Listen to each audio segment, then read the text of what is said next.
Good morning, everyone. May I ask if I am audible, if my voice is loud and clear? Thank you. Yes, you are audible. Good morning. Thank you. Good morning. Good morning.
Good morning, everyone, once again, and welcome to this remarkable gathering of brilliant minds and passionate professionals from around the world.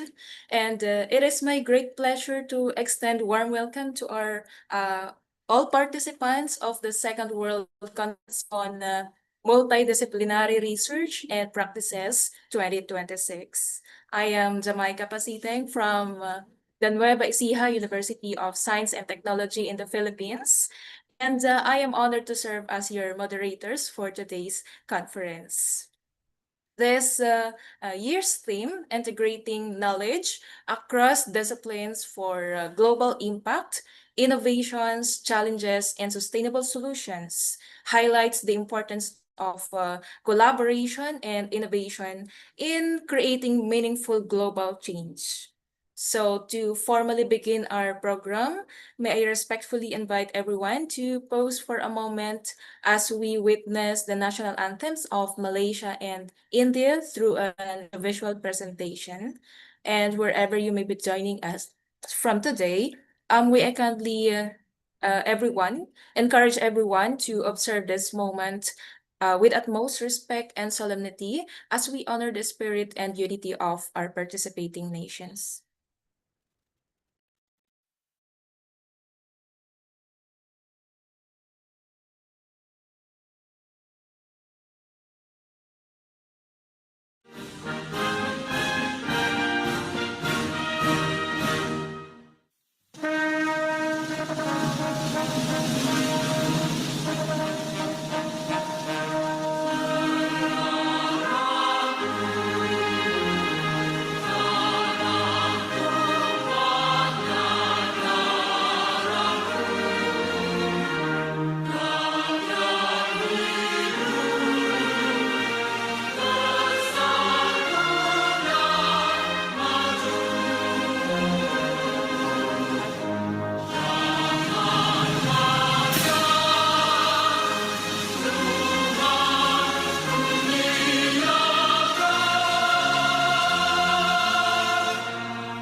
जनगण मन अधिनायक जय हे भारत भाग्य विधाता। पंजाब सिंध गुजरात मराठा द्राविड उत्कल बंगा Vindhya Himachal Yamuna Ganga उच्चल जलधि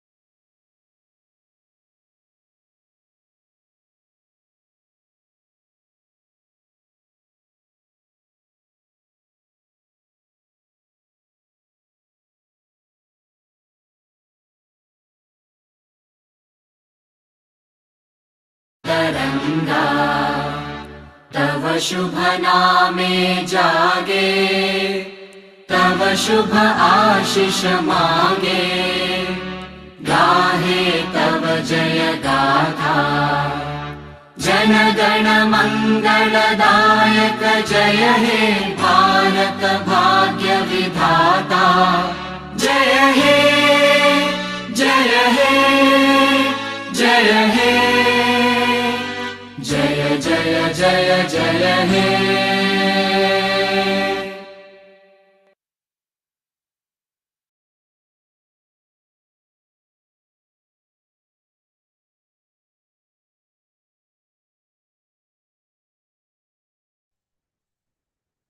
Thank you. Good morning once again to everyone.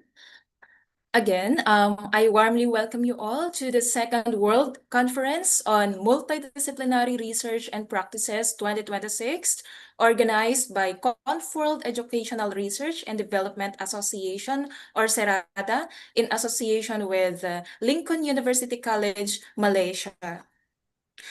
This conference offers researchers, delegates, and scholars an incredible chance to interact with each other and share their experiences and knowledge to engage in insightful discussions, and share cutting-edge research findings, advancements, and best practices in science, technology, engineering, education, and humanities, and more.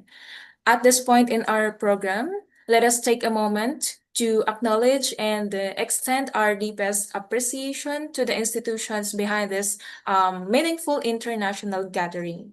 Allow me to briefly introduce the dedicated organizing team.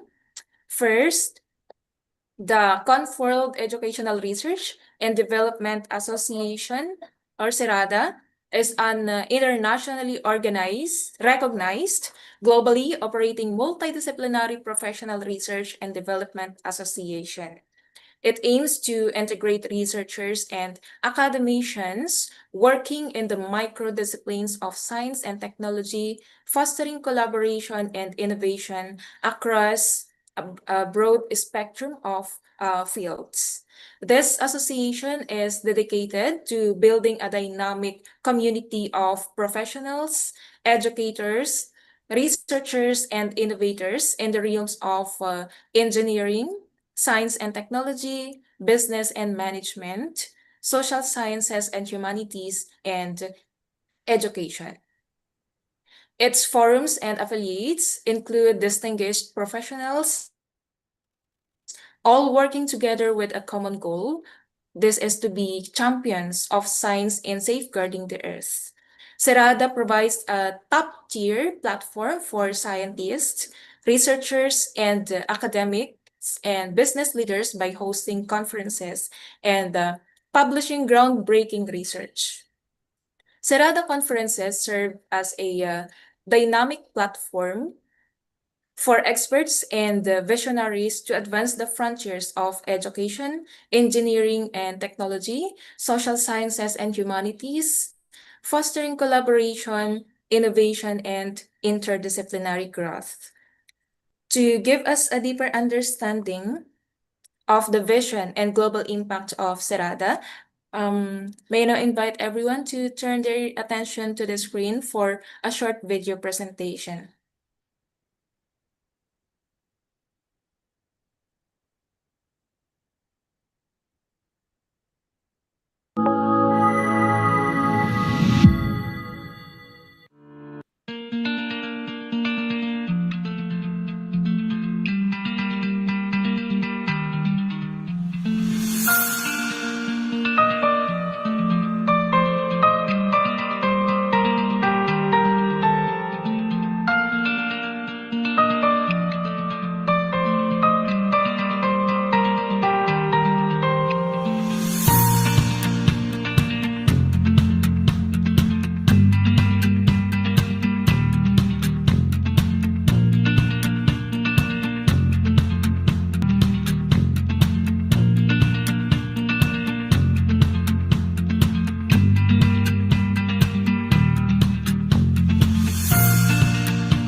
Thank you for that insightful presentation showcasing Serada's commitment to advancing global research, innovation, and academic excellence. Now, let us acknowledge the other key organizing institution of this conference, the Lincoln University College. Lincoln University College, Petaling Jaya, Malaysia, was founded in 2002 as Lincoln College and upgraded to Lincoln University College in 2011. Lincoln University College is a British private institution that provides higher education approved by the Malaysian Qualifications Agency or MQA National Accreditation Board and the Ministry of Higher Education. The University College has got a 5-star ranking by the Ministry of Higher Education Malaysia in 2017 and 2019. The Lincoln University College, among the 9 Malaysian universities listed in the Times Higher Education University Impact Rankings 2019, ranked 80th in the Quality Education Provider in the 2020 Times ranking. Lincoln University College got ISO 9001-2015 certification in 2019. Situated in the cosmopolitan town of Petaling Jaya, the University College is close to the capital city, Kuala Lumpur. At present, Lincoln University College has 2 campuses in Petaling Jaya as well as its clinical campus in Kota Baru. In 2021, Lincoln University College formalized an agreement with the Logos University International or UniLogos. UniLogos is a university authorized by the Ministry of National Education, Higher Education, Research and Innovation of France, and accredited by the Independent Accreditation and Rating Agency of Kyrgyz Republic. Let us now extend our heartfelt appreciation and may we give a warm virtual round of applause to the organizing committee for their dedication, hard work, and invaluable efforts in making this conference a success. Thank you. We will now proceed to the background and purpose of this conference. About the conference, the Second World Conference on Multidisciplinary Research and Practices 2026 serves as a collaborative platform for researchers, academicians, professionals, and students, of course, to engage in insightful discussions and sharing cutting-edge research findings, advancements, and best practices in the field of interdisciplinary solutions that tackle challenges across various domains, including science, technology, engineering, education and humanities, and more. Discover cutting-edge research, explore transformative ideas, and engage with emerging technologies aimed at solving today's most pressing global challenges. From inspiring keynote speeches to thought-provoking discussions and interactive sessions, this conference offers a vibrant space to connect, to contribute, and create impact. The purpose of this conference is to bring experts, scholars, and innovators from the diverse fields together to explore cutting-edge research and interdisciplinary collaboration. With a theme integrating knowledge across disciplines for global impact, innovations, challenges, and sustainable solutions. This conference aims to address the world's most pressing challenges through a fusion of knowledge across disciplines. Participants will engage in thought-provoking discussions, present groundbreaking research, and discover how technology and collaboration can drive global solutions. So join us You may join at the conference for an opportunity to expand your academic and professional horizons. Additionally, at this conference, the mission is to bring brilliant minds from across disciplines to ignite innovation, embrace emerging technologies, and address global challenges with forward-thinking solutions. So here are the following objectives that the organizing team strives to achieve. First, to ignite meaningful discussion, to shape a better tomorrow, recognize innovators and game changers, to promote ethical innovation, to inspire emerging leaders, to solve global challenges together, to pursue excellence and best practices, to build meaningful connections, and lastly, to synergize for global impact. As we continue with our program, it is my privilege to acknowledge the distinguished dignitaries, keynote speakers, and honored guests who have joined us today.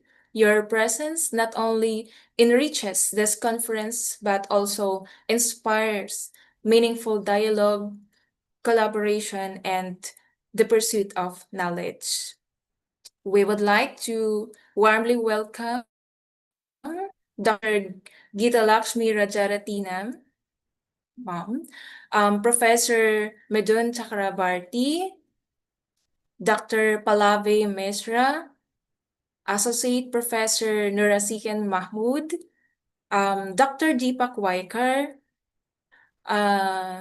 Professor Bashir Rizkan, and Professor Khalid Hussein, Professor Ahmed Jain, Associate Professor Modsaki bin Awangshek, Professor Mohammed Ilyas Yusuf, Dr. Siti Fazaria Hashim, Dr. Kelvin Lee Yongming, and Dr. Satis Kumar VE, and last but not the least, Dr. Makarand Opadhyaya.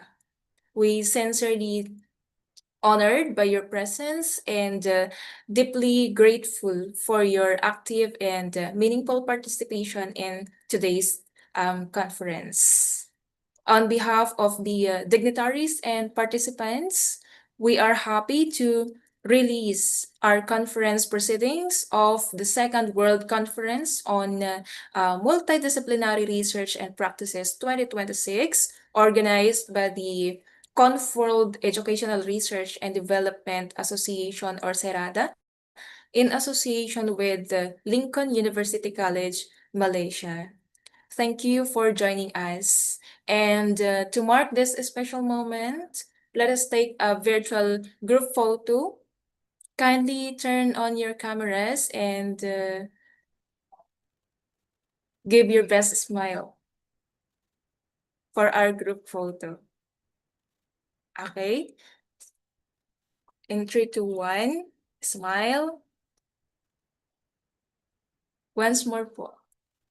In 3, 2, 1, and thank you, everyone.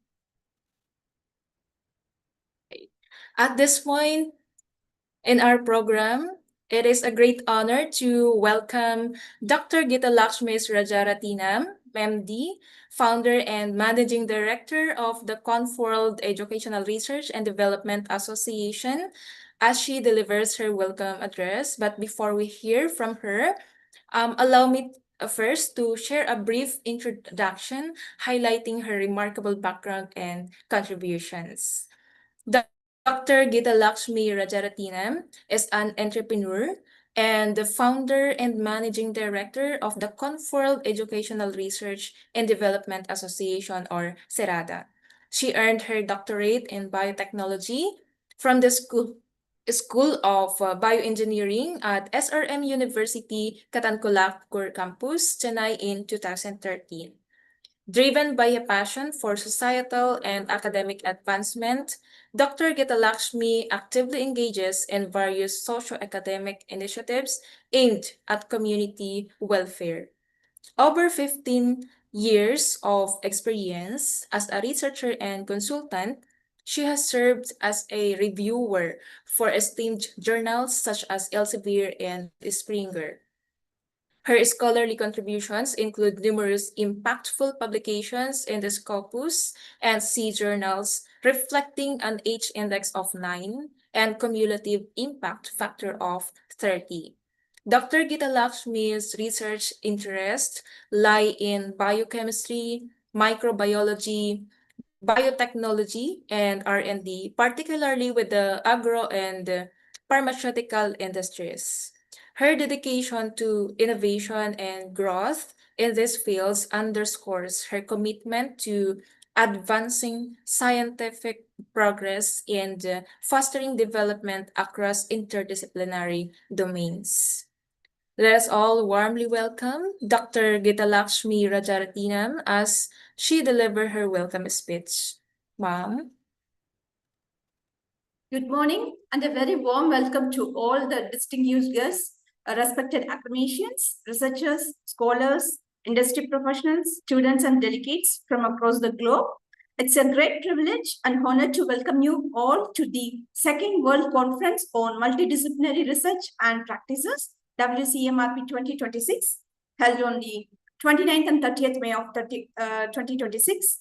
This prestigious conference is jointly organized by Lincoln University College, Malaysia, and Confold Educational Research and Development Association. The theme of the conference is integrating knowledge across disciplines for global impact, innovations, challenges, and sustainable solutions, which reflects the urgent need for collaboration among diverse academic and professional disciplines to address the complex challenges faced by our world today. In an increasingly interconnected global society, no single field alone can solve issues related to sustainability, education, healthcare, technology, social development, and economic growth. Meaningful progress emerges when knowledge, innovation, and practical expertise come together. WCMRP 2026 serves as an international platform for researchers, educators, policymakers, innovators, and practitioners to exchange ideas, present pioneering research, discuss emerging trends, and explore sustainable solutions for global development. Over the next 2 days, this conference will encourage interdisciplinary discussions, inspire collaborative partnerships, and promote the sharing of knowledge that can create a positive impact on society. We are deeply honored to have with us our distinguished keynote speakers, eminent professors, scientists, researchers, and professionals from various countries. Your valuable presence and contributions enrich this conference and strengthen the spirit of international academic cooperations. I would also like to express my sincere appreciation to the organizing committee, advisory board members, reviewers, and collaborating institutions for their dedication, hard work, and commitment in making this conference a reality. We extend our sincere gratitude to Dr. Pallavi Mishra for her valuable contribution as conference chair of WCMRP 2026.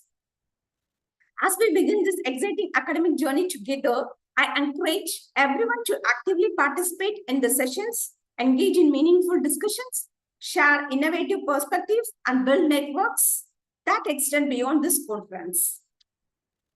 May WCMRP 2026 become a source of inspiration, knowledge, collaboration, and future opportunities for all of us. Once again, I warmly welcome you all to the second World Conference on Multidisciplinary Research and Practices. Thank you, and I wish you all a highly successful and memorable conference experience. Thank you, Dr. Gita Lakshmi, for your inspiring and insightful welcome speech. Your dedication to advancing global research and interdisciplinary collaboration is truly commendable. Next, I would like to invite Professor Midun Chakravarti, the Dean of the School of AI Computing and Multimedia at Lincoln University College, to deliver his welcome address. But before we hear from our esteemed speaker, allow me to briefly present his professional background and notable achievements. Dr. Midun Chakrabarti is a distinguished researcher, academic leader, and corporate trainer specializing in artificial intelligence, big data, and cybersecurity.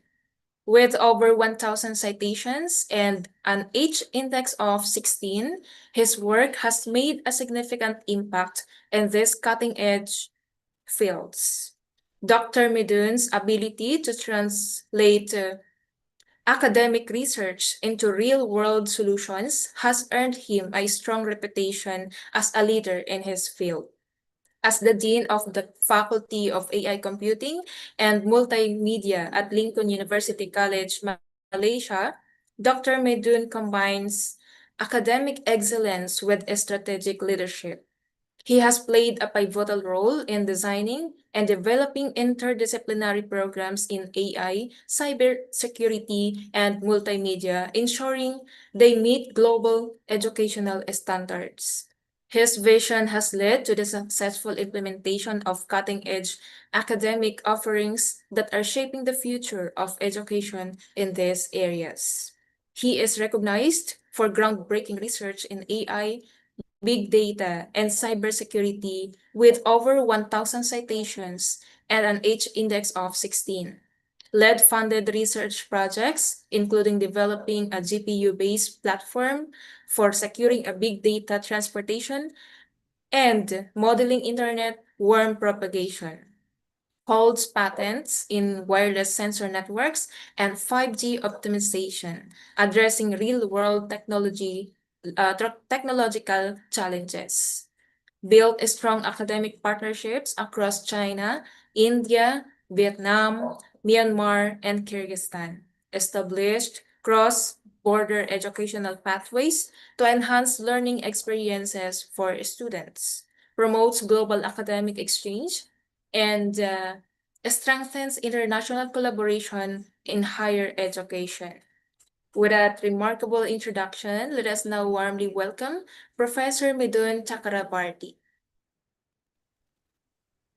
Thank you, Ms. Jamaica. Good morning, all of you. Good morning, and it's very pleasure to be here today.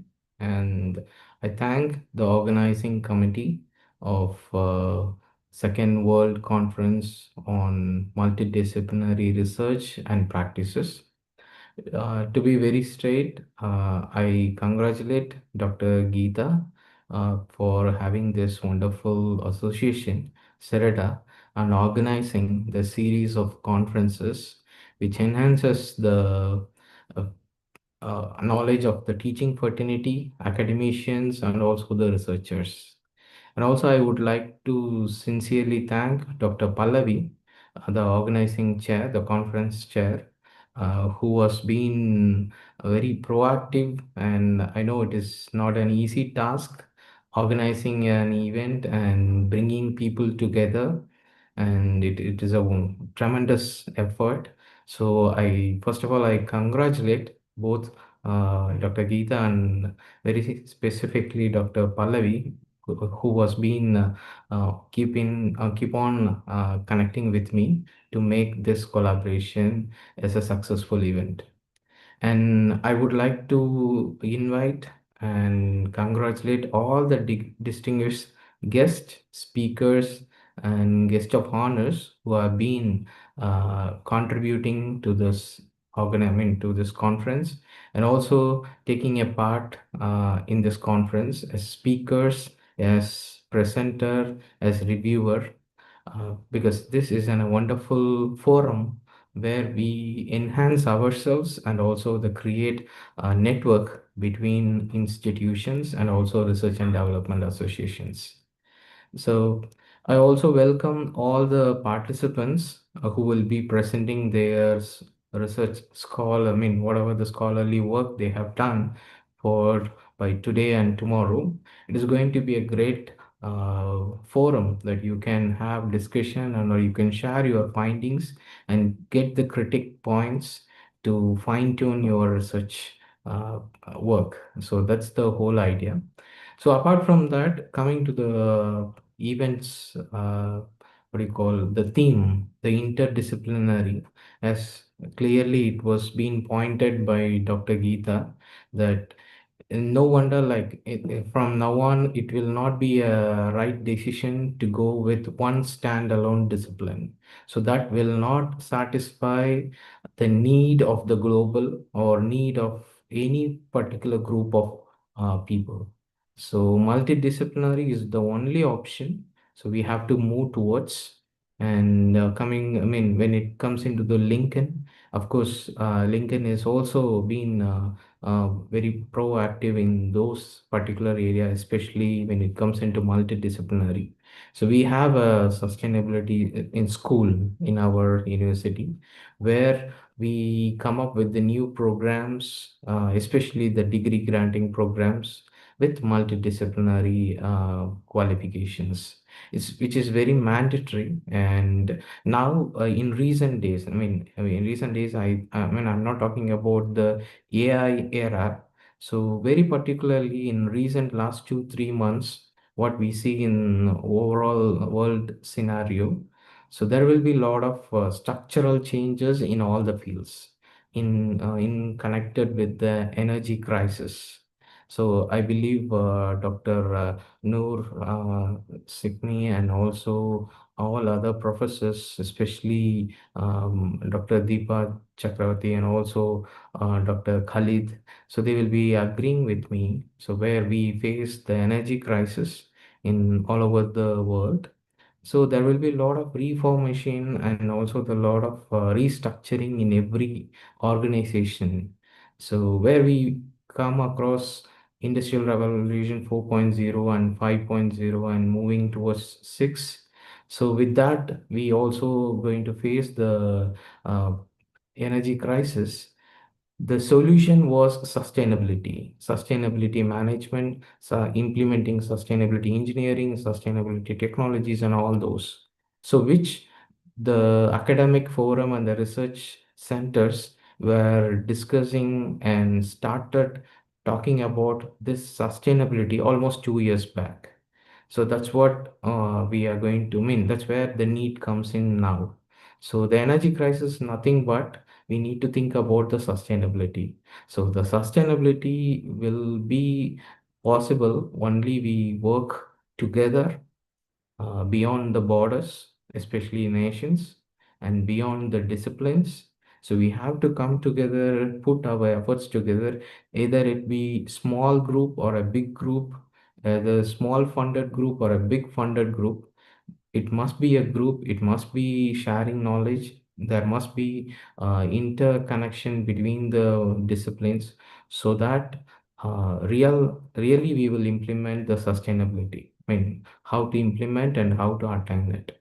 So that's the need. So I just taking the example like what is coming across and what we feel and how the prices increases in all the energy crises. So that relates and that shows the importance of conferences like this, having focusing on the multidisciplinary research and practices and also sustainability. So this will be a wonderful forum for all the participants, not only the participants, also the keynote speakers, not only the keynote speakers, the collaborators like Lincoln and all other collaborating universities, institutions, and research and development associations. So we have to make use of this great opportunity, and I would like to call for all the institutions, professors from different universities, different countries to collaborate with us. So we also look for the collaboration, like we can come up with new exchange programs in related with research, student exchange, and also knowledge sharing activities, expertise sessions. So that would be a great opportunity for all of us. End of the day, we will take all these knowledge to our students who will be the main stakeholders. So that brings the outcome what we are working towards, and that we will reach out what the whole academic fraternity is looking for. So with that, I conclude. And once again, I thank the management, the organizing committee, and also all the participants, also the keynote speakers and professors, distinguished, guest of honors, for being a part of it and sharing and contributing your knowledge to this great event. Thank you. Thank you so much, Professor Medun, for your valuable insights and the encouraging message. It is now my honor to invite the next distinguished guest to deliver the welcome address, Dr. Pallavi Mishra, an associate professor at the Amity School of Communication, Amity University, Rajasthan, India. Dr. Pallavi Mishra is an accomplished academician, researcher, author, and media professional currently serving as associate professor at the Amity School of Communication, Amity University, Rajasthan, Jaipur. With more than a decade of experience in media education and journalism, her academic interests include digital media, journalism studies, social media research, OTT platforms, media literacy, and communication research. She holds a PhD in mass communication from the University of Lucknow, where her research focused on social media revolution in India and its impact on mainstream journalism. She also qualified the UGC NET JRF examination, demonstrating strong academic and research credentials. Dr. Mishra has actively contributed to research mentoring, with 2 PhD scholars successfully completing their doctoral research under her supervision and several scholars currently pursuing research in addition to guiding numerous postgraduate dissertations. Dr. Mishra has an impressive record of scholarly publications in reputed Scopus, indexed, and peer-reviewed journals. Her research papers focus on contemporary themes such as media literacy, fake news, digital journalism, social media influence, OTT platforms, and digital entrepreneurship. In addition, she has contributed book chapters and edited volumes published by internationally reputed publishers, including Taylor and Francis, Springer, and IGI Global, reflecting the global relevance of her academic work. Dr. Mishra's academic excellence has been recognized through several prestigious national and international awards. She is the recipient of the Asian Education Award in 2021 for excellence in education and student development, and the Young Achiever Award in 2021, also for outstanding research publications. She has also received multiple Best Research Paper awards at international conferences, highlighting her scholarly contributions to media and communication studies. Her literary and journalistic achievements have also gained international recognition. She secured third prize in the International Reportage Writing Competition organized by the World Hindi Secretariat, Mauritius, and represented India at the International Hindi Literature Meet in Dubai, where she presented her self-composed poetry. She has also been honored with the International Hindi Literature Award for her contribution to Hindi literature and cultural expression. Further, demonstrating her leadership potential, Dr. Mishra was selected for the prestigious National Future Leadership Program held at the IIT Bombay, a competitive leadership development program designed to nurture emerging academic leaders in India. At Amity University, Rajasthan, she contributes actively to institutional and community initiatives as an ESL member, NSS program officer, and Unat Barat Abiyan or UBA member. She has also served as editor-in-chief of the Amity University Rajasthan newsletter and magazine, media coordinator for the university media team, and NAAC coordinator, contributing to academic development, outreach, and quality assurance. Dr. Mishra is also a frequently invited as a keynote speaker, session chair, and resource person at national and international conferences, seminars, and academic training programs. Her professional journey includes experience in journalism with Hindustan Times and contributions as a freelance writer for newspapers and magazines, enabling her to integrate industry experience with academic scholarship. With that impressive background, let us now hear from Dr. Pallavi Mishra.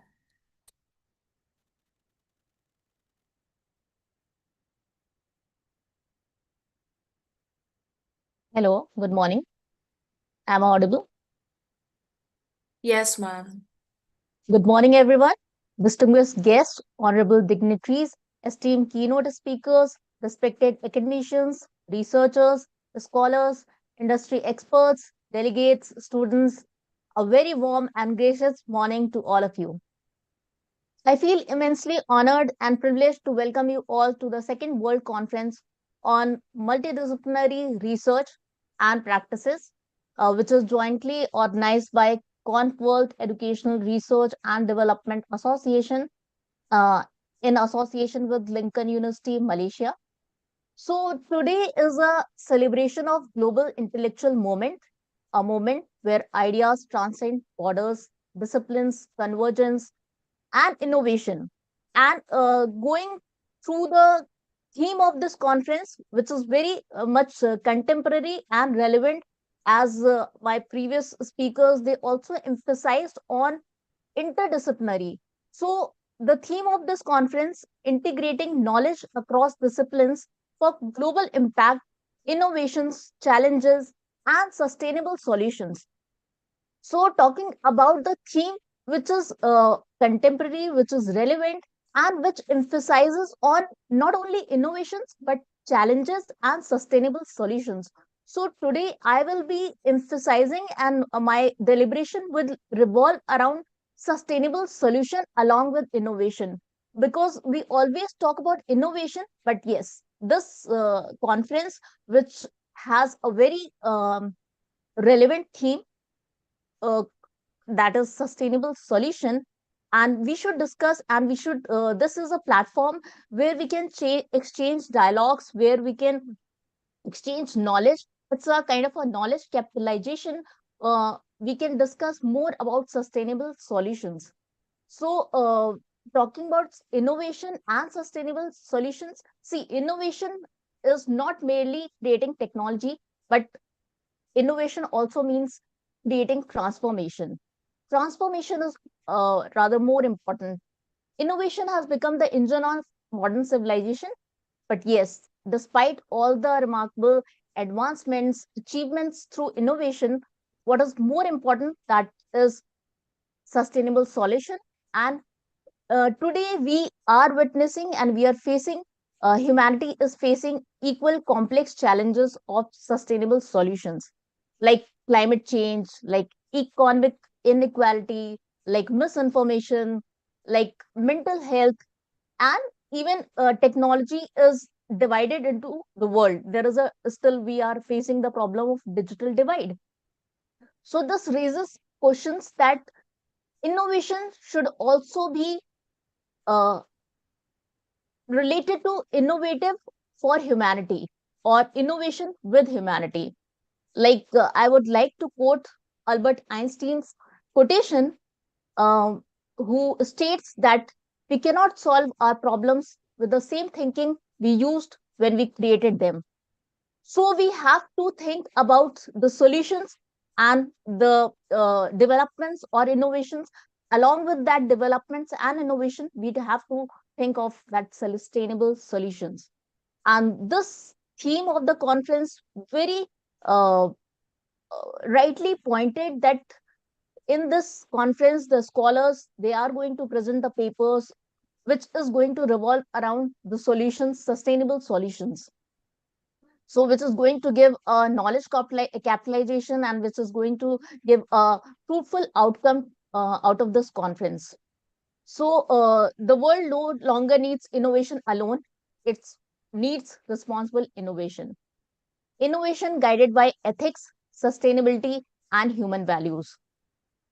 History has repeated itself, and we all know that innovation can become humanity's greatest strength during the moment of crisis. For instance, we all have witnessed during COVID-19, there were a lot of innovations, but yes, we were also seeking sustainable solutions. There were innovations in educational industry, there were innovations in medical science, telemedicine, artificial intelligence. They were being used, but again, at the same time, sustainable solution was also the key, which was being discussed and which needs to be uh, taken into consideration. uh, like Steve Jobs very rightly pointed that innovation is the ability to change as an opportunity, not as a threat.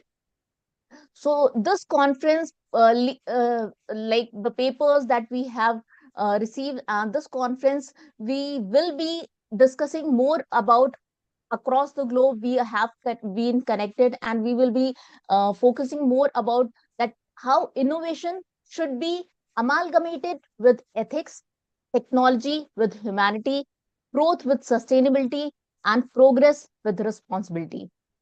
That is more important. Development is about transforming the lives of people, not just transforming economies.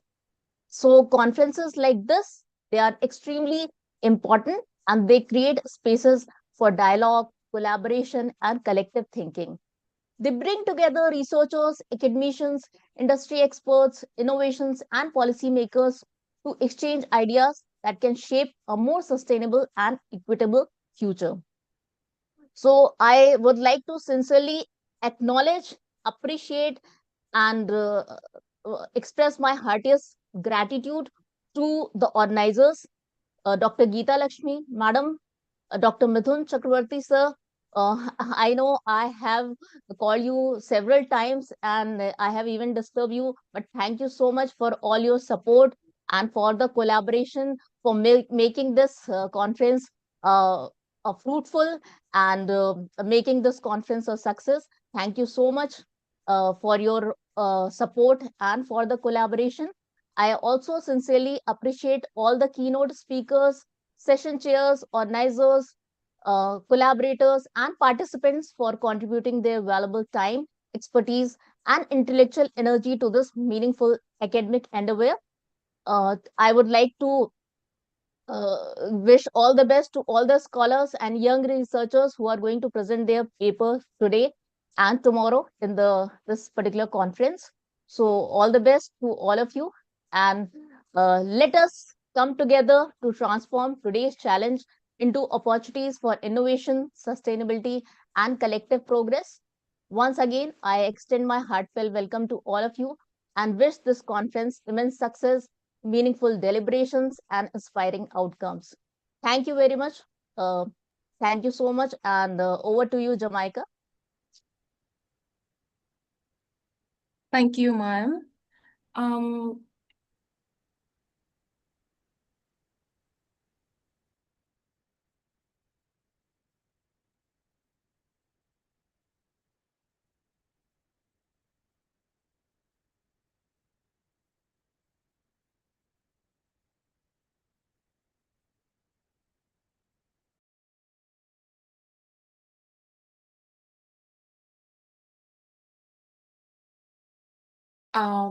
Before we proceed, Dr. Deepak Waikar is requesting if he will be the next to speak right after Mampalabi.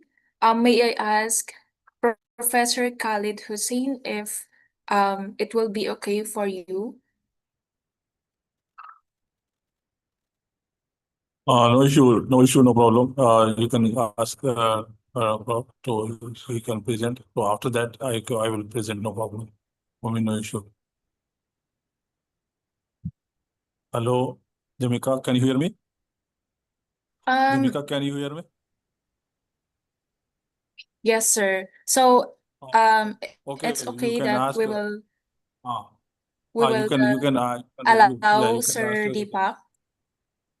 Yeah, yes. Okay, Thank you very sir. much. Thank you very much. You're Okay. welcome, Dr. Deepak. Thank you. Okay. So another distinguished keynote speaker who will share his expertise with us is Dr. Deepak Waikar, the chair of Institute of Electrical and Electronic Engineers, or IEEE, Education Society Chapter in Singapore. Dr. Deepak Waikar has been involved in education, training, research, and management fields for more than 3 decades. He has been associated with premier institutions, polytechnics, colleges, and academies in India and Singapore, as well as the British and Australian universities offering courses in Singapore. He has authored or co-authored books, book chapters, research articles, and policy papers on power, energy, management, sustainable development, virtual digital teacher, e-learning, leadership, and education-related topics. He has served on various committees and professional bodies such as chair of the Institute of Electrical and Electronic Engineers, Power and Energy Society Chapter, Singapore, and chair of the IEE Education Society Chapter, Singapore. He is a recipient of the IEEE PES Outstanding Power Engineers Award and SP Green Body Award. He has served as editors and reviewers for the conferences and journals and external examiner for assessing master dissertations and doctoral theses. He has delivered hundreds of invited keynotes, plenary, panel session presentations at the international conferences, seminars, and forums in North and South America, Europe, Australia, New Zealand, Middle East, Africa, and Asia. He has been providing a range of advisory, training, coaching, mentoring, and consultancy services for college, institutes, organizations, and individuals.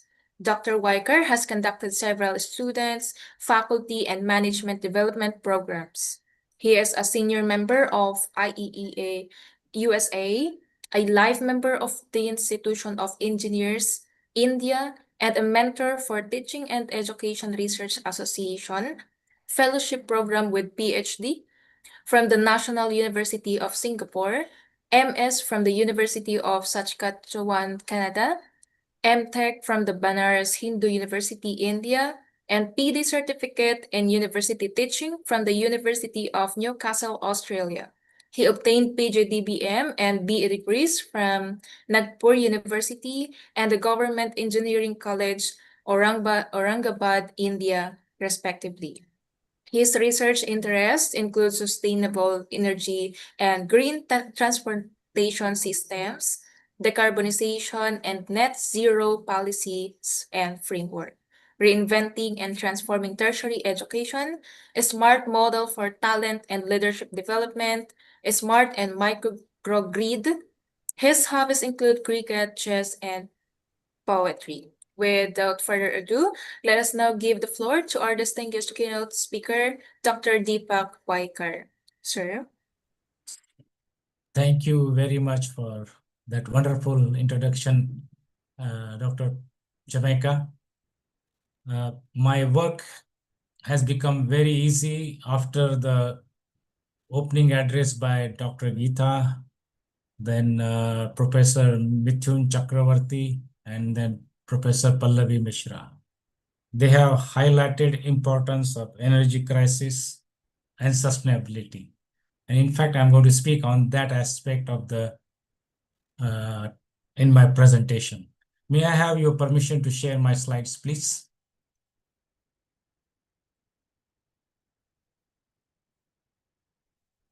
Okay, I will be Pallavi ma'am, can you please tell me whether you are able to see my slides? Jamaica? Yes, sir. Yes, sir. Yes, sir. Thank you. Thank you, sir. Okay, thank you, Pallavi ma'am and Jamaica, because I wanted to see that my slides are visible. The topic I have chosen today to interact with you and share with you, smart, clean, and green mindset in self. To tackle current challenges. Presently, we are in the energy crisis, and our previous speakers, as I mentioned, they have highlighted importance of sustainability. I'm very happy to see that Professor Mithun Chakravarti is saying that they are organizing undergraduate courses. I'll be very happy to share with you whatever help you needed. Same thing with Professor Pallavi. Okay, we are open for any collaboration. Those who want to interact with me, I have given my contact, email address, or you can contact Dr. Geeta Madam. Okay, Geeta, she has been in conversation with me on many topics. Okay, let's begin. Okay, just like to take a blessing of Goddess Saraswati. Om Saraswati Namastubhyam Varde Kamrupini Vidyarambham Karishyami Siddhir Bhavatu Me Sada. I am invoking the blessing of Goddess Saraswati to make this presentation successful and also this conference very successful. As you can see, it is in various languages. Okay, I am not going to spend much time on this. Let us move on. Agenda for today's presentation: smart, clean, and green mindset in self. Okay, simple one. For research, multidisciplinary research, this is very important. Okay. Now I'm asking this question, and you can put in your answer in chat box. Is there a scope for hope? Is there a scope for hope considering our quest for modern and luxurious lifestyle? Yes, all of us want progress. All of us wants prosperity. We want to have big houses, big cars, okay? And some of them dream of having a swimming pool in front of their maybe either dining room or bedroom. Geopolitical conflicts has tremendously affected us. All of us are now in, as mentioned by our previous speakers, energy crisis. I would say that those who are the countries which consume large quantity of imported energy, oil, petrol, diesel, gas, they have to start declaring emergency because things are getting bad to worse. Okay. And another war is still continuing, Russia, Ukraine. It has also affected us tremendously. As oil prices are going up, inflation is also going to go up. If inflation is going to go up, it is going to affect our economy. It is going to affect our economy. It is going to affect the companies. Their profitability will be affected. As a result, there is very much possibility of its impact on employment. Therefore, this is an emergency situation. All of us have to take responsibility. I know some of them should take more responsibility. They have not been doing it. But unfortunately, that is the fact. We also know that there is a rising population. We have crossed 8 billion people globally. And each one of us need energy.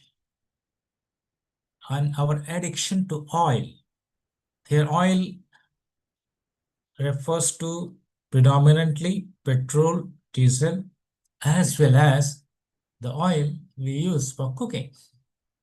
Okay. You must have heard in Indonesia also there has been stresses on the palm oil now. Malaysia also facing same situation. And add to that, we have been hearing about El Nino effect. Okay.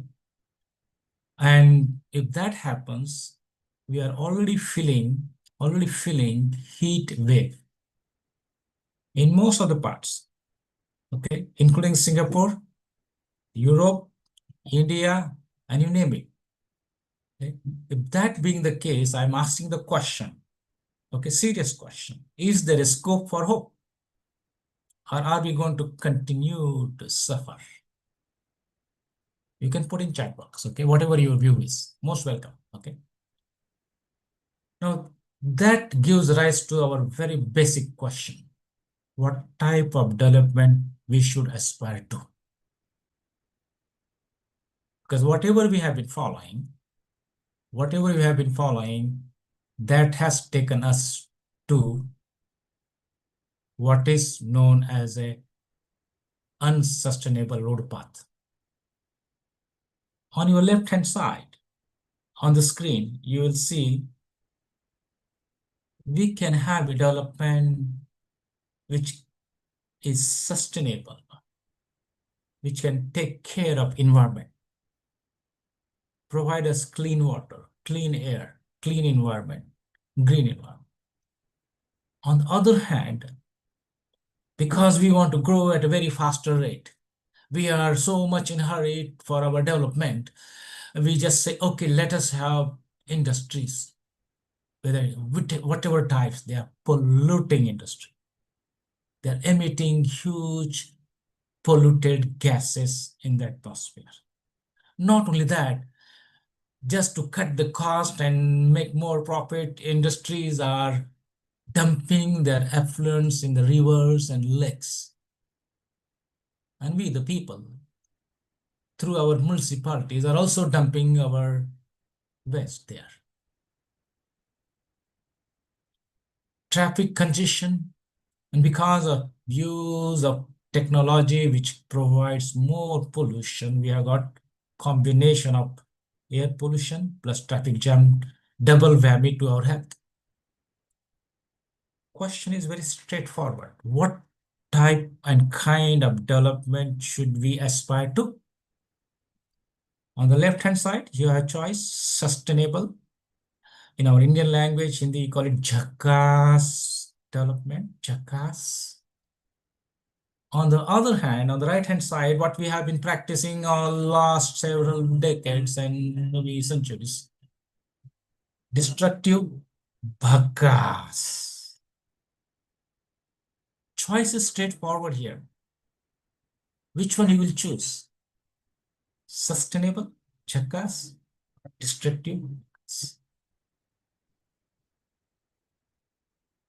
I'm sure, okay, the kind of introduction started today with our chief guest as well as the speakers previously, they are heading towards sustainability. And therefore, we are going to take a left turn, not a right turn, okay, left turn, and move in that direction. And for that purpose, yes, we need to have clean mindset. We need to have cleanliness imbibed next to nature in our lifestyle, in our mindset. We shouldn't leave it to someone else to clean that mess we create. First of all, try our best not to create a mess. If at all we create it, then try to clean it. Clean. And clean, that brings us to very important aspects of sustainable development. All of you may be knowing it. There are 17 sustainable development goals. I will focus predominantly on one, goal number 7, which is affordable and clean energy. That is what is affecting all of us. Goal number 6, clean water and sanitation. Yes, it has been mentioned that there are billions of people. Are you able to hear, Jamaica? There was some noise here, so I shifted to headphone. Somebody is drilling or okay. So yes, we need clean water. There are 2 billion people in the world who have no access to clean drinking water. There are almost 2 billion people who do not have access to clean energy. In addition, we need also good health and well-being for each one of us. If our air is polluted, our water is polluted, our food is contaminated, how are we going to stay healthy? So our health is affected. And we need a quality education to overcome this. And there are other goals. Definitely they support this one, 17 goals. Clean governance is important. Clean, transparent, not corrupt, okay? And not influenced by the greedy politicians and business people. We want common people to survive and live useful life. That brings us to the next part, okay, green. So cleanliness is important. Cleanliness at all levels, okay? Physical cleanliness inside as well as our curriculum also. Second comes green, okay? All of us know that every year we say there is the Earth Day or something particular day and we plant trees, saplings. And you can see only one person is working there and all others are only showing for Facebook, only show up. We don't want this kind of show up. We want to have a regular planting of trees, maintaining them, okay? Very important one. Research has shown that people's plants millions of trees, 90% don't survive in first year. There is no point we plant them and there is nobody to take care of it. That is why nurturing is very important. Nurturing of those ones. So plant those which you can nurture. Easier you plant surrounding your home, surrounding your office, somewhere you can regularly take care of it. No point going somewhere, planting it, taking nice photograph, put on Facebook or Instagram and then forget about it. We don't want those show-off one. We want real one. Because trees can help reduce pollution, improve air quality, reduce temperatures. And we can use science, technology, engineering, economics of clean and green, because they are talking clean and green economy now. Reduce, reuse, recycle has been mentioned. Waste management. Reduce waste. I'm very happy that many colleges, universities involve their students in the community work and they help clean up. Congratulations. Continue that one. We, the educators, researchers, have to do it. We like it or not. That is how the situation is. And obviously, energy efficiency. Most important part is energy efficiency. I want to emphasize energy efficiency at this stage, very important one. Efficiency means we do more with less. Use less, not now. Do more with less. That is efficiency. If we can use efficient devices, we can use efficient processes, if we can use efficient mechanism, that will be very useful. Okay, that is what the Bureau of Energy Efficiency all over the world. Okay, every country has their Bureau of Energy Efficiency. They can use it.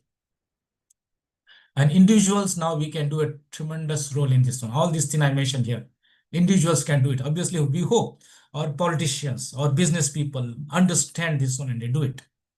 I'm very upset when I see these politicians travel with the private jets. They have got big ceremonies at the airports. Those must be stopped. Welcoming that person cannot even get down properly, walk the stairs, and they show that all media. Palleviji, you are influence on media. Tell them, stop this nonsense immediately.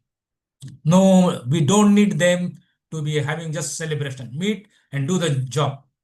That's it. They should do it. I'm very happy this conference is happening online. Yes, online means it is going to consume electricity. But at the same time, we can use technology, AI, software, manage it better, improve efficiency. Remember, data centers use huge quantity of energy, huge quantity of water. We have to do it properly. Sorry for that. So yes, digitization is important. It's going to improve our energy efficiency, improve consumption also. Because time is limited, so we have got these all types of energies. We must use it smartly.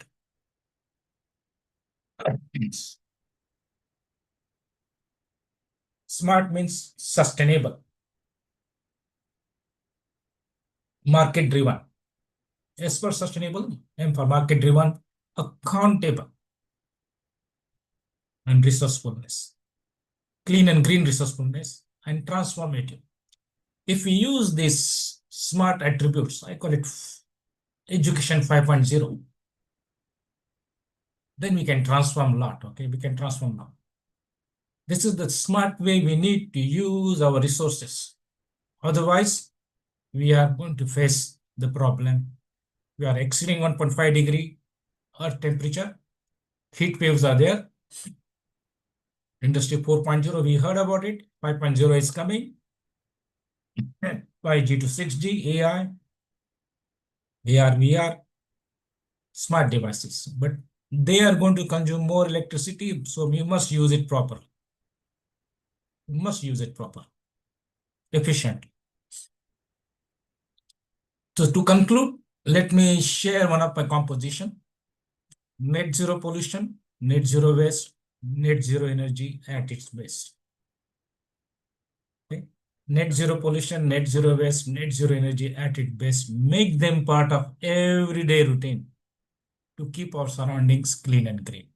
If we do that, we can overcome this energy crisis and come better. All of us will be healthier and contributing to the development of the nation as well as. So this is the vision we are promoting, rediscovering and nurturing smart, clean and green mindset in self and beyond. Sorry for that. We have conducted several courses. We will be happy to help anyone whosoever is interested. We are happy to collaborate. This is my LinkedIn profile. Most welcome to join. Thank you very much for giving me opportunity to share my views on smart, clean and green mindset in self for our better future. Thank you, Professor, for giving me opportunity for your turn. Okay, have a nice day. Thank you very much, Dr. Deepak Waikar, for your excellent and inspiring message, which truly resonates with us. Before we proceed, may I ask everyone to open your cameras so that we can take another group photo opportunity with you.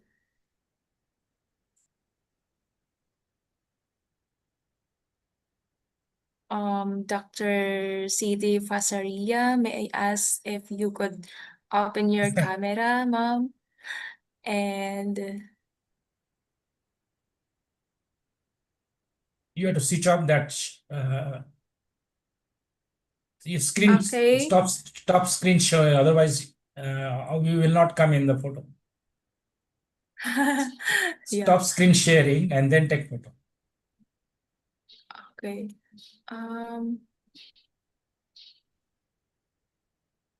May I ask the technical team if you could, yeah. Now you Okay. can take. Okay, in 3, 2, 1, smile. Another. In 3, 2, 1. Smile. Okay, thank you, everyone. Thank you for that. So I have another conflicting meeting, so I may have to leave it early. My apology for that. sure, sir. We will now proceed to our next keynote speaker. Our keynote speaker is Dr. Bashir Rizkan, a professor data science in the School of Computing and Informatics at Al-Bukhari International University, Malaysia. So he has completed his PhD in computer science at Huazhong University of Science and Technology, China. Dr. Bashir has an immense university or industry experience in several countries. He served as an academician and a management position at the middle and top levels. Snowballing, he has 17 years of experience as an academician, and he served as a lecturer, senior lecturer, and associate professor. In management position, he served as a software engineer, administrator, and vice director of foreign affairs. Currently, he is serving as the Dean of the School of Computing and Informatics at Al-Bukhari International University, Malaysia. He contributed several years as a chief examiner and a chief of evaluation panel at the Examination Department, Ministry of Education and Information Technology, and a member of the curriculum development team at the National Institute of Education, Sri Lanka. Besides academics and management, Dr. Bashir is also an excellent researcher in the domain of data science, big data, cloud counting, machine learning, and virtualization. He published many index journals in these domains and supervised students at the postgraduate level. He is also a part of the several active research groups and a member of research societies. Also, he provides his services as a reviewer in numerous journals and conferences. He's received several awards for his research contribution, including a PhD Scholarship Award, an Outstanding Paper Presenter Award, and the Best Teacher in My Heart Award.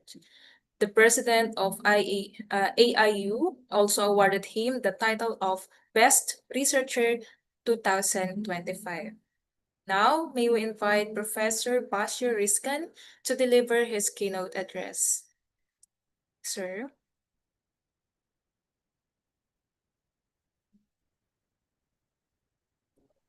Okay. Can you hear me? Yes, Clear, sir. right? Okay. Okay. Thank you. Yeah. Thank you, Jamaica, for your introduction, brief introduction. Thank you so much. And thank you so much for giving this opportunity to giving the, as a keynote speaker. And especially I'm giving my thanks to the chairperson from this conference and speakers and also all the distinguished guests. Thank you very much for joining today's sessions. And today I am going to talk about the future trend in emerging technology. Yeah, everyone knows how the technology is going to developing in the several ways, right? So that only I'm choosing this topic to introduce. I'm not going in deeper, but anyhow, I'm just giving some intro about what are the emerging technology currently is in the in upcoming era. Which one is going to take role in the world? So, as 1 minute, yes, okay. So before that, I'm just introducing myself. I'm Dr. Bashir Khan and Dean School of Computing and Informatics. And also I'm also using this opportunity to give some introduction about 1 to 2 minutes about my university. Belongs to Al Bukhari International University. This is we have the bachelor degree and master degree programs. This is the bachelor degree is 100% scholarship, and also like it is 100% scholarship program. So 80% from the foreigners and 20% from the local. And especially we are giving the opportunity from the low income students. So this is the way our university is going to build. And also we are working under the 5A core values and also 8-hour rules. That means 8 hour we are going to spend per day 24 hours. 8 hours we are going to spend for our education, and another 8 hours our personal work, and another 8 hours personal work and the sleeping, and another 8 hours for the community service. This is the way we are working from our university, because we are giving the strength how to do the how to collaborate with the community. So this is a small introduction about my university, and let's go about my topic. So my topic is what is emerging technology. Before entering the emerging technology, we have to understand what is emerging technology. So emerging technology refers a new innovation, advancement with the potential extremely influences various aspects of the our life industry. And you all know because previously just about think about 10 years before. So when I'm doing my bachelor degree from 2000, so I'm not heard about the YouTube, and somebody only limited numbers of people having the email address. Even sending the email and receiving the email is a rocket science from during that time, right? So during these 25 years of this era, 25 years, you can see how the technology is going to change. Especially from last 5 years, the technology is just changing massively, right? So because why? Because this is called emerging technology. Then now when we talk about this is about 2023. Now I'm not talking about 2026, 2023. So you can see the emerging technology, how what is the way how they are going to develop artificial intelligence, metaverse, blockchain, quantum computing, and cloud computing. And so these are the many ways the technologies are going to develop. From that, so I'm going to discuss about one or two technologies right now. First of all, about the quantum computing. So I'm sure after another 2 to 3 years, the quantum computing it's take a big role in this world, because the people now the computers are too much fast, even though still people are saying that fast is not enough.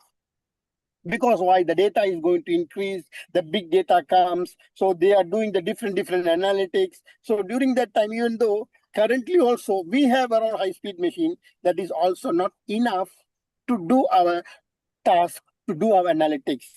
So you can see here now the quantum computing comes, it will just giving the different kind of era and different kind of future. Now currently in our computer systems, we are using bits, right? 1 bit, 2 bits, like that only we are measuring our data. Now, once the quantum computing comes, so we are going to measure data using the cubic, right? So this is the way the technology is changed. See, bit, we've already measured using the bit, now it's going for the qubit. So this is the quantum computing changing the era. And when we talk about quantum hardware, nowadays, this quantum hardware, we cannot imagine that much of expenses, right? So why? Because of the speed. It is giving many CPU speed, and it's amazing, right? So when we talk about the quantum hardware, we can say superconductor circuit, plons, ultra cold atoms, and topology quips. So these are the quantum hardware currently using in Google and some universities and Microsoft. They are currently using this kind of quantum hardware. But you can see the superconducting circuit and trapped these two hardwares currently using in Google and University of Maryland. And this is developed and commercially available for the technology. But when we talk about ultra cold atoms and topological cubes, it's cutting edge research with potential future applications. So this is they are using for their research task. When we talk about the sub branches, because I'm my presentation like that, first of all, I'm giving the topic and also how we can focus on the research. So when we talk about the quantum computing sub branches, right? So quantum algorithm, quantum error connections, quantum hardware, quantum machine learning, quantum simulation, quantum networking. These are the many branches coming under the quantum computing. So let's see, now you can see here how many companies currently started to use the quantum computing, right? You can see Google, Amazon, Microsoft, IBM. So many companies now started their business process using the quantum computing. Right? So when we talk about the research, so how we can start our research, right? So quantum computing is the initial stage right now. So what are the area we can focus the research? One of them, error corrections and fault tolerance. So this is the area we can highlight for our research area. Anybody interested in the quantum computing, they can highlight. And quantum algorithms. Right now, we know about the machine learning algorithm. Everyone we know about the deep learning algorithm. So now, now the quantum algorithm also intern inside, and quantum cryptography and quality hardware and scalability. These are the area currently the we can concentrate. We can focus on the research area. So next, I'm talking about the cloud computing. Now, everyone, we are using the cloud computing, but we are not aware. For example, if anybody you can go and ask from the outside people, are you using the cloud computing? They say no, but they are definitely using. Now, currently, emails and all the data they are storing in the cloud, but we are not aware about that. That much the cloud computing is coming inside the everyone personal life, right? When we talk about the cloud computing the technology that allow user to use the resources. For example, let's say now you need to use some high performance computing, but you don't have that much of facilities, but your usage is just 2 or 3 hours. For that, if you are going to buy a server machine is expenses, right? So during that time, what you can request some server machine from the cloud providers, and they will give it to you, and there's a cost less expenses, and you can complete your task. This is the small scenario about the cloud computing. So cloud computing is normally working based on the services. So there are many services are there. Mainly, it's SaaS, PaaS, and IaaS. That means infrastructure as a service, platform as a service, and software as a service. These are the main services they are providing by the cloud. And also cloud also now you can see the many providers are now start to give VMware, IBM, Amazon, Alibaba. These are providing the cloud storage, because you can understand now if you want to maintain a server, you can think the 24 hours maintenance, administrative charge, and many things we have to spend more money, right? Instead of that, if we are purchasing the cloud providers, all the administrative tasks going to less, cost also less, and also we can get the high quality service. So this is the more benefit from the cloud computing in this era. So when we talk about the cloud computing, that is also under the cloud computing umbrella. You can see the edge computing, serverless computing, multi-cloud, and artificial intelligence, machine learning, quantum computing. All things is under related with the cloud computing. So you can see about. So when you talk about the cloud computing, all the emerging technologies also it's coming inside the cloud computing. And so when we talk about the research directions, so if anybody interested in the cloud computing, how they can start the research? For example, in the cloud, security and privacy. Because now we are storing our data in the cloud, right? So it is cloud unknown providers. We don't know anything. So during that time, definitely the security and the privacy is very important. So we can do the research. We can concentrate our research based on security perspectives and energy efficiency computing. As you can think out, we are the cloud providers. If we are the cloud providers, means we have to understand, right, how many machines we can provide, how many resources we can provide. So this kind of research also you can do it. And big data and analytics. Nowadays, the cloud computing, many big data we are going to store. So during the analytics purpose, so how we can use the cloud computing, right? And also green cloud computing. So these are the research area currently they can concentrate. Okay. Next, we can go about the AR and VR, augmented reality and virtual reality. So this is currently it is the amazing task, but because when I'm explaining, you cannot enjoy as a practical. So when you go by the practical one, you can really understand and enjoyable with the future. So when we talk about the augmented reality, if you are using any smartphone or smart glasses, for their usage, that's called augmented reality. For example, when you are using the mobile phone, you see, right? So immediately you can change the background, look like you are talking, like you are singing, and also the bubbles are coming from your mouth, and like, so these are the really augmenting it is a benefit from the augmented reality, right? So this is simply, everyone knows about that, right? In your mobile phone, when you on the camera, but you can change, in your head, you can put some cap, right? You can put some like kind of glass. So this is the reflection of the AR. And when we talk about the virtual reality, so especially we are using some kind of headset. So this is the virtual reality. Nowadays, now for example, now previously I told about the quantum computing, right? So now from the third world country, the quantum computing expenses, we cannot manage it, right? So how we can do those projects? Those projects we can use using the simulation. So from that, the VR is going to helpful for you to do this kind of research, doing some simulation, right? So this is the difference between AR and VR, because augmented reality, just using your smartphone and smart glasses, and you are doing some activities. And when you come from the virtual reality, when you are using your headsets, through that you are implementing some kind of simulation, it will call as a virtual reality. Now, for example, I can tell you AR, so where we are using, right? So intellectual learning environment. When you are doing now we are doing them on Zoom, right? Zoom and also Team. So through that, we are doing some intellectual learning, right? So we are using the mobile phone. Through the mobile phone, we are doing some kind of learning activities. It is a reflection of AR.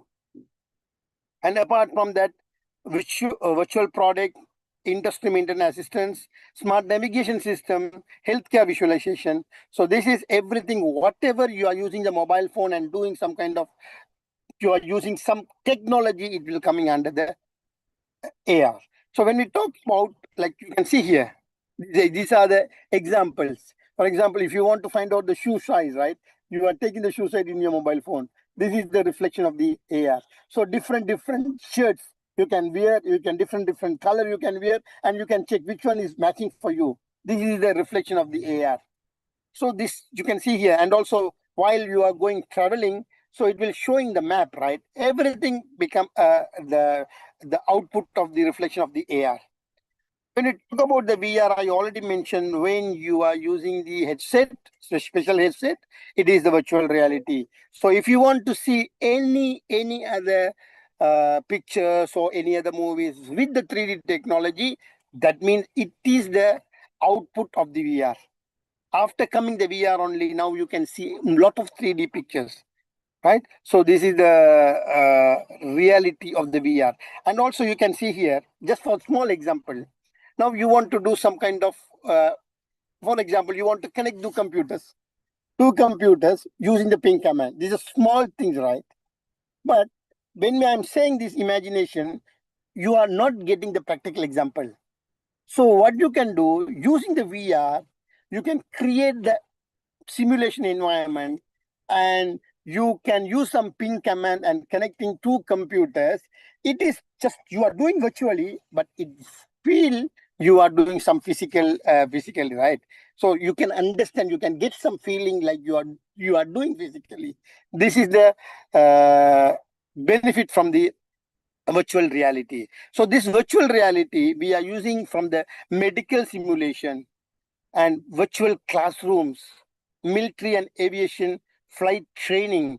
Just say, for example, flight, right? So flight, how many height they have to, how many, what is the height they want to fly, and how the angle they want to attack. So everything they can using the virtual reality simulation, and they can test it, they can practical it, because in the physical implementation, it will cost effective, it will take more money and all the things, right? So here, using the simulation, less cost, they can enjoy the physical, all the environments. So this is the benefit of the VR.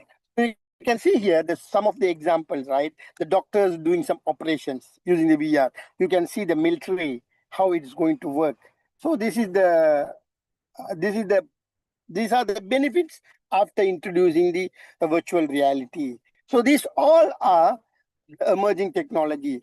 So when we come from the research direction, using AR and using VR, how you can do the research, right? So for example, AI power, AR smart interaction system, right? For example, smart shopping assistants, AR healthcare visualization. So you can do the research. So using the AR, you can do the research, AR-based immersion education, AR navigation, smart tourism. So you can concentrate this in this direction for your research. When we talk about the VR, so you can see the military aviation simulation. So you can use it, right? So what my concern is what? When we are comparing an AR and VR, AR is kind of the step by the step process, and VR, it is a simulated basic. So in future, if anybody interested in AR, VR, and from the research, they can concentrate from the both paths, both ways they can concentrate, right? So these are the emerging technology. And today I'm going to discuss only 3 things. Many things are there. Time is not enough. So that's why I'm discussing only the 3 things in this area. The first one is quantum computing. Second one, I just about the AR and VR and the cloud computing. So these are the, in future, after 2 to 3 years, these 3 topics definitely it is in the the big level market. Okay, so there are some surrounding sound is coming there.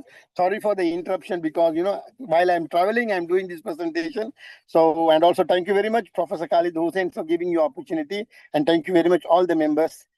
Some interruption happened from there because of my traveling right now. So sorry for that, and thank you so much for this opportunity. Thank you.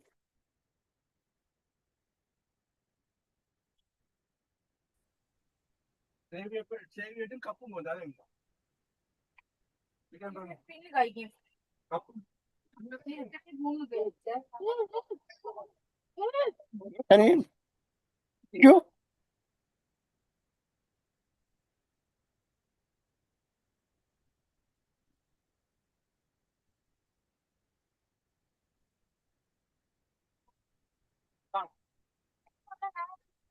Okay.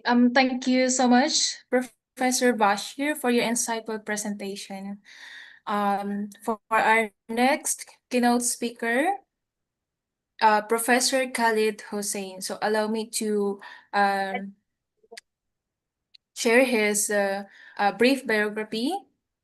Dr. Khalid Hussain is a professor in the School of Computing and Informatics at Al-Bukhari International University, Al-Setar, Kedah, Malaysia. In addition, he is a member of the Senate and the Board of Governors at Al-Bukhari International University. Before this, he was working as a professor of cybersecurity at Superior University Lahore and campus director at National Superior Institute of Science and Technology, Islamabad. Previously, he had served as Dean of the Faculty of Computer Science and campus director in Barani Institute of Sciences, ARID Agriculture University for the last 1.5 years. He also served as a Dean of the Faculty of Computer Science and Information Technology at the University of Lahore for 3 years.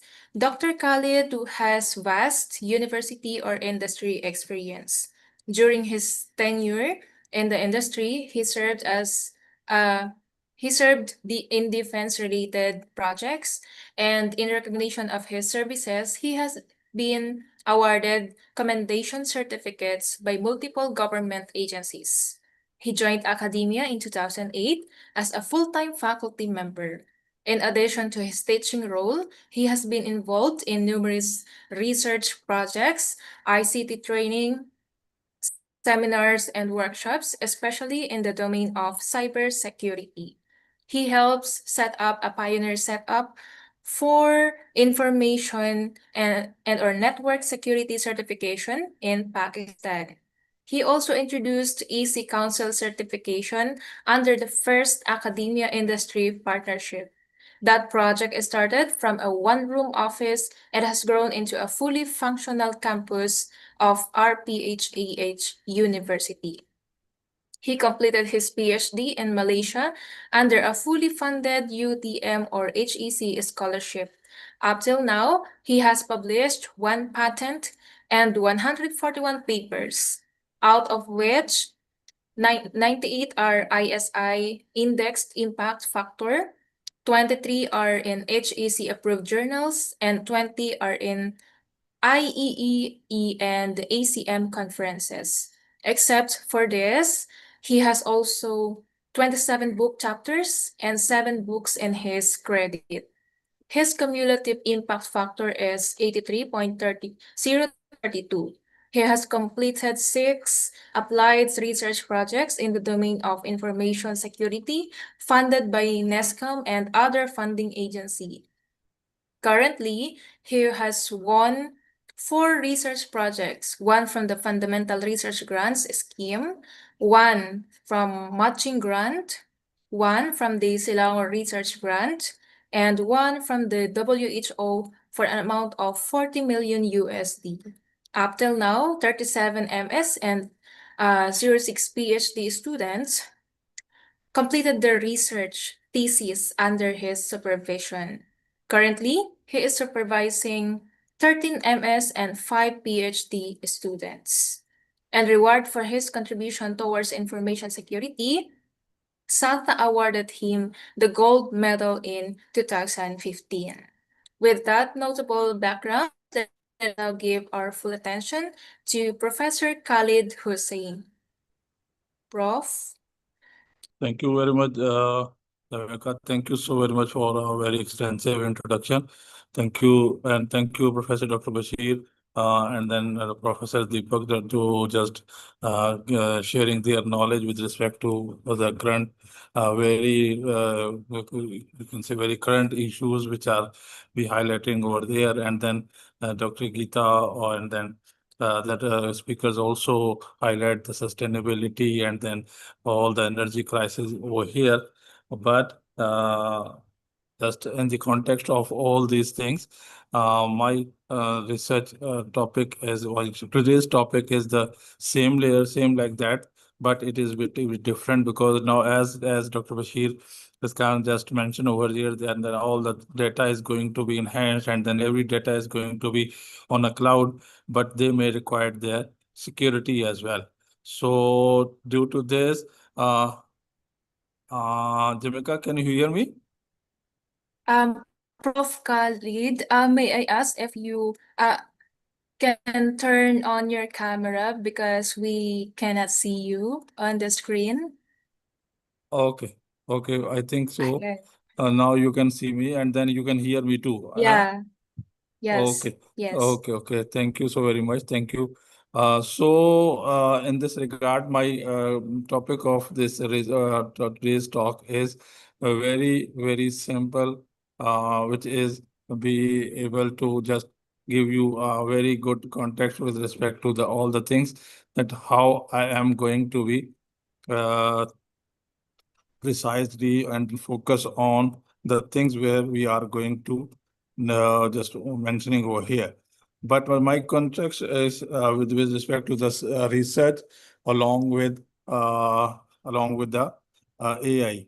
So I am going to share my slides with respect to that thing. This is altogether the theme, and my just topic is artificial intelligence and cybersecurity, to whom we call it double-edged sword.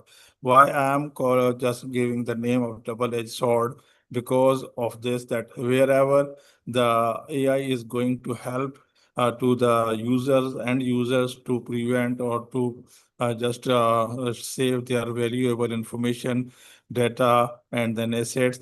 The other side, it is also going in the same way, going to help to the intruders or the attackers to get the privileges to penetrate in the system without the permission and then get the valuable information.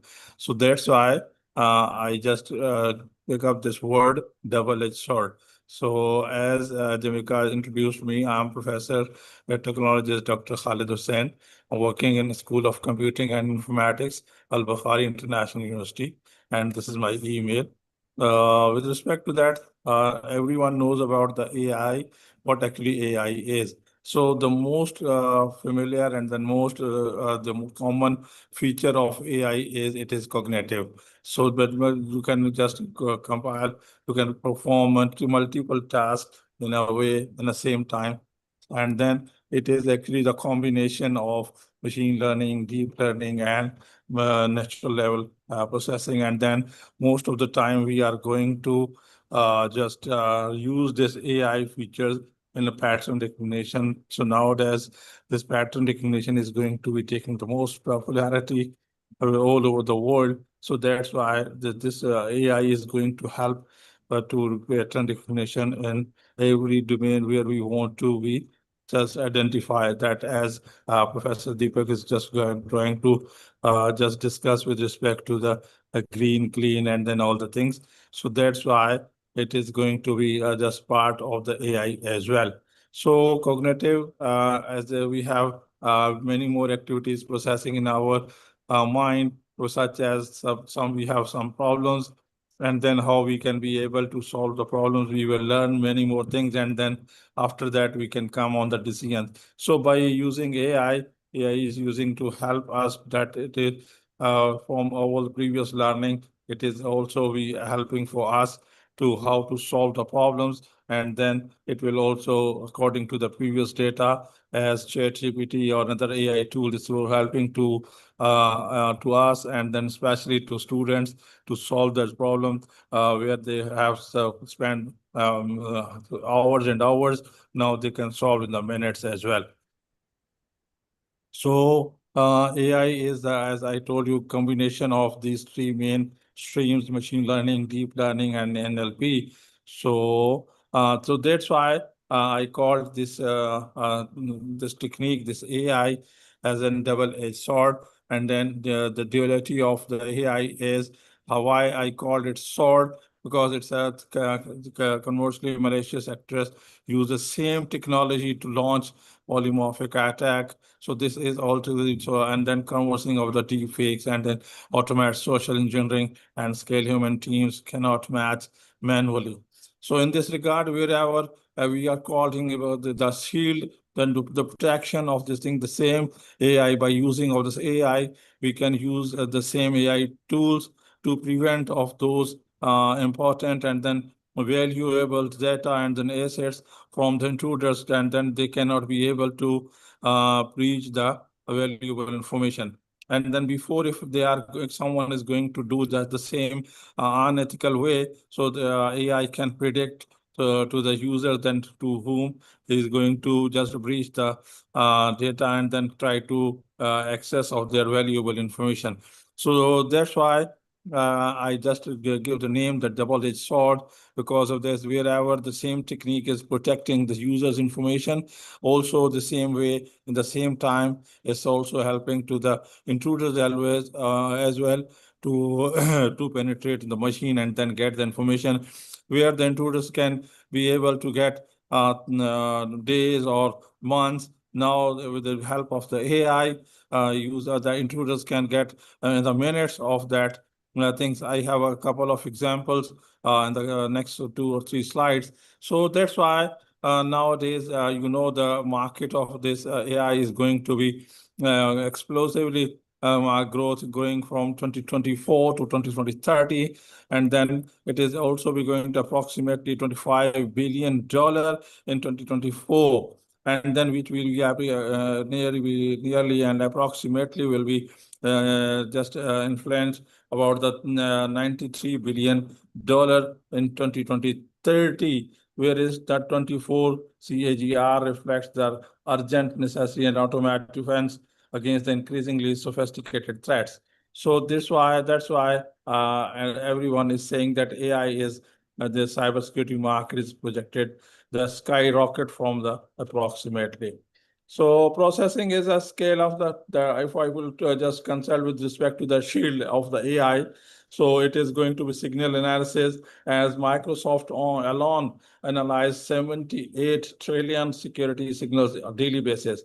So pattern recognition also establish a baseline for one normal and also traffic users behavior and then which are going to be reduction of the noise because SOC analytics is filtering out the false positive up to 40% reduction. So, and then this is actually core defense of the capabilities.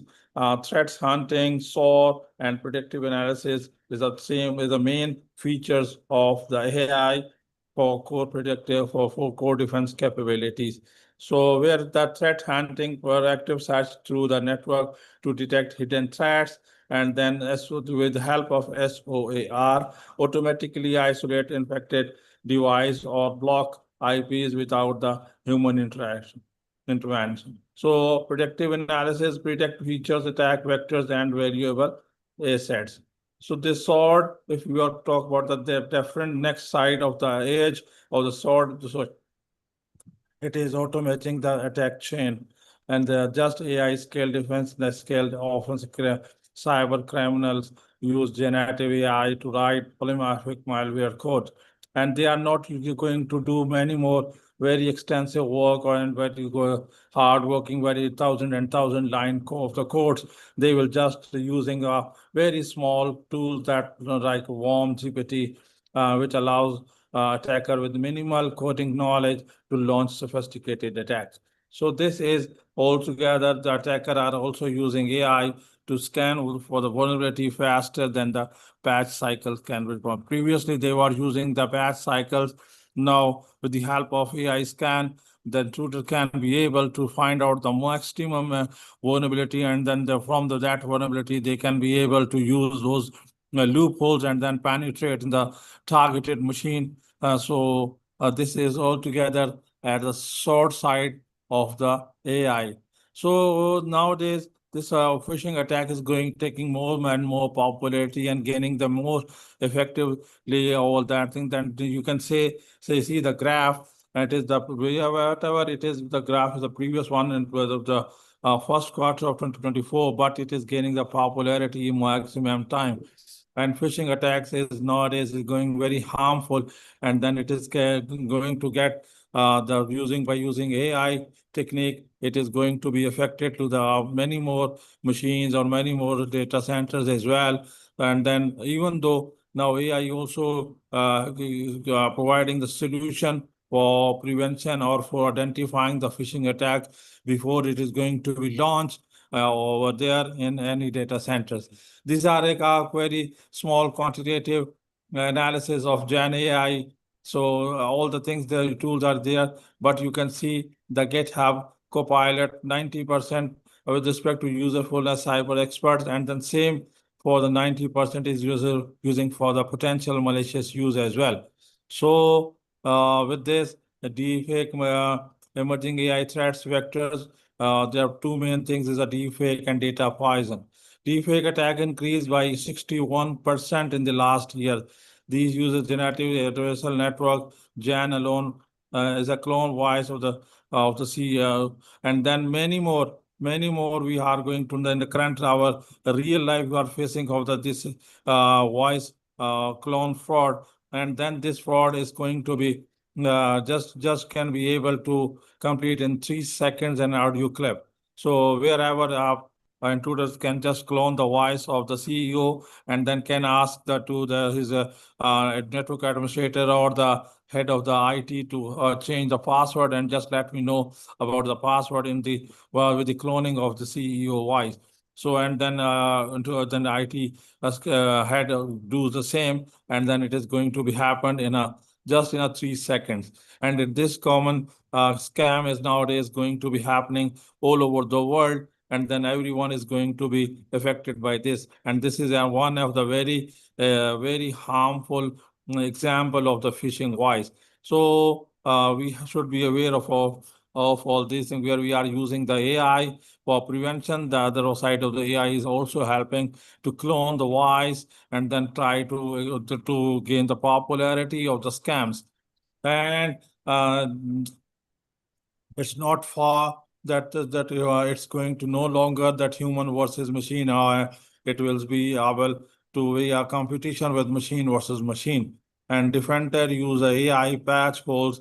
Attacker use a AI to find them, the winner, and determine to who has the better training data. This is altogether be the fight and in between the training of the data. Which data is to be better trained, and then that person will be that party will win the race. So the reality which we have to accept it, and then by hook or by crook we have to have accept this one that we might fight fire with the fire. So this is altogether be there. And last but not least, so I would just want to that what we are at the time we are from the last 2024, it was AI phishing spikes. But now we are entering in 2026, which is altogether fully autonomous SOCs. And 2028, there will be the era of, as Dr. Bashir mentioned over here, that quantum plus AI encryption, and then 2030 AI versus AI warfare.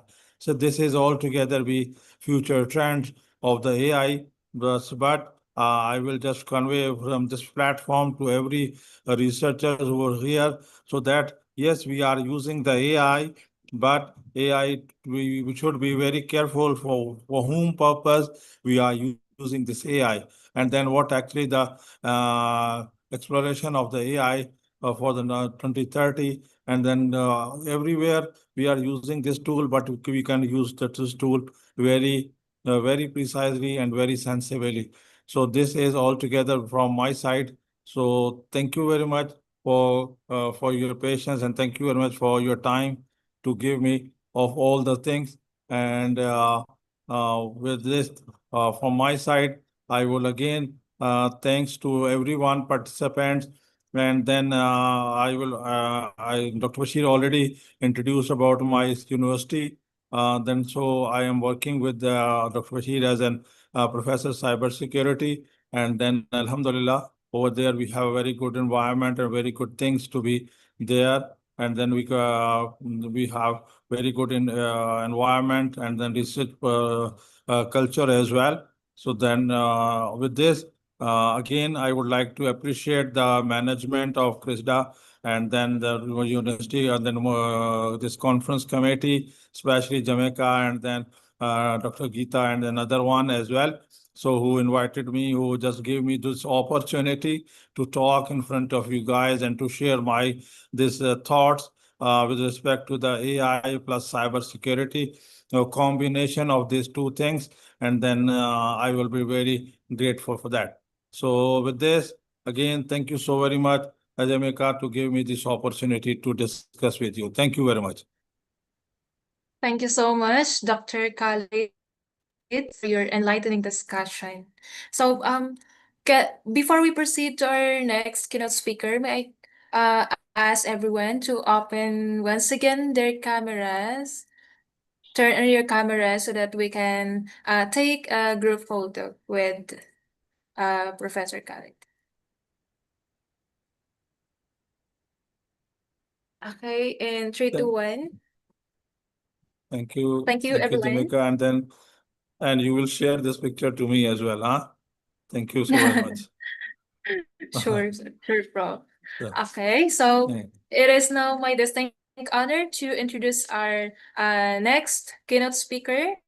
Dr. Norasiken Mahmood is an associate professor at the Institute of Graduate Studies, University Polytechnic Malaysia, Malaysia, with over 25 years of extensive experience in academia, leadership, and educational research.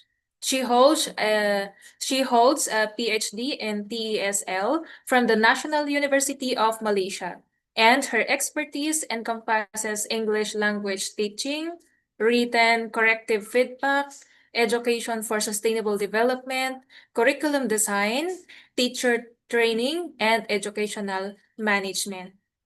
Dr. Norasiken has served in various leadership capacities, including as Dean and Deputy Dean, contributing significantly to institutional development and program innovation. She also serves as a visiting professor internationally and is actively engaged in global academic platforms as a keynote speaker, guest lecturer, reviewer, editorial board member, and research collaborator. Her research focuses on ESL literacy, second language acquisition, writing pedagogy, language policy, and technology integration in education. She has led several funded research projects and has published in reputable journals with a strong emphasis on advancing sustainable and inclusive education.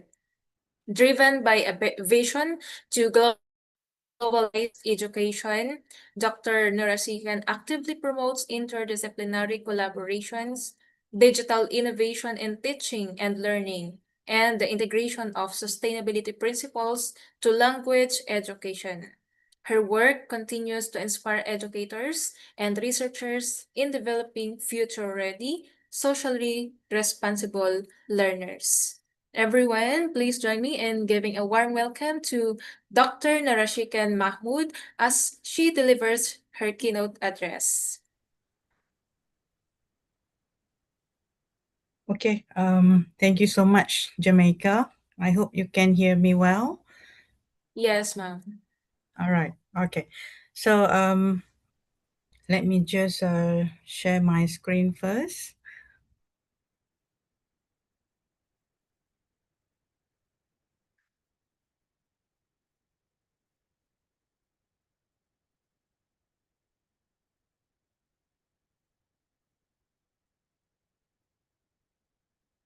Okay, so I hope you're looking at my screen now. Yes, bro. It's already right. visible. Okay, so again, distinguished chairs, respected scholars, and esteemed guests, good morning. Okay, I hope still morning, yeah. So good morning, thank you very much. Again, Jamaica, second World Conference, Sarada, and Lincoln University College for having me. So it is truly an honor, okay, for me to be part of this important conversation at a time where higher education stand at a profound crossroad when it comes to AI. Right. So my topic today will be on human intelligence in the age of AI, reimagining ethical, sustainable, and interdisciplinary higher education. So I guess my stress will be on education. Okay, so by the way, I am from University Polytechnic Malaysia, UPTM, located in the hearts of KL.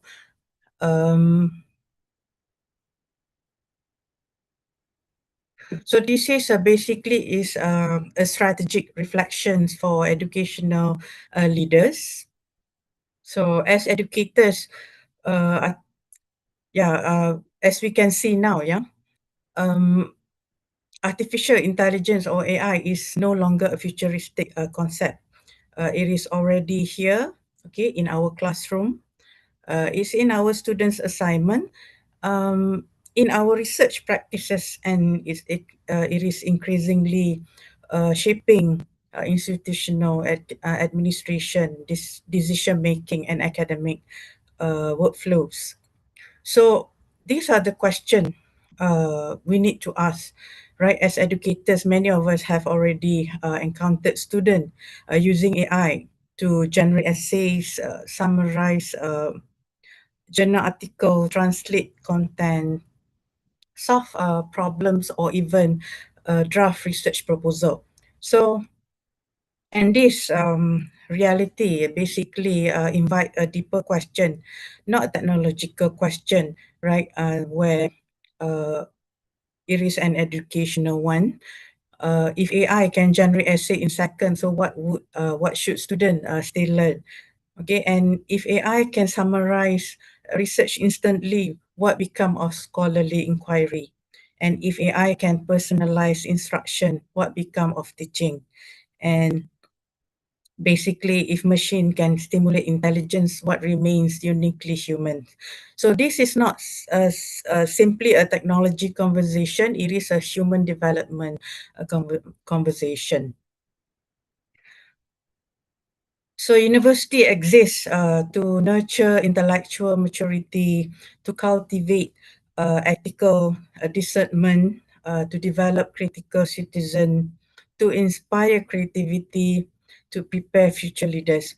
Okay, this is what we hope the university is producing or working towards too, all right? So, and therefore, our challenge is not simply whether we adopt AI, but our challenge is whether we do in some way that preserve the very essence of education. So, artificial intelligence is fundamentally restructuring the university ecosystem. Okay, the transformation is unprecedented in scale across 4 key domains, right? So it's through teaching and learning, research and administration. So of course, we use AI for lesson preparation, content generation, and for learning. It supports a personalized tutoring, brainstorming, writing assistant, and for research purpose, for the literature synthesis, for example, widely used nowadays, coding assistant, data interpretation, and also manuscript editing. Meanwhile, for the administration part, admission and academic analytic, retention prediction, and also student support automation, use AI widely. Okay, so the deeper issue is not technological adoption. The deeper issue is what kind of graduate are we now shaping? So as we speak, when we speak of intelligence, we often reduce to speed, efficiency, memory, or problem solving capability or capacity. So, and in many of these dimension, AI perform impressively, okay, but human intelligence far richer.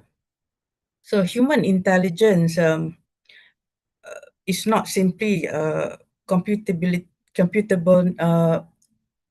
ability.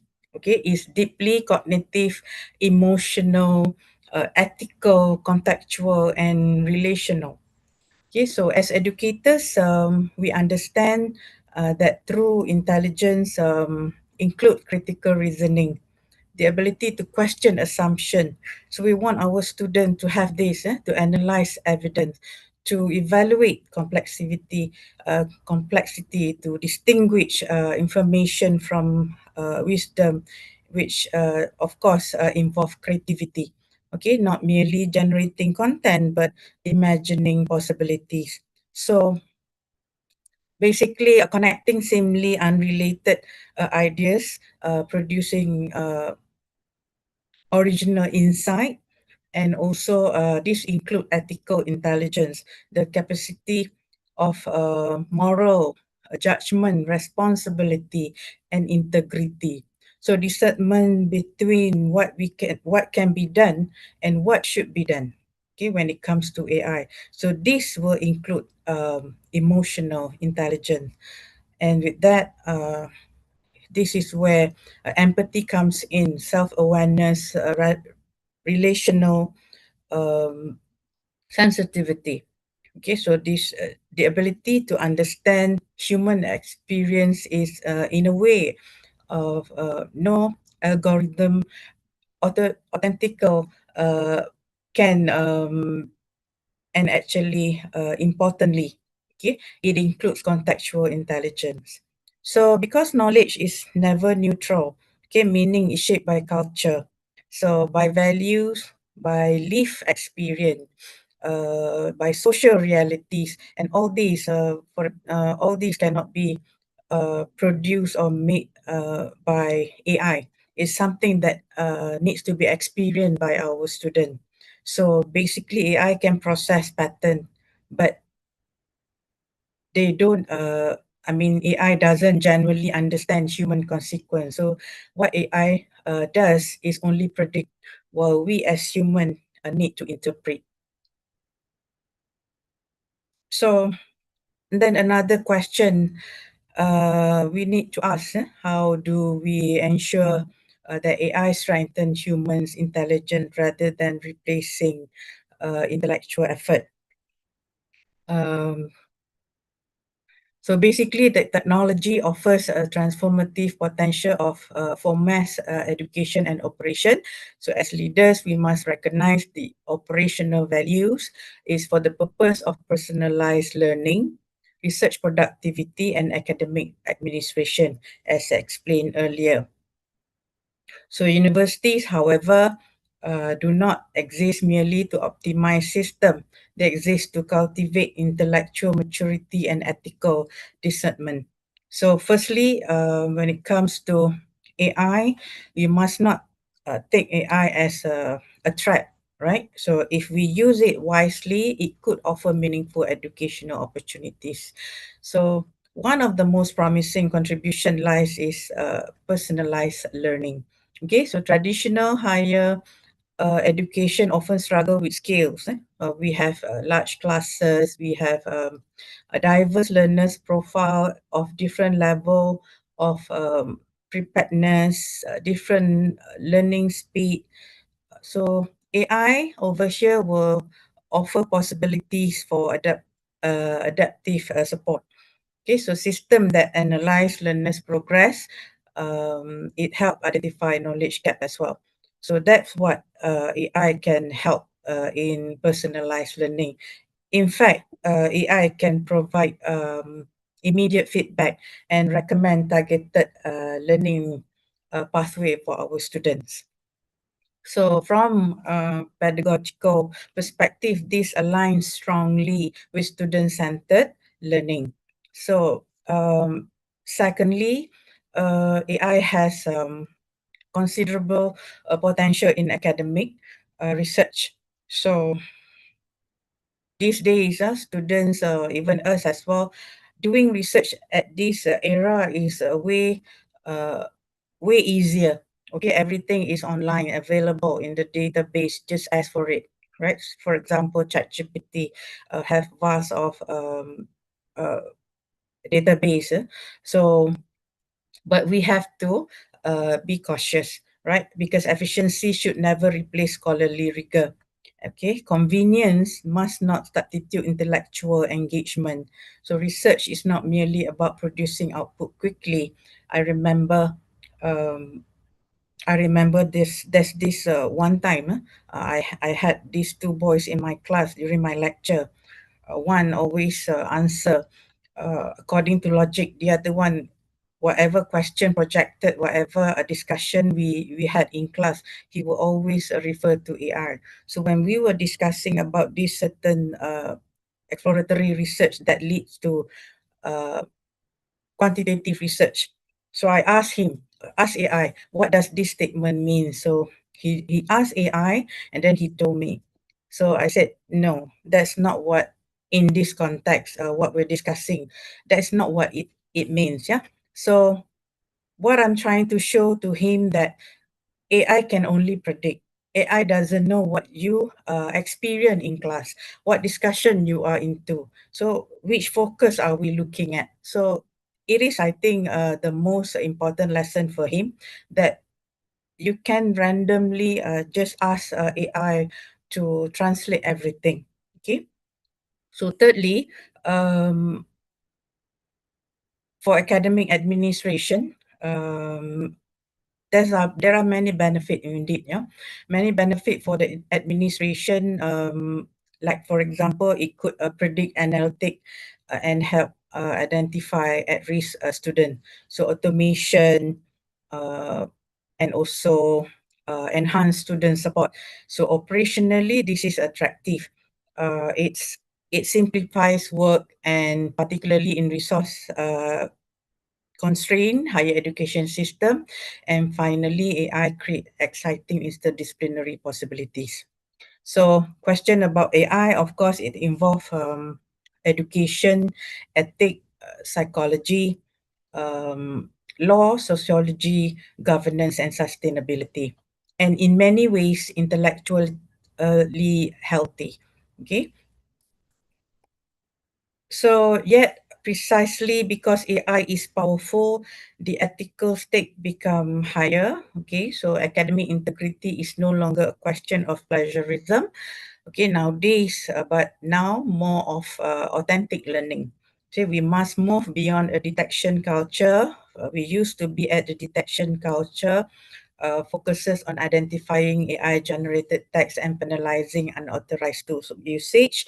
We should shift to integrity culture, okay, where it focuses on cultivating scholarly integrity and defending the authenticity of learning process. So I remember students, I feel 3 students for their AI produce research proposal in a recent semester. So of course, they provided the AI detection percentage and it states 0%. So when they came to me and questioned, how could you say it's AI because it's 0% AI produced? So I said, you cannot rely on this identifying AI generated, because I am the with my experience, I know you're not writing this on your own. You use AI. You ask AI to do it. Why? Because there are many reasons that they don't know. Okay, how I can actually detect that their use of AI. So to give example, for example, AI does not produce a proposal or research report with references. So the whole research proposal was written without any references. So obviously it's not AI. And then not following the format taught in class. So that is also another proof of AI. Okay, so authenticity tests, we should ask ourselves when it comes to AI is, did the student think? Did the student write and understand? Or it's merely prompt? Okay, or is it what they're doing is improving their prompt from time to time, not effort, okay, not really their effort on fulfilling or finishing the task. So yeah, precisely AI is powerful and the ethical stake become higher, yet this brings us to perhaps the most important dimension of our discussion. Okay, so convenience easily become intellectual dependency when we outsource our thinking. Yeah, when you leave everything to AI, you are no longer doing thinking, okay, critical thinking, what more? Critical thinking. So this is a serious educational risk emerge when students bypass the friction of learning. So the cognitive toll, outsourcing thinking, student relies on AI to generate early concept and structural draft. So this basically weaken the analysis, okay, without grappling the raw materials, independent analytical skill begin to atrophy. So reflection decline, where when they simply upload their data and ask AI to process or analyze without they conducted the analysis on their own, they tend to just accept whatever given by AI. As written, as shared in the fine print, that we must always check the what do you call the output of AI. This is where the student they want easy work, okay, easy work, fast work. So in a way, this has this has led to resilience decreases, where students loses the intellectual stamina required to navigate ambiguity and complex or unmet problem. So, which another danger, right? So, which also a threat to our data privacy and surveillance. Okay, so um, algorithmic bias. Okay, for example, when it comes to privacy and surveillance, another major concern is data ethics. Okay, AI system rely heavily on data. So student interaction, learning behaviors, performance, histories, engagement analytic. The question that is not simply what data is collected. So how is it used and who controls it? Okay, who benefit from this data? And to give one simple example, once you upload, I tested this. Once you upload the document you're working on, let's say it is a journal, right? So AI already capture it as a publication. So this is where uh, we can know, okay, that student is using AI because they cite unfinished or unpublished work. So yeah, the ethical question when it comes to AI system inherently reflect biases in language, culture, geography, and epistemology is whose knowledge is privileged and whose perspective disappear. So on our capacity, okay, as a leader in education, for example, be it whether we are a normal lecturer or a senior lecturer or one of the administrators holding any management post. So we have to acknowledge this as vital, especially scholars and students of non-Western context. Okay, so yeah, we look at cultural bias, linguistic bias, and gender bias, geographic bias, and also epistemic bias. So next is it relates. It relates with when it comes to AIs and educations. Of course, sustainability as mentioned by previous speakers earlier. Okay, so is what basically related is when we discuss about artificial intelligence at higher education, the conversation often centers around efficiency, okay, innovation, productivity, and transformation. So this, in a way, talking about sustainability. Okay, so this is frequently overlooked, okay, by us. So uh, until UNESCO has highlighted the importance of sustainability and made it as a goal, then now we must make sure that we adopt AI responsibly. Okay, we must ask not only what AI can do, but also uh, what are its long-term educational, social, and environmental consequences. Okay, because responsible innovation must always be sustainable innovation. So social sustainability, for example, environmental sustainability and educational sustainability.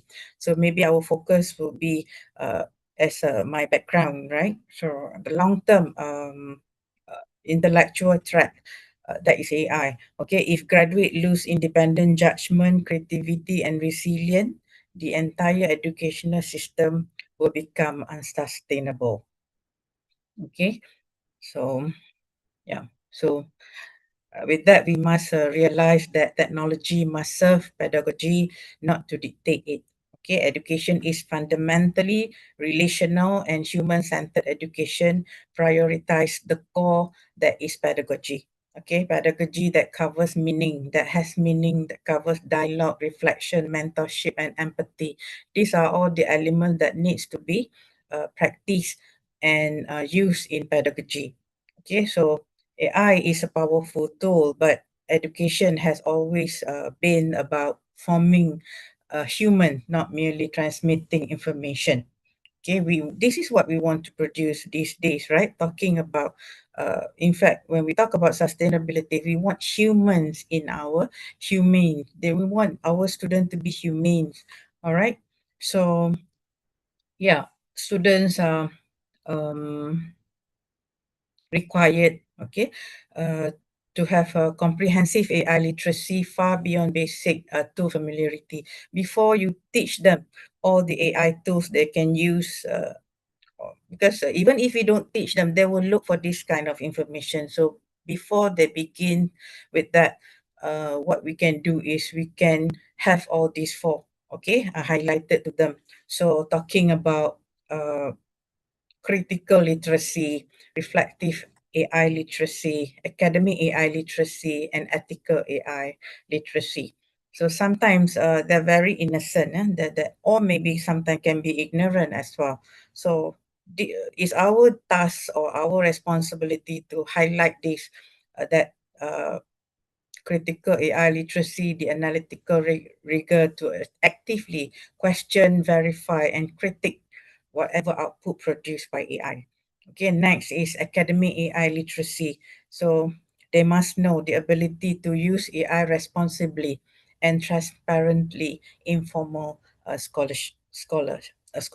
Okay, so next is they need to have ethical AI literacy, where the capacity to they have the capacity to understand the downstream social, privacy, and bias consequences of AI usage. Last but not least, when it comes to reflexive AI literacy for our student, this is the highest form of competence, where knowing when not to use AI to preserve human cognitive development is very important. Okay, not everything can be um, processed, produced, and with AI. All right, so they need all this. So next is the challenges. Modern educational challenges force isolated discipline to converge. Okay, so AI challenges are never single discipline problem. Through innovation, it requires collaboration across boundaries. So AI at higher education, uh, that concerns pedagogy, ethics, technology, law, psychology, policy, and sustainability. So educational questions now require a multidisciplinary lens. This convergence is intellectually healthy. So basically, this will involve just now all the seven, okay? Pedagogy, ethic, and psychology will lies under the human core. Okay, a very important element that needs to be um, looked at, highlighted in using the AI. And next is the element of structural framework, that is law and policy. And last but not least, technology and sustainability will lies under this systemic future. Okay, so in other words, AI forces convergence, and this is unprecedented opportunities for institutional health.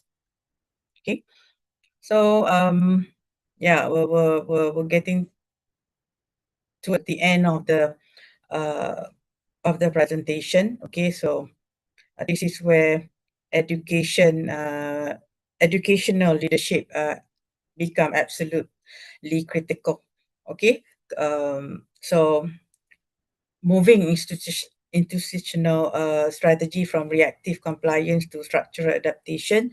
So the first one is during or for the purpose of curriculum design. So we use AI in assessment diagnostic, for example, in when we design our curriculum, we must respond strategically. Okay, have to be done thoughtfully, ethically, and proactively. Okay, so AI compels to us to rethink educational relevance. So if AI can complete certain tradition academic tasks effortlessly, then we must ask whether those tasks still reflect meaningful learning. Okay, for example, we have to make sure this meaningful learning occurs in our curriculum designing. Okay, if an assessment merely reward information reproduction, okay, so AI will outperform the student. Okay, if we look at the information reproduction, of course, AI will outperform the student. So, but higher education should not merely access recall. Okay, what we can do, we should have authentic assessment, more of oral defense, reflective work, and applied problem solving. Okay, so for the purpose of faculty development, educators, yes, we need support. Okay, don't be afraid of AI. Okay, I even had, when I was the dean, I even had a staff, a lecturer who decided to retire early because of AI. Okay, she was not ready for online classes or these blended learning. So all these we need to help our educators, okay, through their AI pedagogy, the ethic, the assessment redesign, and also digital capability. And for the aspect of governance, institution require clear systemic framework, okay, to guide ethical implementation before crisis occur. For example, um, we need to have this acceptable AI use policy, disclosure expectation, academic integrity policies, ethical safeguard, data governance. Okay, so this is something that if you cannot achieve one without the other. Okay, so governance protect the institution, faculty development protect the educators, and curriculum redesign protect the inherent values of the degree, and that is our students as well. Okay, so yeah, so this is artificial intelligence, undoubtedly one of the most transformative forces shaping higher education. Okay, so its potential is remarkable. Okay, we know that, and opportunities are real, but of course it comes with its own risk. Okay, with risk. So ultimately our responsibility is not merely to adopt innovation, but to ensure innovation remains educationally meaningful. Okay, because higher education has never simply been about delivering information only. Okay, it has always um, been about cultivating human potential. Okay, so this is where we get the wisdom, the judgment, the creativity, the ethical responsibility, the empathy, critical citizenship, uh, leadership, and the future of education is not mainly not human versus AI. Okay, so it's human intelligence strengthened but never replaced by responsible AI. So again, the better question, we shouldn't ask uh, the wrong question. Okay, that is it humans versus AI. So a better question will be, how do we ensure AI strengthens humans intelligence rather than weakening it? Okay, so because if we lose the human purpose of education, no technological advancement will compensate for that loss. Okay, so I leave you with this thought. The universities that thrive in AI era will be those that adopt AI. Will not be those that adopt AI the fastest. It's not a matter of speed, not a matter of who get there first, but this university will be among those that integrate AI the wisest. Okay, while remaining unapologetically human. So I think with that, thank you very much. That's the end of it. All right. So because my background is education, so my main concern will be how how this will affect our students. Okay. So did you manage to see my presentation just now? Yes. No. Yes. Yeah, I mean the slide. Okay, I need to stop. All right. Okay, so thank you very much. much. That's the end of my presentation. I hope that will at least help us to make the rest of the faculty members and including especially our students to understand the danger and the advantage or the potential opportunities they can get out of AI. All right, so thank you Yeah. very much for having me. Once again, thank you so much, Dr. Narasikin, for My pleasure. sharing your knowledge and your expertise today. My And pleasure. Thank you very much. perhaps we could take another photo group with Dr. Narasikin.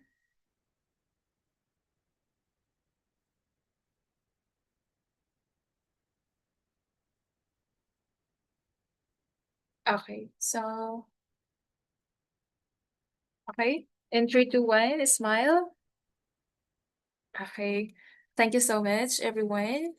So we'll now proceed to another inspiring speech in today's program. Allow me to introduce our speaker, Professor Amit Jain, a Vice Chancellor in Amity University, Rajasthan, India. Prof. Ahmed is currently president of Amity University, Rajasthan. Prior to this, Ahmed served the university as Pro Vice Chancellor, the Dean of the Faculty of Management, and Director of the Business School.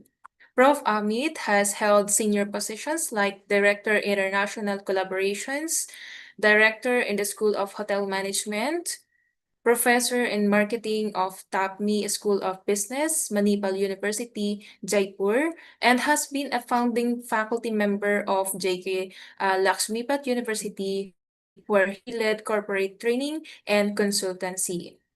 He has been a visiting professor with UTS Sydney, SAZ Hungary, and J. Celia University, Slovakia. Professor Ahmed has been actively involved in teaching, training, research, and administration for more than 24 years.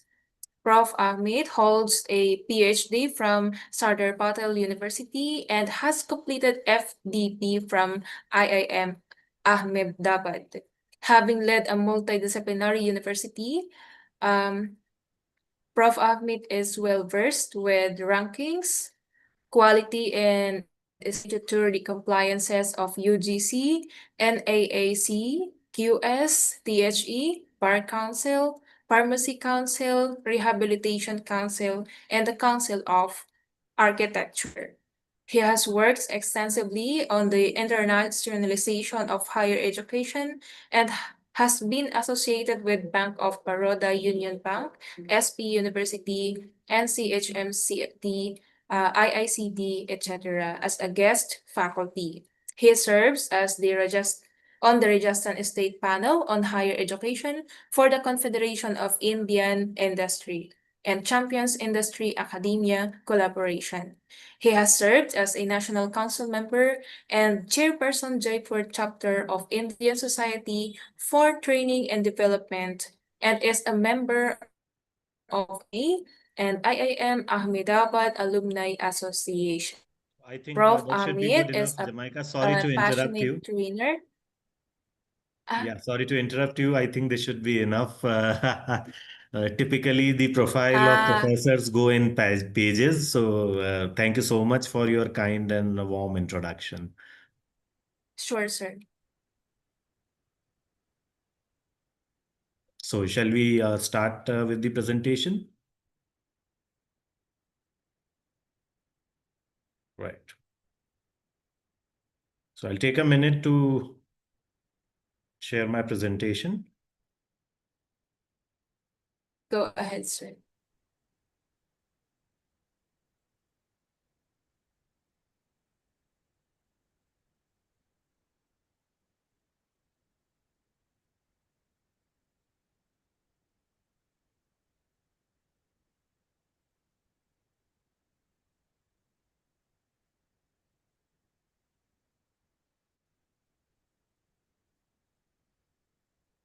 Just a moment.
Yeah, there we go.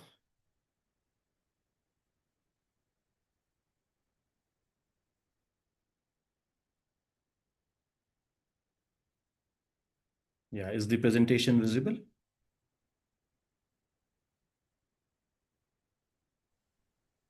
It's already visible, bro. Okay, so thank you so much for having me. I express my gratitude to all the organizers of this wonderful conference, and my thanks and appreciation to my colleague Dr. Pallavi Mishra for introducing me to the organizers of this conference. I heard some of the previous speakers, and they have thrown wonderful light on the aspect of AI in education, and I'll be adding my bit. I look at AI from a very different perspective, heading a university where we have more than 75 different programs in 18 domains. So we share a very different perspective on AI. So I would like to start with sharing of an anecdote that was shared by a colleague, and definitely the our generation, right? The senior colleagues uh, talking to a younger faculty member, and what they are talking to the younger faculty member is, "I'm going to complain against you to the dean." And the younger faculty is taken aback. "But why? What did I do?" And the senior colleague says that, "You make all these social media videos on how to create content using AI. My students are, using your methods." So the younger faculty asks, "But surely you can detect the AI content, right?" Senior colleague, "Fat chance. After you taught them how to humanize AI content using another AI and then paraphrasing using a third AI platform." So it is very, very difficult to, catch hold of them if they are doing their assignments and they are doing their work using AI. So the younger colleague says, "Don't be stressed. Why don't you take Viva to confirm their knowledge, a comprehensive Viva and all that?" So the senior colleague says, "I'm stressed. I don't know how to evaluate student work anymore." And the younger colleague says, "Why don't you ask AI about it?" So the senior colleague stares here at the younger colleague and leaves. And that is what, is the situation as of now. There are two school of thoughts. There are two different types of professors. One who are vouching for use of AI, use of technology. The other, vouching against it in terms of the limitations or the difficulties it creates for education and research. So in my presentation, I would like to highlight what is the need. Have we seen such kind of disruptive changes earlier? And if yes, how to cope up with that? So I would like to tell all my colleagues here is that AI or AI kind of transformative change is not new. Same thing has happened when the computers were introduced, and we all moved from overhead projectors and transparency slides to Word, Excel, and PowerPoint style presentation formats. Same thing happened when the world adopted internet. Today we cannot imagine this conference without use of internet. Even if for a minute there was a power off and there was darkness everywhere, and we know that this is what happens if we don't have internet, right? But when internet came, it got along with it a lot of negative things also. So we see a lot of cyber frauds happening. We see a lot of things that are not good for society happening because of internet, but we cannot blame for it. It is up to the humans how to use a particular technology and whether to use it for the advantage or benefit of the society, or whether to use it for a detrimental impact. So we are living in a world which is full of changes, challenges, and competition, right? Changes from one company making one car like Ford's Model T to Tesla, which is full of features, and there are so many versions, so many variants. If even if we take any one company, forget about Tesla. If we talk about, let's say, Hyundai or Volkswagen or any other company, car company, typically they have 7 to 8 different models. All models come in at least 7 to 8 different variants, because there will be a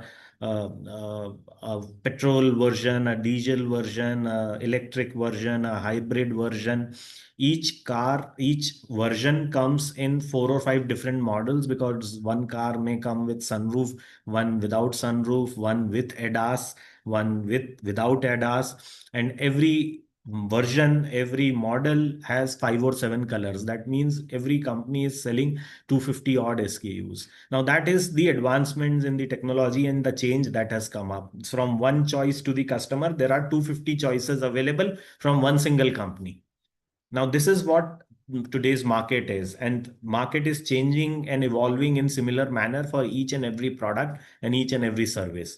So we cannot do away with technology, we have to adopt it. But at the same time, there are a lot of challenges. So we still have people who don't have access to basic facilities, and there is a lot that can be done using technology, using AI for social good. And there is an intense competition. So we feel that fine, we mastered one technology, we all learned, let's say, if I talk about old days, how to make PowerPoint presentations, we got a parachute, but when we land on the shore, this situation of the competition is like that only. So it is said that 16th century has been described as the age of muscle power, because countries were fighting with each other, kings were fighting with each other, right? Most of the places there were monarchies, right? The one who had a bigger army was more powerful, and thus a bigger king or a queen. Then 18th century said to be the age of money power. So those countries where they had better economic resources, they could establish big factories, lower the cost of production, mass produce things, industrialization started, and that's what was required in that age to be successful. But 21st century is the age of knowledge power. So when we are talking about knowledge power, probably we need these kind of disruptive changes, as we call it AI, to supplement to the knowledge and bring in more efficiency. This century has been about improvement in the efficiency, improvement in the productivity. Likewise, so why actually we are discussing the future of work, and the reason is that the world of work is changing faster than ever. So AI is transforming industries. If you don't adopt, as a university, as a higher education player, if you don't adopt AI, if you don't teach your faculty members and students the use of AI, they won't be useful when they go back to the industry. So AI is transforming industry. Remote and hybrid work is becoming mainstream. New jobs are emerging every year. Traditional careers are being redefined, and lifelong learning has become essential.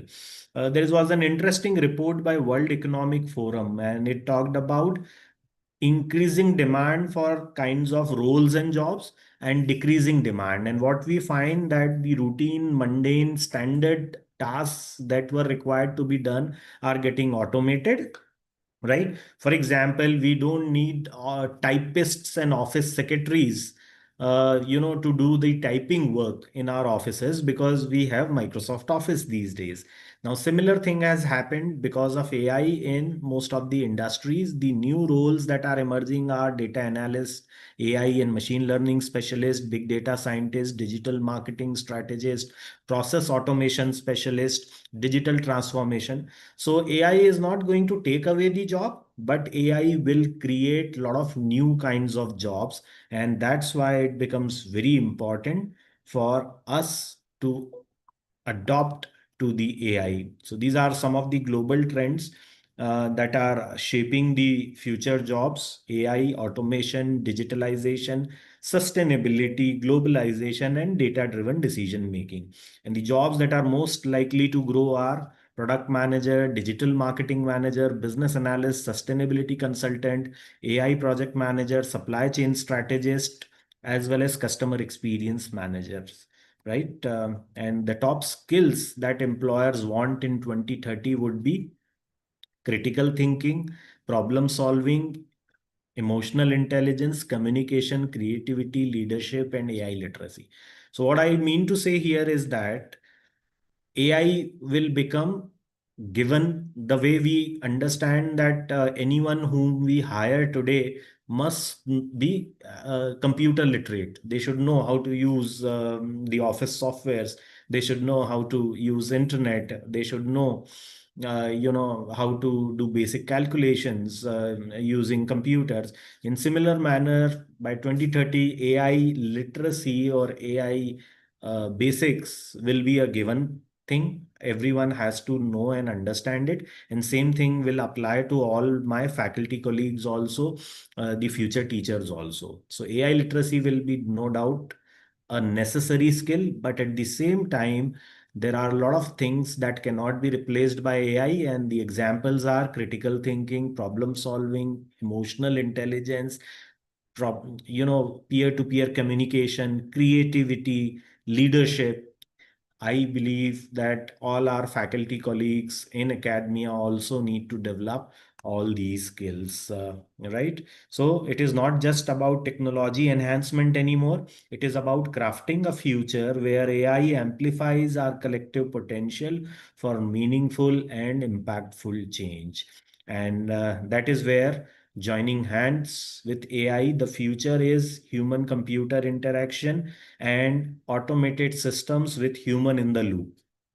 And that is what is required. It may create fear of losing job, but I don't think if people adopt to it and people train themselves, they will ever have this problem of losing a job. So what is AI?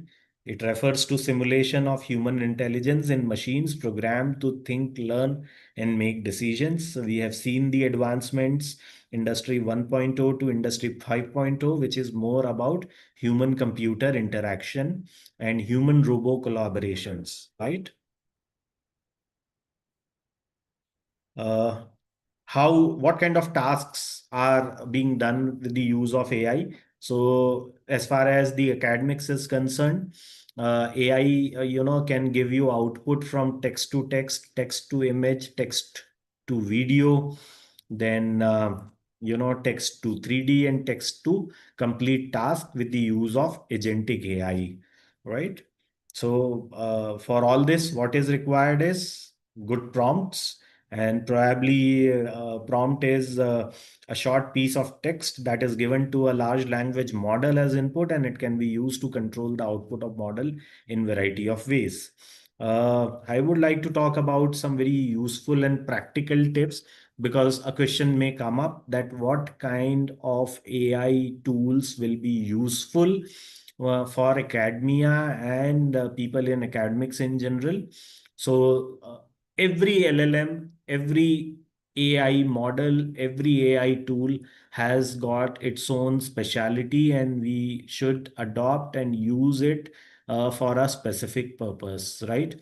For example, if we are talking about text to text, so something that generates meaningful and coherent text from input text, probably Chat GPT, Claude, Gemini, Mistral, write a letter from a time traveling grandmother to her granddaughter in 2050, right? It can do that. Then there are softwares, there will be AI tools like Doll AI, Midjourney, Stable Diffusion, which will work from text to image. Similarly, image to image, Adobe Firefly, Runway, ML, Stable Diffusion. Then image to text, Google Cloud Vision. Speech to text, Google STT, Whisper, IBM Watson. Text to audio, 11 Labs, Play.ht, Google Audio LM. Text to video, Runway, Gen 2, Pika Labs, Synthesia.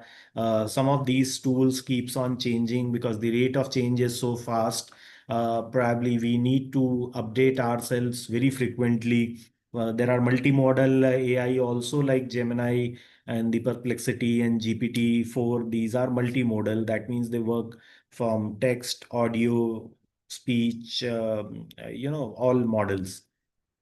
And there are now tools available for prompt generation as well. For example, uh, one difficulty is that AI understands language of a prompt. If you don't know how to ask right question, you will not get right answer. But how to learn to ask right questions, for that also AI is available, and there are a lot of prompt generation tools that are available, and that can be used. In fact, for young researchers, I would like to talk about some very basic things that they can incorporate in their teaching, learning, research, and delivery processes, and they will benefit a lot. For example, Google itself, and with the use of Gemini, provides a lot of interesting tools. I'm not sure many of you might be aware of it, but these are some AI supported tools which now Google provides. For example, Google Scholar PDF Reader.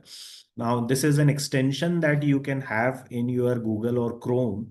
And this PDF reader is an intelligent PDF reader. It can help you to highlight the PDF, right? If you highlight a particular portion, it will also convert all the sources. For example, if there are references in a paper, it will create a direct link to those papers, right? You can directly kind of skim, outline, jump to figures, cite. You can directly cite from that paper, right? When you are reading your research paper next time for preparing maybe a literature review, or writing a structure literature, or doing a bibliometric analysis, it is better to use this kind of things.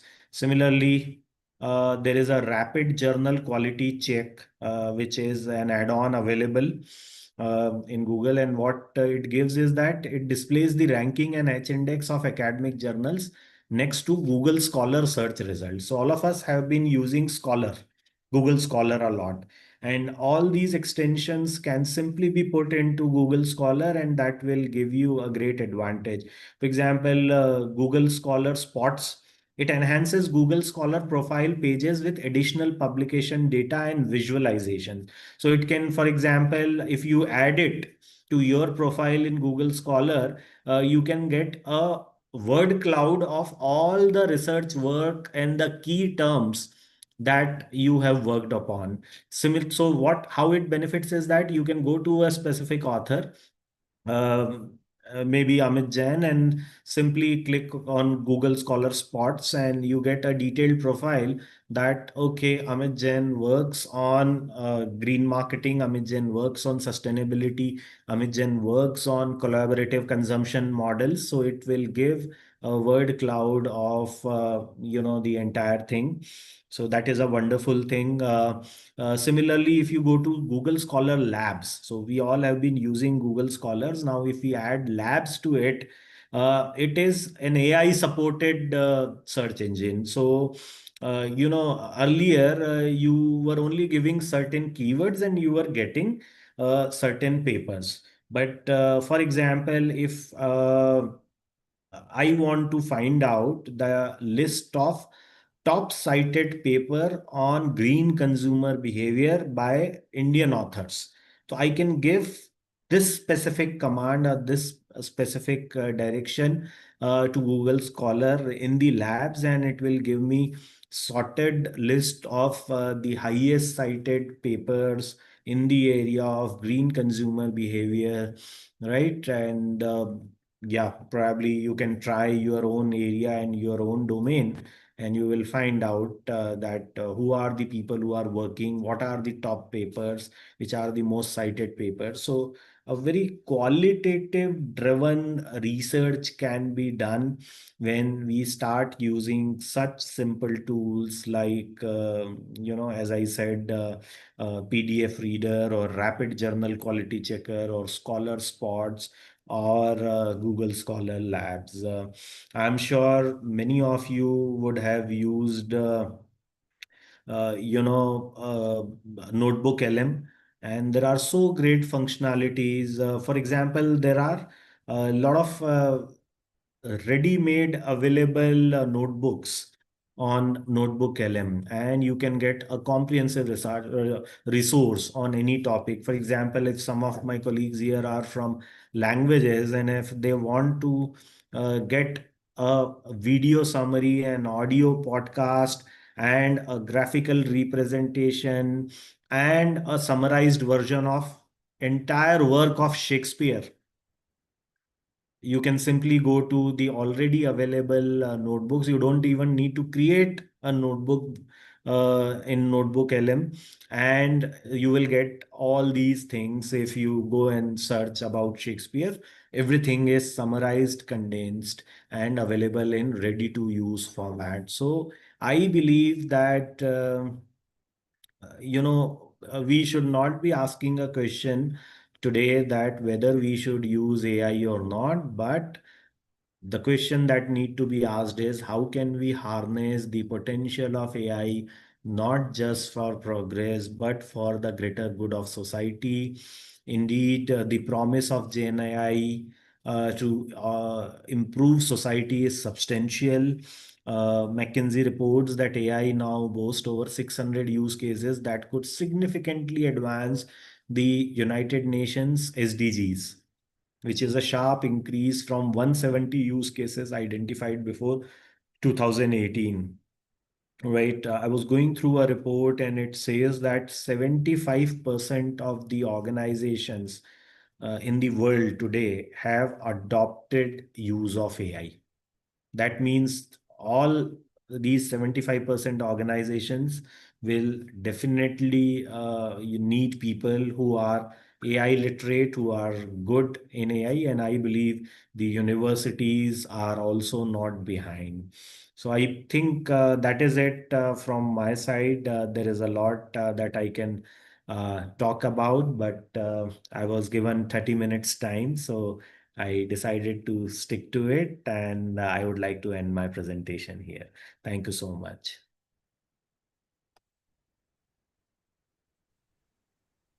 Thank you very much, Professor Ahmed, for your insightful and comprehensive discussion for today.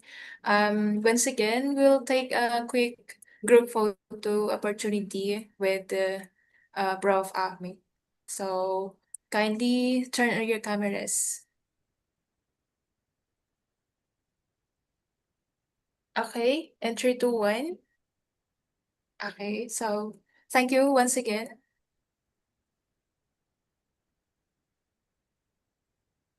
To continue our session discussion.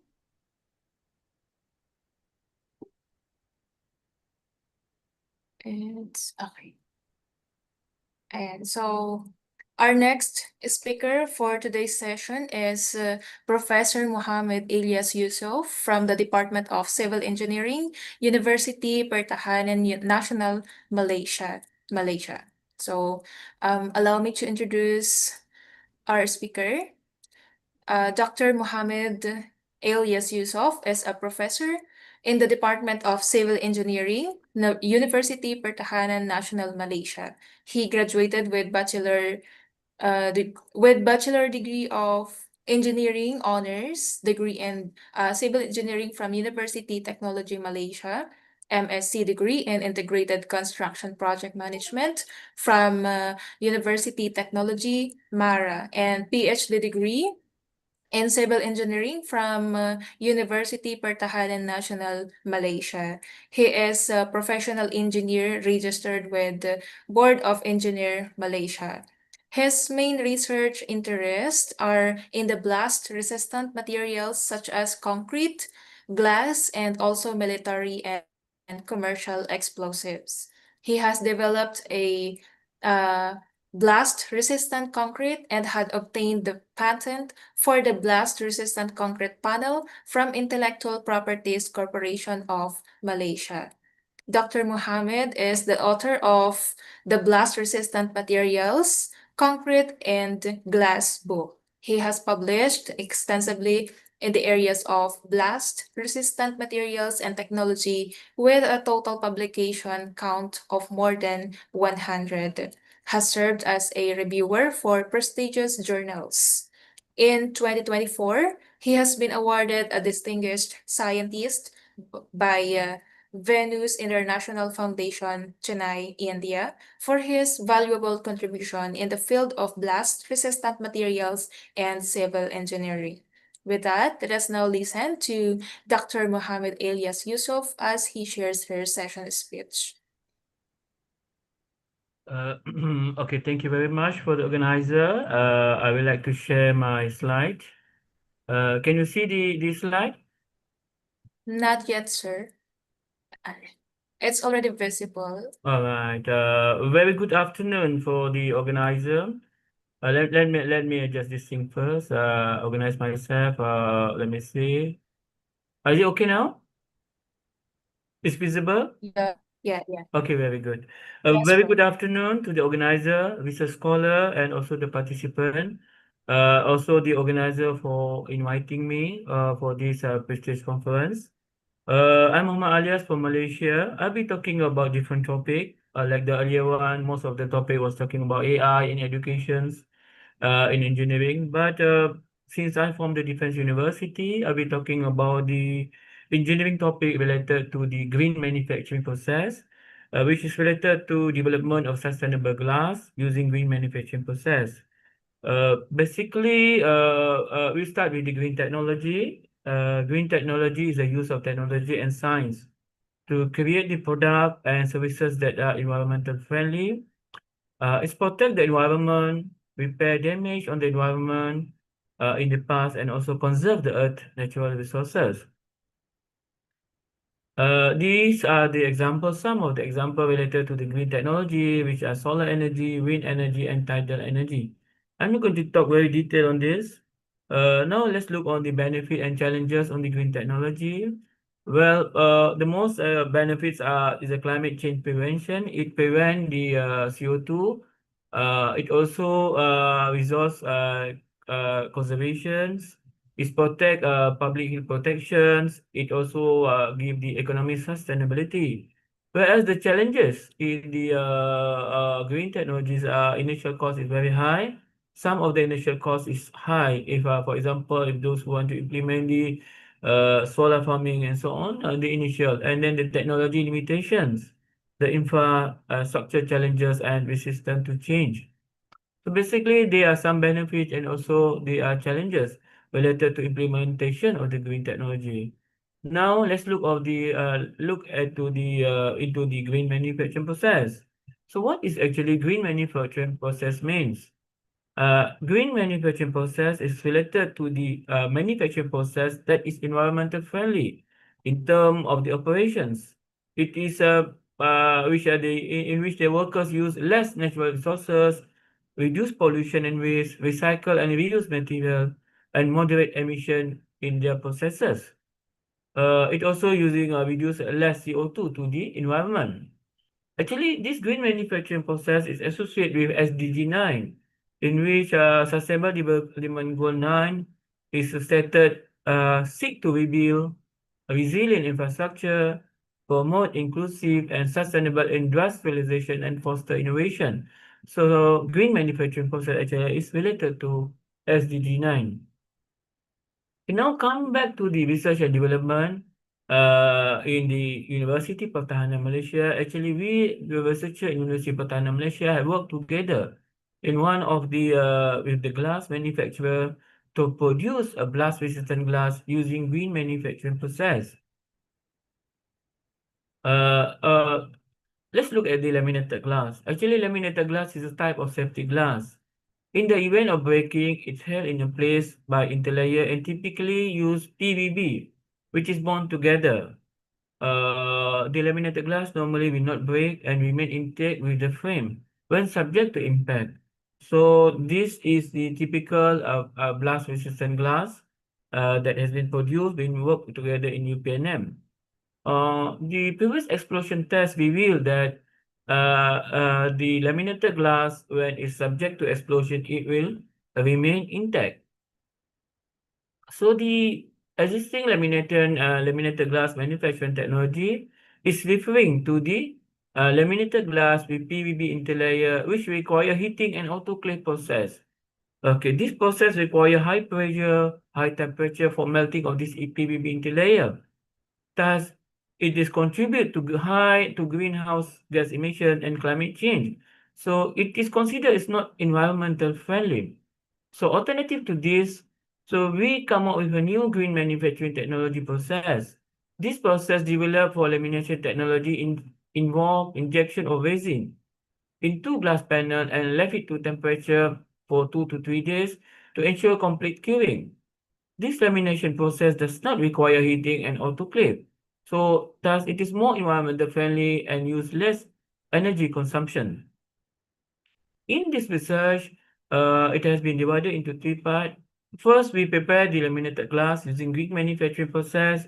Secondly, as in the engineering, we test the laminated glass property. Then we do a field blast testing. So this basically is the preparation of glass sample, where it starts from the loading of the glass preparation, edge cutting, injection of the resin, and unloading. So basically, this slide shows the injection of the resin in between the laminated glass, and this is the final product. So we have delivered the final product for the testing at the destination blast testing site. So prior to this one, we have done the mechanical property test. We want to see what is the strength of the glass. So we are using certain standard. We have done two type of tests.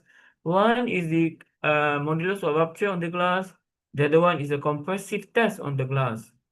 So the result shows that it has 70.9 megapascal, and the compressive strength is 926 megapascal.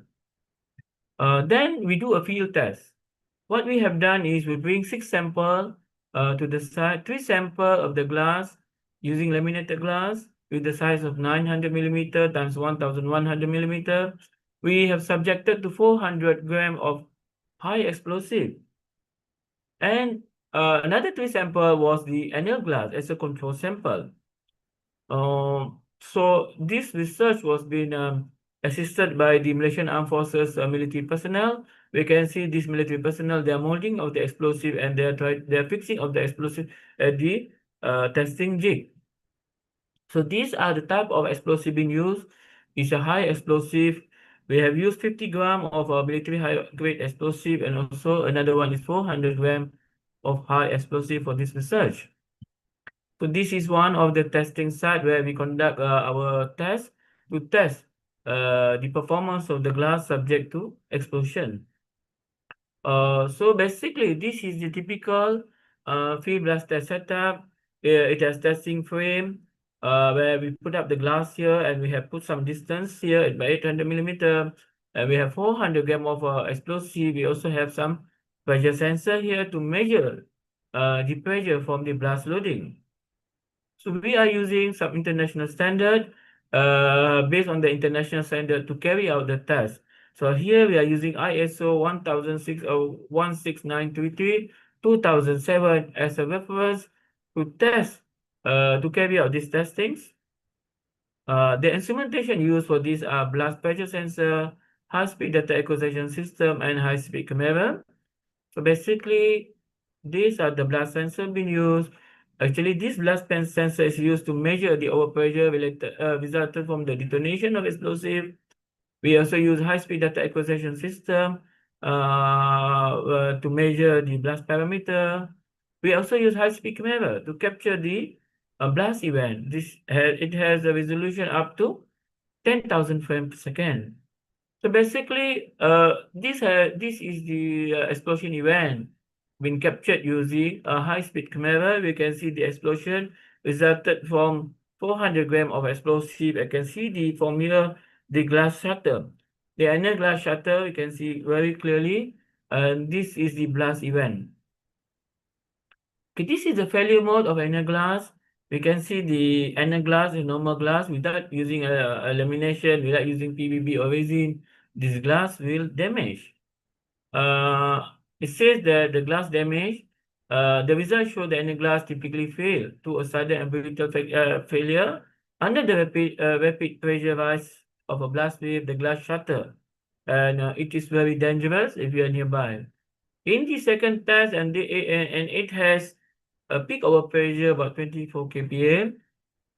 In the another test, where we tested using laminated glass with PU resin, the glass sustained. There is no damage, there is only crack and fracture. The laminated glass with PU resin remain intact into the frame with minor crack.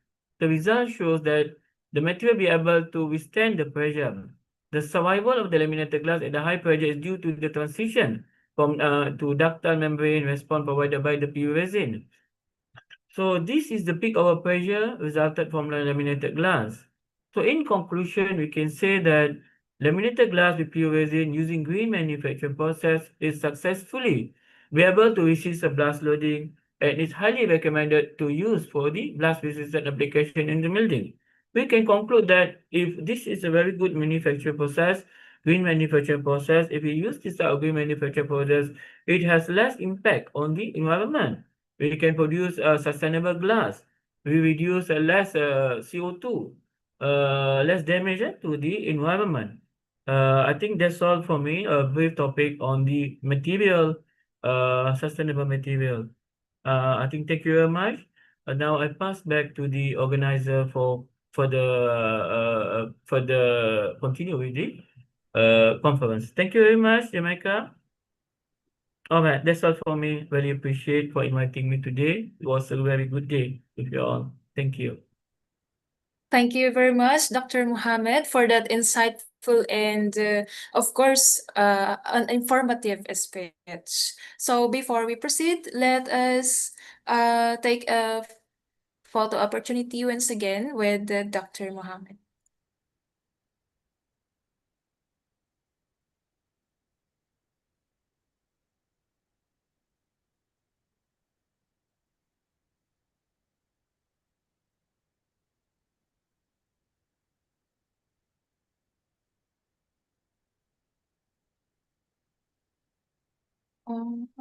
Okay, is it coming?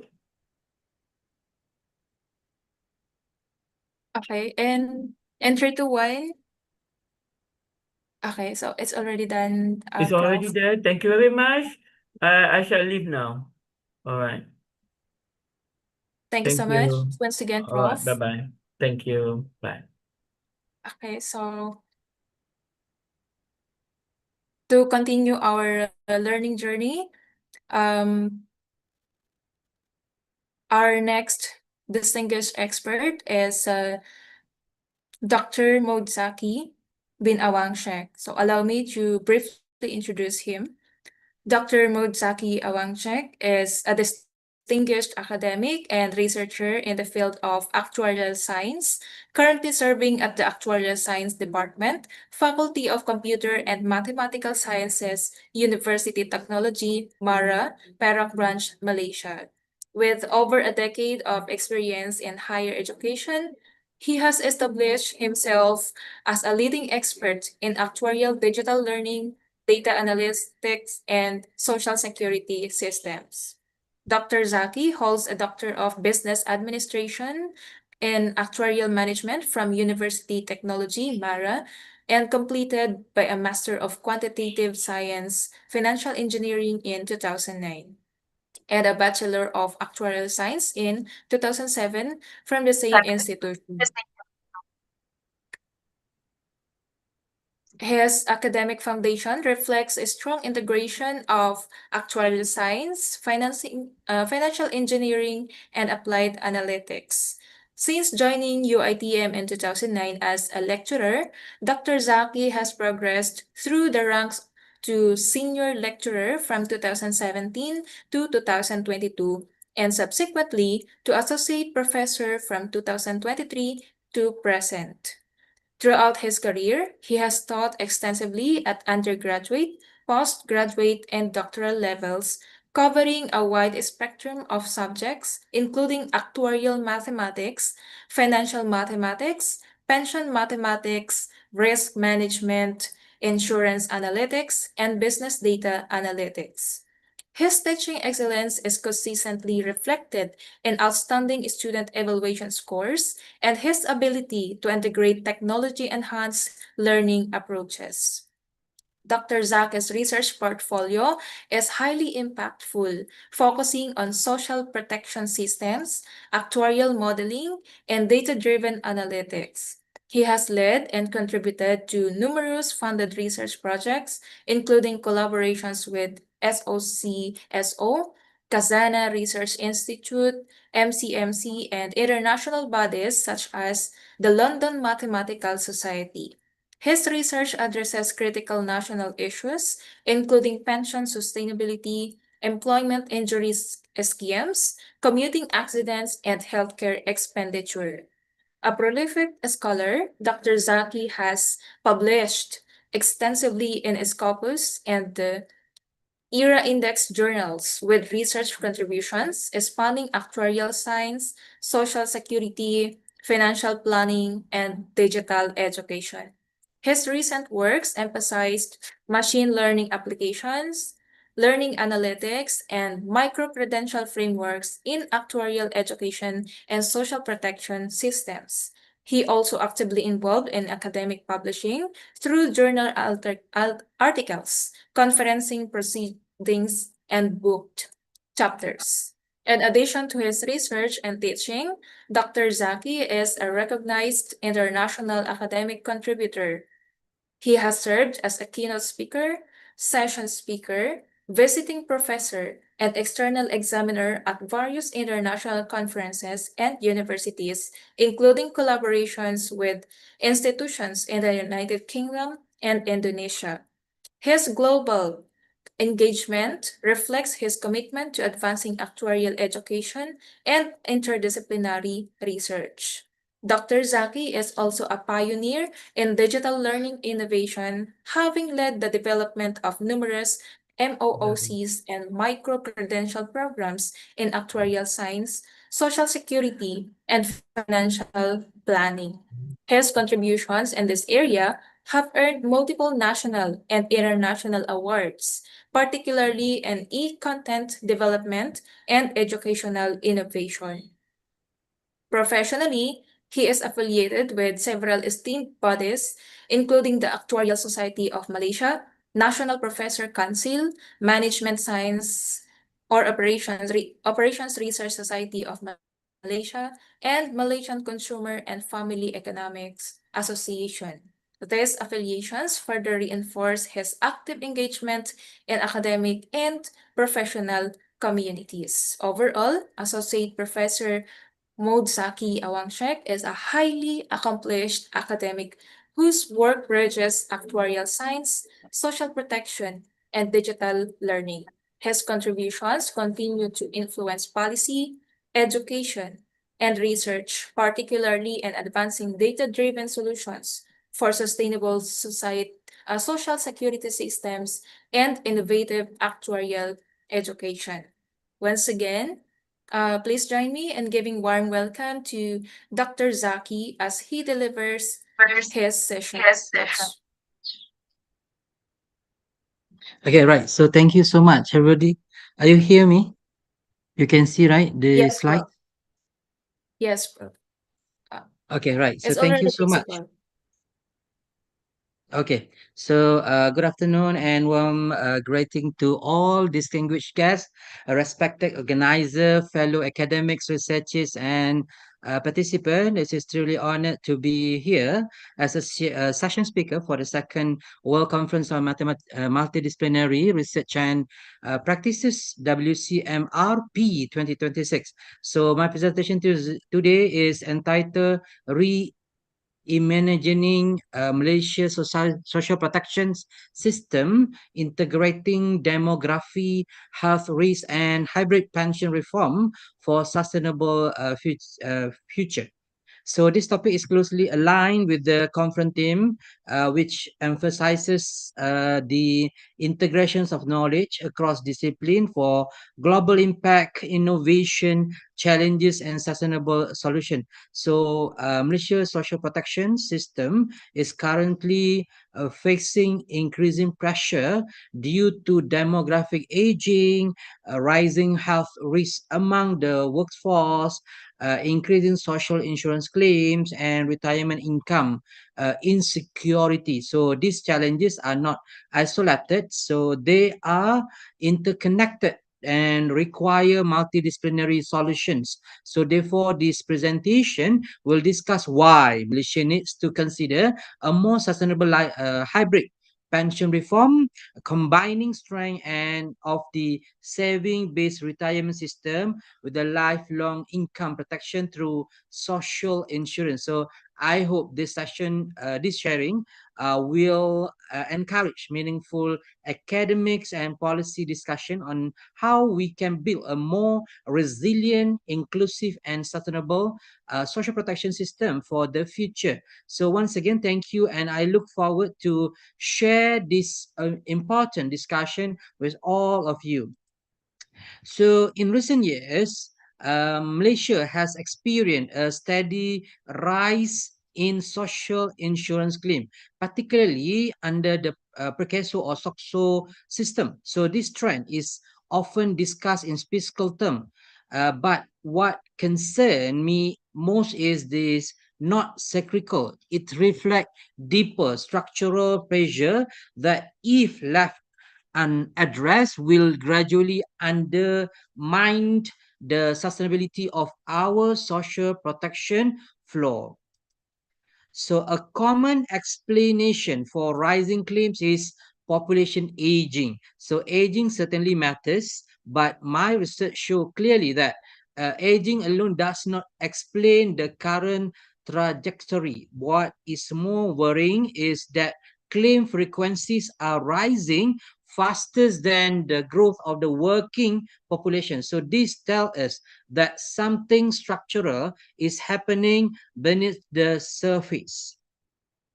The most significant driver is the deteriorating health profile of the Malaysia workforce. So Malaysia face one of the highest prevalence of the communicable diseases NCD in the region, such as diabetes, hypertension, and cardiovascular conditions. So the consequences is that workers are becoming invalid at much younger ages, often in their 40s or early 50s. So from actuarial perspective, so this create long tail liability, which monthly pension pay over decades rather than years. This pressure are compounded by two additional factors. So first, as the workforce ages, all the contributors face higher risk for illness and injury, especially as economic necessity push people to work longer. Second, SOXO's expansions of the coverage to the self-employed and previously excluded group is a positive step towards social justice, but it is inevitable increases total claims. In short, rising claims do not signal failure, they signal that the system is doing its job under far greater strain. Actuarial and predictive model point a clear warning signs. While contribution grows slowly with labor force expansion, claim grows structurally and cumulatively. This does not mean collapse tomorrow, but without reform, sustainability risks intensify within the next decade, quietly eroding financial buffer until options become limited and costly. So this will bring us to the retirement adequacy. So Malaysia rely heavily on the Employees Provident Fund, which EPF, or some we call it as KWSP, a defined contribution system. While EPF is effective for saving accumulation, it places the entire longevity risk on individuals. Evidence shows that many retirees exhaust their EPF saving within 3 to 5 years after withdrawal, and leaving them vulnerable in advanced old age. This is why hybrid pension model is no longer optional. The hybrid system combines a strength of both approaches: defined contribution saving for accumulations and defined benefit layer to provide lifelong incomes. So this is not about replacing EPF. It is about sharing longevity risk more fairly across individual, employer, and the states. Importantly, a hybrid system does not increase long-term government costs. It helps contain them by providing predictable pool income in old age. It's reduced reliance on ad hoc social assistance. So it also prevents deep old age poverty, which is far more expensive to address reactively than prevent systematically. I would highlight 3 reforms that cannot wait another 5 years. So first, a basis tax funded social pension to ensure a minimum income floor. Second, mandatory defined benefit social insurance pillars, potentially through an expanded SOXO mandate. And third, a strengthened EPF that continue to play its role in accumulation but not in isolations. We are witnessing the perfect storm: an aging population, a growing burdens of non-communicable diseases (NCD), and an unbalanced retirement system. Delaying reform shift the burden to the future governments and the future generation at a much higher social and fiscal costs. So to conclude, a hybrid pension system is no longer a policy luxury. It is necessity to preserve dignity in the old age, equity across income groups, and sustainability in the public finance. Evidence-based reform today is far less costly than crisis-driven reform tomorrow. So with that note, I think thank you. So once again, before I go, thank you so much to the organizer of the WCMRP 2026, the Conference Educational Research and Development Associations, and the academic partner Likons University College Malaysia for this meaningful opportunity. So it has been great honor to share my thoughts on Malaysia's social protection system, particularly on the demographic change, workforce health risk, and the needs for hybrid pension reform. So I sincerely hope this session has provided useful insight on why social protection reform must be viewed from the multidisciplinary perspective involving actuarial science, public health, economics, social policy, and sustainable development. As we move forward, collaboration among researchers, policymakers, and practitioners is very important to ensure that social protection system remain inclusive, resilient, and sustainable. So once again, thank you for your attention, participation, and support. So I look forward to future academic collaborations and meaningful knowledge sharing opportunity. With that note, I think that's all for now. Thank you. Assalamualaikum.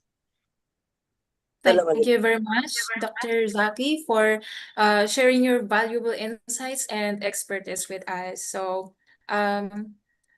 before we proceed with technical session, may I invite everyone to turn on their cameras so that we can have a group photo.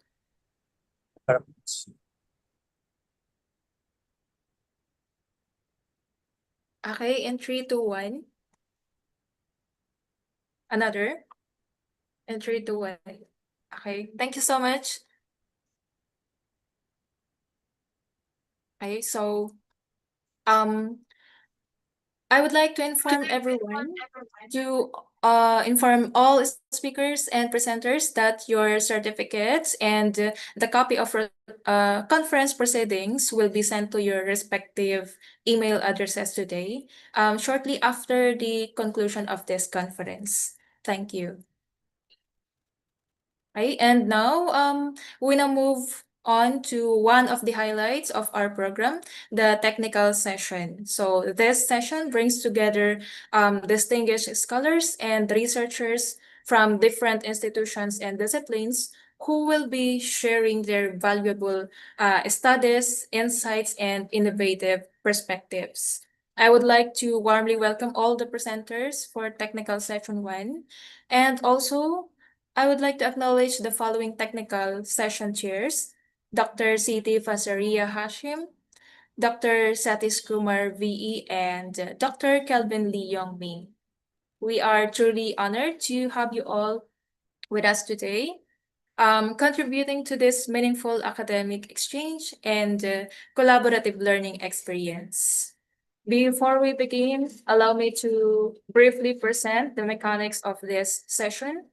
Each presenter will be given 12 minutes for their presentation, followed by 3 minutes for the question and answer portion. So for the question and answer session, our respected session chairs may kindly raise their questions, comments, or clarifications after each presentation. Okay, so we highly encourage everyone to remain attentive and engage with throughout the session as we explore diverse and thought-provoking research topics. Thank you everyone for your cooperation. So, all right, let us now proceed to the presentations for technical session 1. So for first presenter, I would like to welcome Dr. Nurasikan Ibrahim to present the paper entitled From Trend to Strategic Practices, Bibliometric Analysis of Knowledge, Management and Communications and Multimedia Organizations through a recorded video.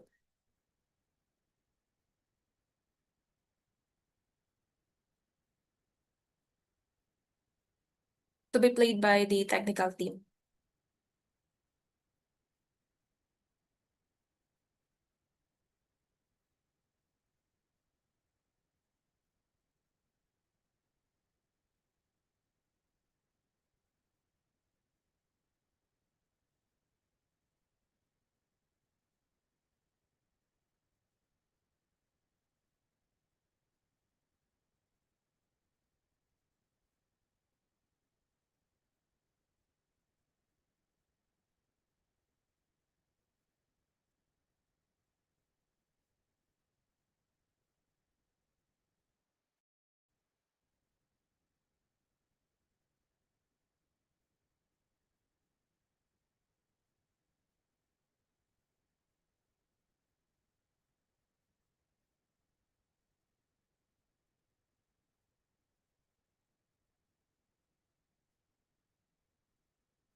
Bismillahirrahmanirrahim. Assalamualaikum warahmatullahi wabarakatuh. My name is Dr. Norashiki Mutisha Ibrahim. I am representing a paper from us, From Trend to Strategies, Bibliometric Analysis of Knowledge, Management in Communications and Multimedia Organizations. The first author is Saidawati Abdul Rahman, followed by me, Dr. Rahizan Daud, and finally by Dr. Yao Minhui. We are from the Institute Pendidikan Guru, Institut Tabiat Awam Negara, and also from University Teknologi Mara, UiTM Chong and Kelang.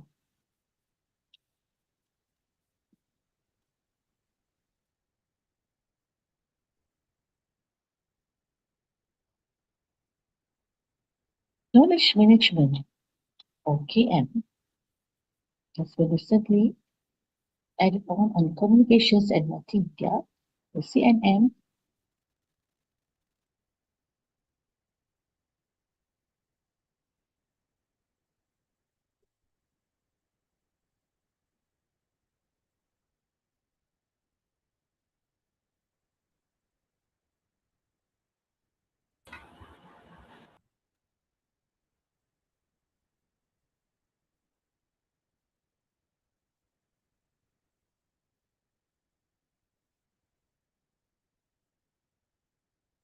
Existing research on KM in the CNM sector remains as a standalone reference for addressing sector-specific challenges.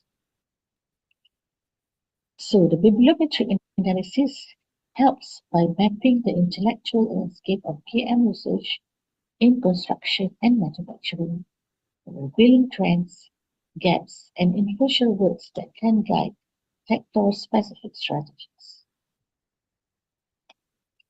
In the conceptualized KM with the CNM, the knowledge management create, store, disseminate, and utilize, which comes to the process-oriented perspective. There are two perspectives on it, which are first the technical perspective, and the second one is the behavioral perspective.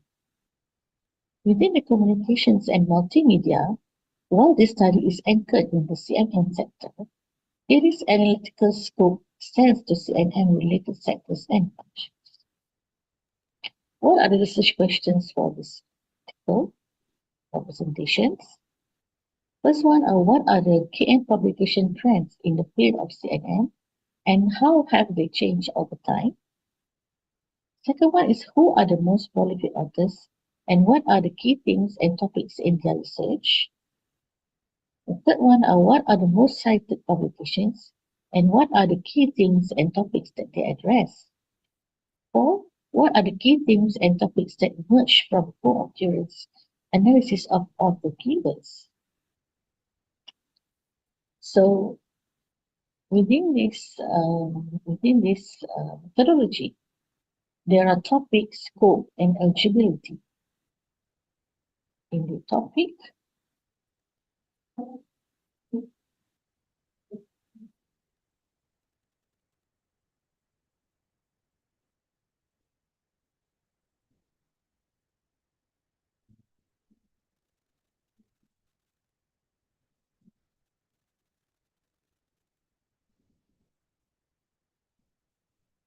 within the scope and coverage, within the topic, actually, knowledge management and communications in multimedia, the scope and coverage, database within the scopus, search within article title, time frame 1995 to 2035, language, you pick only English only, source of type, everything, or document type, article, conference paper, book chapter, review, book subject, book and books. Subject area will be all. In the keyword and search strings which are very important, there are knowledge management or knowledge sharing or knowledge exchange or knowledge transfer, among others, and the information sharing, information exchange, or information transfer, or information distribution, or information acquisition, or sustainability measures, or knowledge management performance, or knowledge management metrics, and communications or multimedia. When you have a bunch of literatures, you know that within that literature, you have to find the right keywords. In the screening, we actually do the data dates extracted until July 4th, 2025. So record identified and screened were 715, included record removed. There are 18 of them. Record removed due to irrelevant with topic, and record included for bibliometric analysis. Finally, there are 697. So next. So in the results and discussions, a chart has been presented to you. There are a number of publications per year. So we can see on the right side, there are total citations, and the left side are the total publications. Yeah. Okay. During the 2023, there are about 47 citations, yeah, that have been recorded at that time. And for the total publications, there are about in 2007, 2007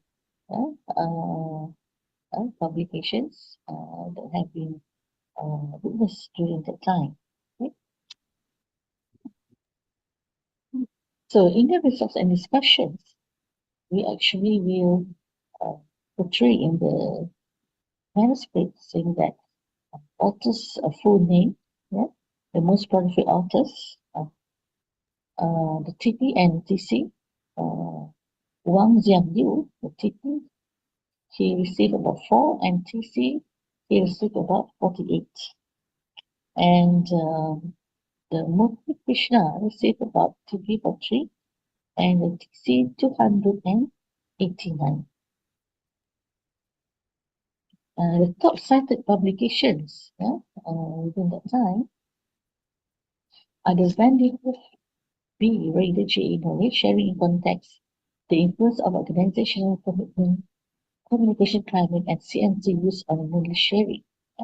This is in 2004, which is the TC received is 1,207. The CNY, the C plus Y, the C minus Y is 46.68. And you can see from here that there are about 10 top cited publications, yeah, including DeVries RE. There are 2 the DeVries RE, which are very common in KM.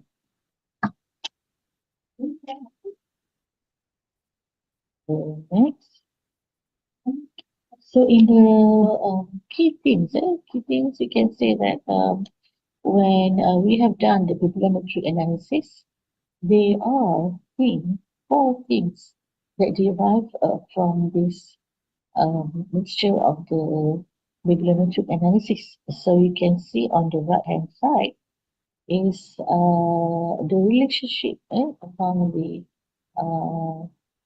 keywords, and also the keywords and also the theme of the articles. So for the cluster 1, the communication is the communication, collaboration, and knowledge acquisition.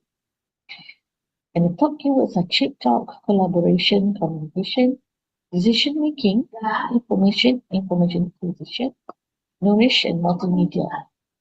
Cluster 2, ICT, knowledge management, and work accounts.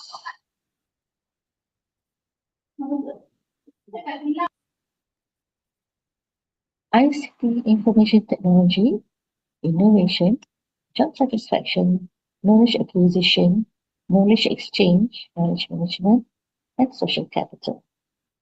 In the cluster 3, there are knowledge sharing and organizational communication. Among the top keywords are communication media, computer-mediated communication, organizational communication, and organizational work. And cluster 4 are the information channel and digital platforms, which include the top keywords: information exchange, information sharing, internal communication, social media, social networking, and wireless communications.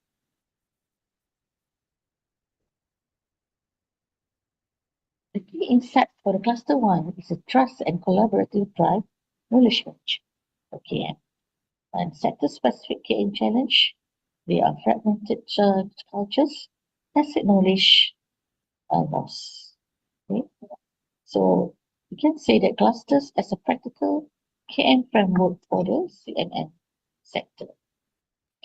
The social technical systems integration, human subsystems collaboration trust must align with technical subsystems information acquisition tools to enable effective knowledge creation. Cluster 2, the key insights are that ICT qualifies and disseminates knowledge, linking KM to innovation and job satisfaction. The sector-specific KM challenge, uneven adoption and resource gaps. ICT infrastructures shape work outcomes, but their effectiveness depends on integration with human factors, such as motivation and social capital, linking knowledge qualification and dissemination directly to innovation and job satisfaction.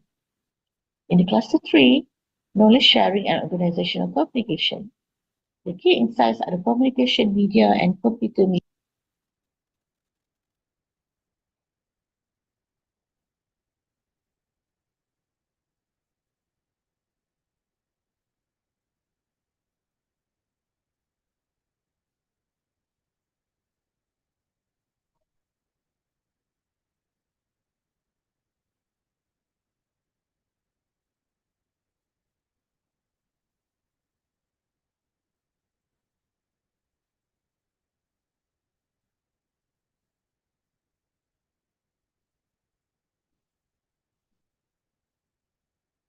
mediated communication-enabled knowledge transfer.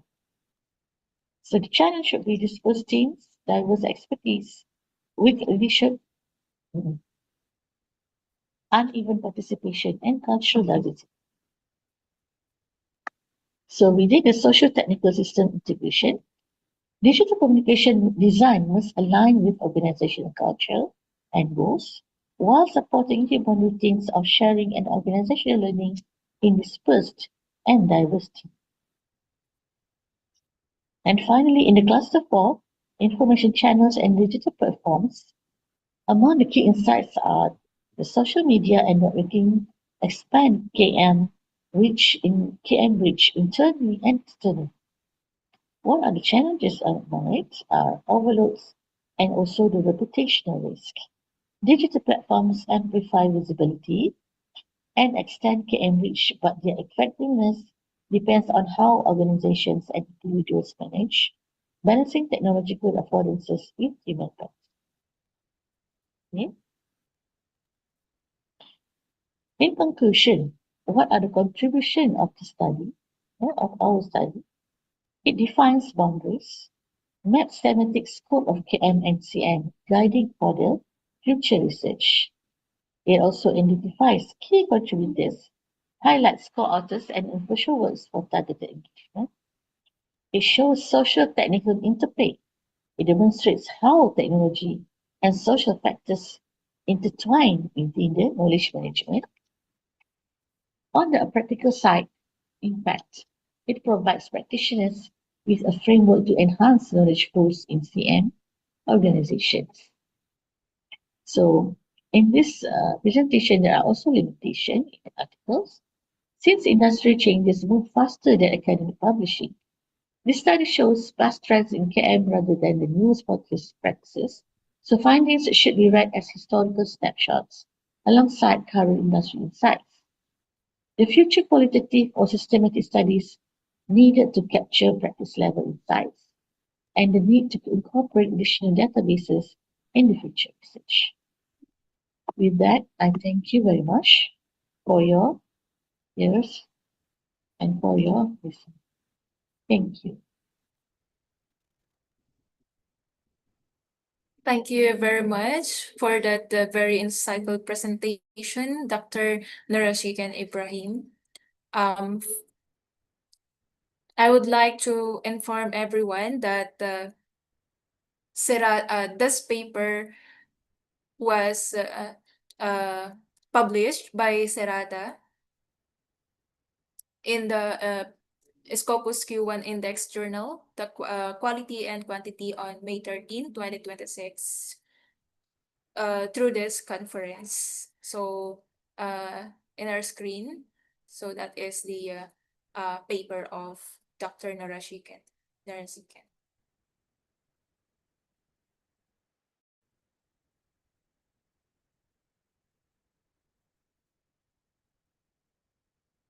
Okay, thank you.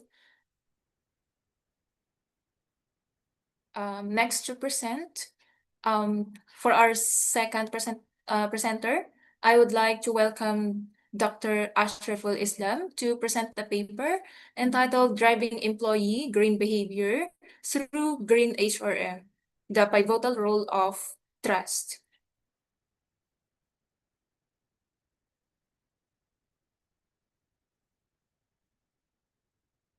Dr. Ashraful, you may now begin your presentation.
Yes, can I start now? Yes. Hello? Yes, thank you so much.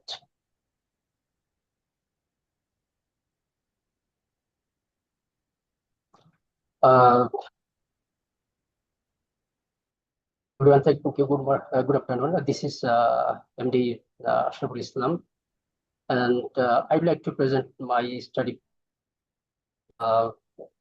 The study paper title is Driving Employees' Green Behavior through Green ESRM and Pivotal Role of Trust. And we are three researchers we have conducted the research paper. So, our first author is Dr. Subhana Sinya, and it is me, Dr. Imre Ashur Islam, and also our third authors, Lian. We are involved in the University Kebansan, Malaysia, Graduate School of Business.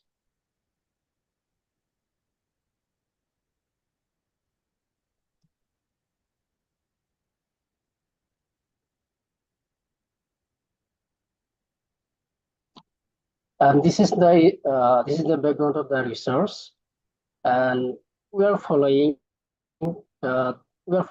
the environmental issue of our study. So our study is focused on the SME industry. So in Malaysia, SME industry is accepting SME industry accepting a sustainable strategy.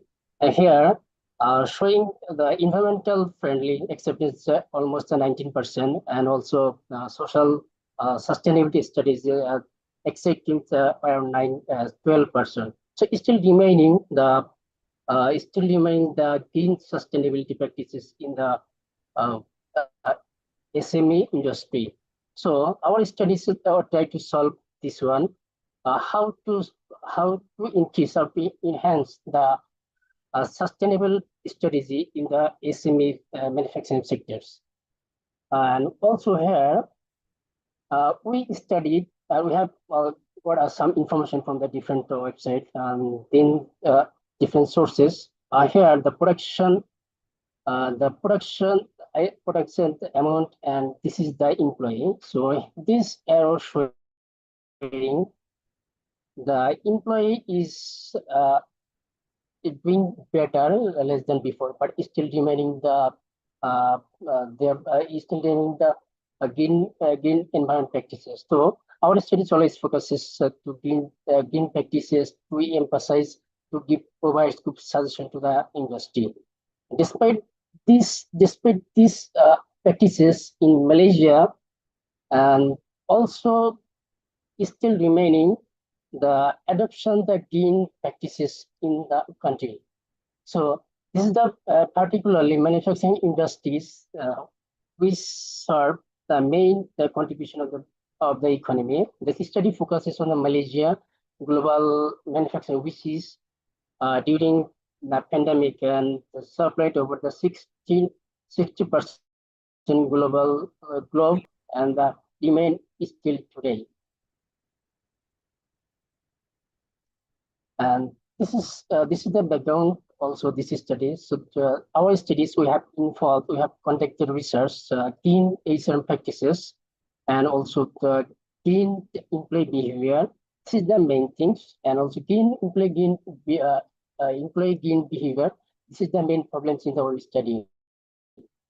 And the green HRM practices. This is we have guided, we have suggestion that the global manufacturing industry have to adapt, have to bring this one also, have to practices in their manufacturers. After practicing properly, the industry will be get a benefit than before. And this study also have contribution of the literature. The provides a comprehensive understanding and how the SME can balance HRM practices and employee green behavior. The examines also this study also focuses on the mediator, because this industry main stream the trust. Some employee or some employees, some managers, some policymakers, they don't apply the proper examination practices, and the employee are divided distrust on the manufacturing companies. So this study also focuses, the main focus also trust. Trust is the main mechanism to influence, to motivate, to engage the employee, the organizations. This is our study conceptual framework. We have ID, we have mediator, we have independent variables. So here is again Asian practices. Again recruitment selection, again performance management, again training and development, and gain viewers. This is our independent variable. Mediator and trust, and dependent variable is employee gain behavior. This is the main factors. This is the main issue to solve the employee gain behavior, because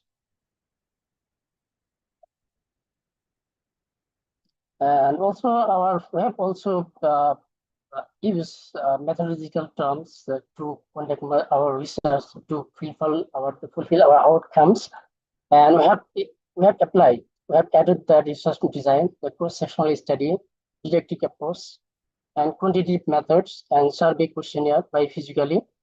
And we have also selected sample size and sampling techniques. The sample size we have taken the 176 sample size using the G power, and we have also used the sampling technique, simple random sampling.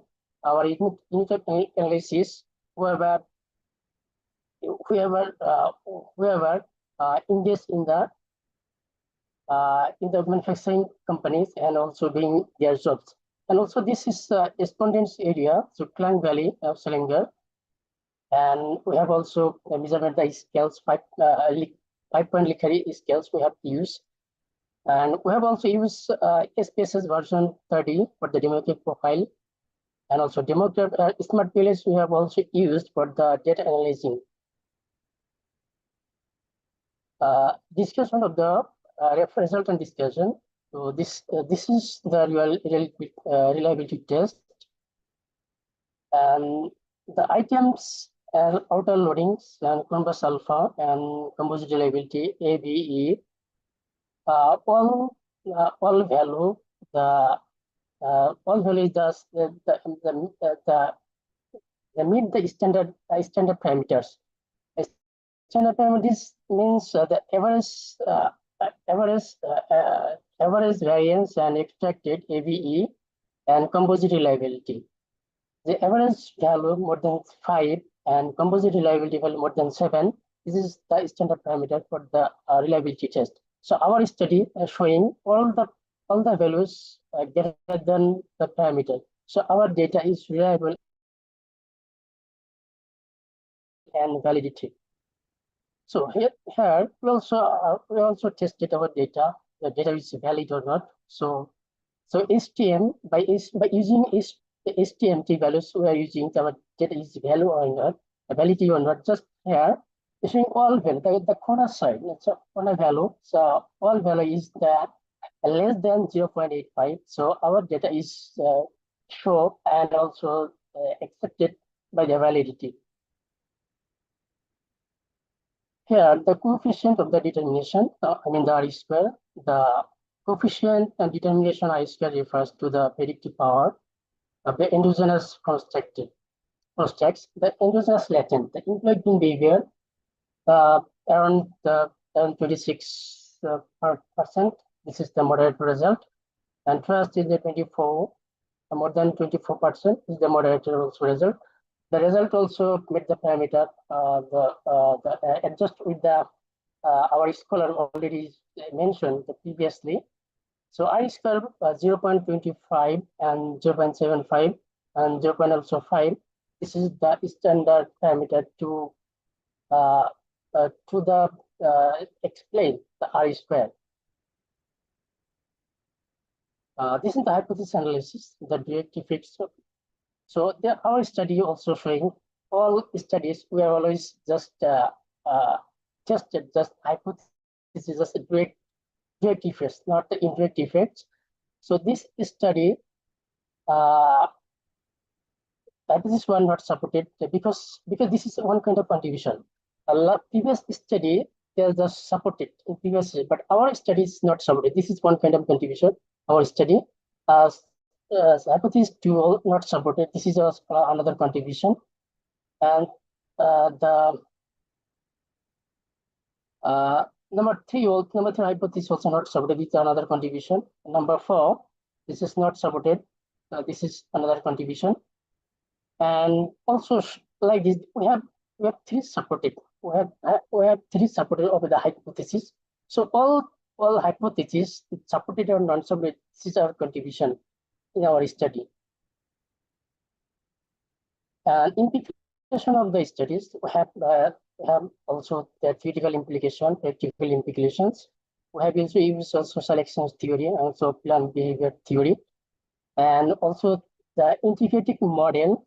Our integrated models gives new suggestion, new idea, and new guidelines for the next policy maker management on training, and also the study integrating model giving a new knowledge, and also new knowledge, also a new model to solve our study outcomes, to our study problems. I mean the employee gain behavior. This study also suggests for the practical implications, and this is so much important for the management, policymakers, and also industrialists, as whoever holding in the SME sectors. They can follow our study. They can take information how to solve the green employee behavior. This is the main contribution to our study. So the policymakers, management, also industrialists can follow our study how to solve the green behavior, employee green behavior, because a US study showing the employee green behavior is not properly practiced in the industry. The industry cannot go for the long term. So our study showing suggests whoever follow our study, they can get benefit, they can opportunity to how to solve the problem. And this is the limitations and future study. This study has had some limitation, and also this study is cross-sectional studies. This study also just specific geographical context. This study is just limitation variables, limitation ideal, limitation DV, limitation also mediator. So this study also suggests for the future study, adopt the longitudinal study and also different context.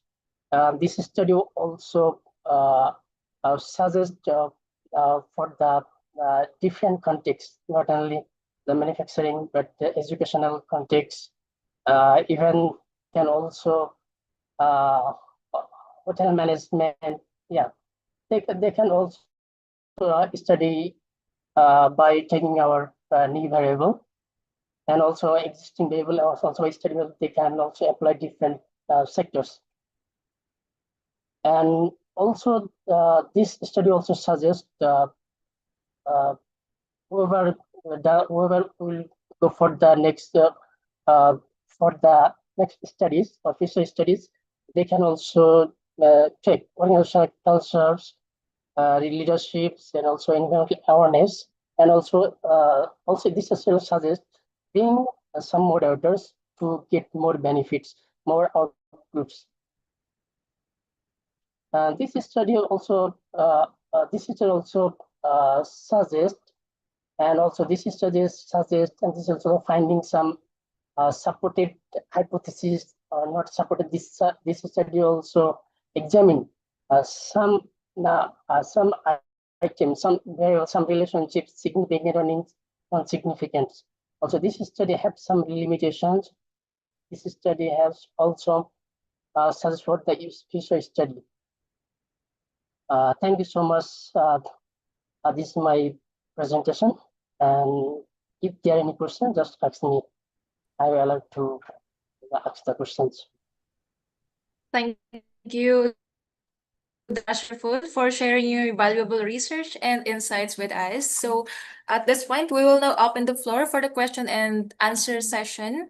May we respectfully invite our session chairs for any questions, comments, or clarifications for the presented paper.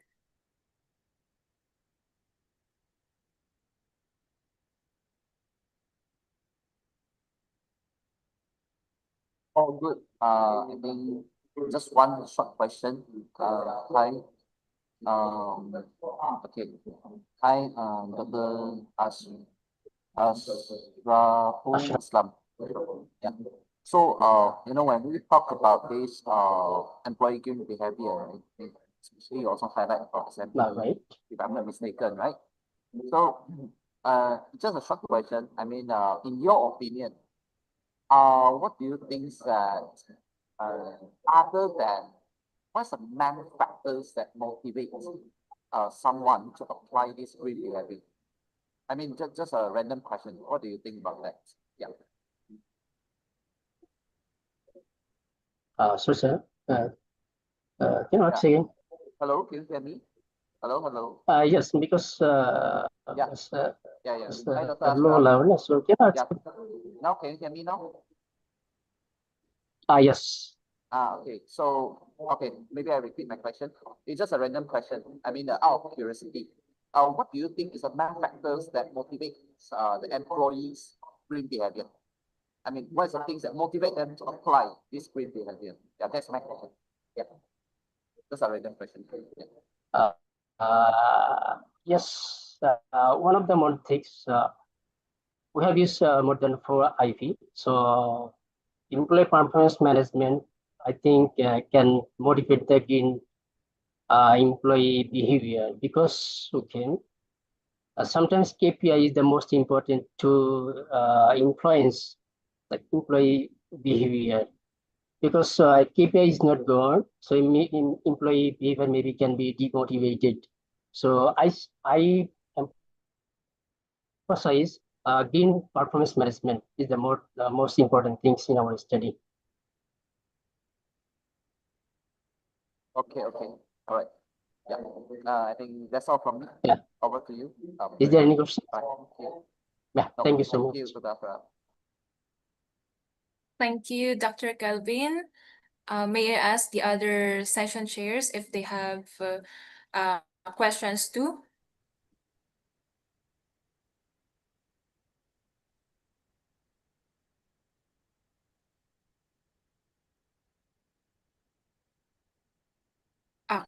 Okay, so from Dr. Satish Kumar, it's all okay. Okay, so thank you, everyone. Thank you once again, Dr. Ashraf, and as well as to our session chair. We will now Yeah, thank you move so on much. to our third presenter. I would like to welcome Dr. Akankasha Katuria to present the paper entitled The Role of Visual Communication and AI in Legal Practice. Dr. Akankasha, the virtual platform is now yours.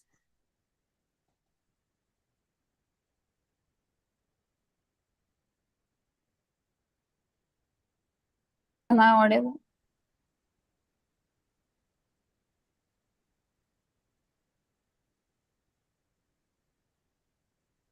Am I audible? Yes. Okay. And your presentation is already visible. Okay. So, greetings everyone. So, I'm getting the immense pleasure to do the presentation on the topic integrate in the theme of integrating knowledge across disciplines for global impact, innovations, challenges, and sustainable solutions. My co-authors are Ashish Joshi, Ankit Kumar Sang, and Ritik Ghosh. So about my topic, the role of visual communication and AI in legal practice. So about talking about these, as we know, we have entered into the new millennium, and visual communication is playing a very crucial role in almost every field. Now, when we talk about the law, it is again playing a very important role. As we enhanced in the digitalization, AI has become a part of every part. So, with the help of AI, legal practice has become much more engaged, much more engrossed, and the fast processing is over there. So, about the background of the study, AI and visual technologies are transforming legal systems into the better way. Visual evidence, infographics, and various AI tools are playing the important role. AI tools like infographics into surveillance in making the enhanced photographic, taking out the footage in a better form. And so these technologies are enhancing the legal research, even the predictions, even the biasness is removed. AI enhances the legal research, case prediction, and courtroom efficiency. Ethical concerns include biasness, surveillance, transparency, and accountability has been also increased. However, this has also increased the concern that justice and the truth can become into the much more better way, and the biasness will be reduced.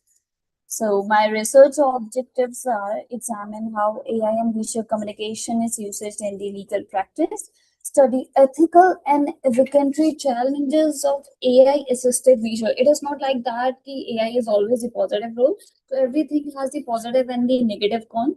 So what are the things over there? It will be visible over there. Then explore the impact of justice, transparency, and the public trust, evaluating the applications in policing and the courts and the legal education. The study uses the internet framework focusing on the textual and visual interpretation, how the legal visuals can be worked over there, like working on the courtrooms and basically making in a first visual or the 3D form to making out the in a more recognizable way.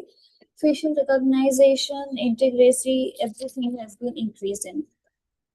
So methodology for that, qualitative analysis of legal visuals and AI systems, content analysis for the forensic and the legal media, semiotic analysis of the courtroom and imaginary outputs, 3 detailed case studies we have done for the policing and everything. So the other theories are applied over there, so we can see how the legally it is impacted more and how the frameworks, the conceptual framework is taken out over there. So the case studies which we had been gone through, how the AI and criminal monitoring and predictive policing. This basically means that with the help of the AI, how we can monitor this sitting at a one place, I can monitor all the things at a site, and I can enhance the version of it, and I can see actually what the biases or the outcomes can be over there. Then we can prepare out the courtroom and visual evidence into the 3D models. We can do the AI mapping through this rather than going on the every platform and doing the survey over there. We can do the mapping for that. Then the third case study was all about the visual narratives in the media and public transparency. It brings out the more transparency because the conflicts are not over there, and moreover the manipulation cannot be done for that part. So the applications of AI and legal system. AI-driven legal research and predictive analytics, automated or documented review and the contract analysis, chatbots and the virtual legal assistants are over there, which can like reduce our workflow automation and compliance management ways rather than the compiling all the files. We have the files over there, chatbox are there, every data can be combined at a one place. So the study has drawn on for the basis of these parameters, so how the work can be reduced for that. So the AI and the visual tools in the illegal practices. So we have the different tools that facial recognition. It helps into the much more effective way. It gives the enhanced version of everything. So rather than going in the compiling file in a traditional manner, we can go to document analysis form that is done through the AI and in a much more efficient way without the error over there. So it is much for the risk free also. Risk management assessment is there. Chat box and legal assessments are there. We can get the ideas rather than keep going and learning everything, revising out the everything. We can get the chat box over there. So the case outcome predictions are over there. The key literature insights were visual law improves legal accessibility and communication. There is the communication barrier in the language problem, something, though it can be the barrier can be removed. AI can enhance the deficiency but requires human oversight, because of what the human psychology can be there, it cannot be done through the AI. It is not like that AI is replacing the human thing. It's like the collaborating both the things to bring out in the much more effective way. So researchers highlight the risk of surveillance in capitalism on algorithm. For the legal systems require ethical and transparent AI governance. So we need the high efficient softwares and everything for that. So if I do the comparison between the traditional and visual approach, so first it was the textual and the static document. Now it is the visual interactive dynamic, which can be easily understood with the help of the infographics, much more in an easy way. Data processing in a manual, time consuming, but with the AI, it is much more powered and in an easy way. It can be done very easily with the time efficient way, time can be saved. So earlier it was the only human only inside, but now AI is elaborated. But as I say that it is not like that AI is replacing. It is that both the things are incorporating with each other. Transparency, limited access was there, but now we have the chatbots, open data, like of all the net we can combine at one place with the maintaining of the time decorum. Public engagement, low participation was there, but now with the help of the visual storytelling, everything is transparation very, very easily. So the result and the discussions will come from AI improves speeds, efficiency, and accessibility in the legal sector. Visual storytelling, self and jury comparison, ethical frameworks are necessary to regulate AI in the law. Human judgment must be the central form, but with the help of the AI collaboration, the things can be improved in a much more better way. So when I come to the day, they always it has the pros and cons. So for the benefits, improve accessibility and efficiency are there. Algorithm biasness is there as a challenge. Better evidence, enhanced transparency, comprehension, and resource optimization. But the negative part comes over there. Their privacy is somewhat disturbed over there. Over the resilience, data security, and the impact of the fair trial. So somewhat the things are need to be improved by the government side. So the stakeholders can be the law enforcement, judiciary, legal professions, and the public over there. So yeah, it was about that. It is not like that AI is overcoming all that, but with the help of the AI and the visual communication, everything can come in as a power mode in a better enhanced form. So these are some of the references I had mentioned over there, but many other references are mentioned over in the paper from which I had taken the help. Even I had comparated with the lawyers and the judges to know more about it, how it can be comparated. Thank you from my side. Thank you, Dr. Akanksha, for that engaging and highly relevant presentation. So we'll now proceed to the question and answer portion. If our session chairs have questions or comments about the presentation, research presentation. No question. So Akshana, right? Yes, Akanksha. Okay, so it's a very interesting topic yet. So I have like only like not a Yes, technical sir. question, so only a normal question. So you have mentioned that it is in a legal practice, right? Yeah. So in the global term, so the legal concerns differs with different nations, different continents, right? Yeah. So you cannot make a global legal practice rules. Yeah, Something it can be on the global legal practices because it's an NSA in the anyway. It is not limited to a particular thing or a particular part. So your point is you're going to make a global legal practice, right? So not like country based. But even if you make a global like legal practice, it's still the country wise it will vary, right? Yeah. Certain countries restrict certain items, certain countries are free to overcome certain things, Yes. right? So how Yes, you sir. will deal with this? So some of the restrictions are over there, but they can be overcome. It is not like we are saying to get dependent on a particular thing, but to get the help of a particular efficiency, so we can do a better enhanced version for research or taking out the judiciary result for basis. Okay, Akshana, thank you. Thank you, sir. Hello. Can you all hear me? Yeah.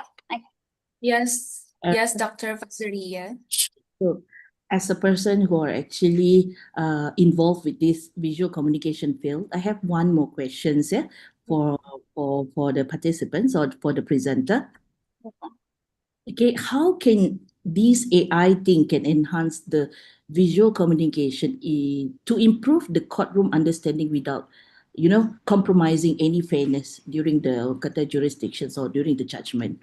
How can AI enhance this visual communication? AI, it cannot enhance the visual communication. AI and visual communication can help into the legal practices, like they can help into the better judgment.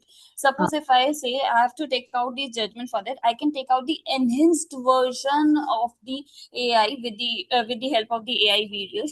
Another thing, we can do the mapping with the help of the infographics, which is the part of the visual communication, because if the mapping takes the so much of the time, but with the AI it takes the only the minutes to take out the something. So if I have to tell out the something with the help of the visual communication, with the help of the infographics, it can be very easily understand to the judiciary, rather than the taking out the things. A clear picture can be put in the courtrooms. Okay. All right. Thank you. Thank you. Thank you, Dr. Fazaria. Thank you. Okay, so I think there is no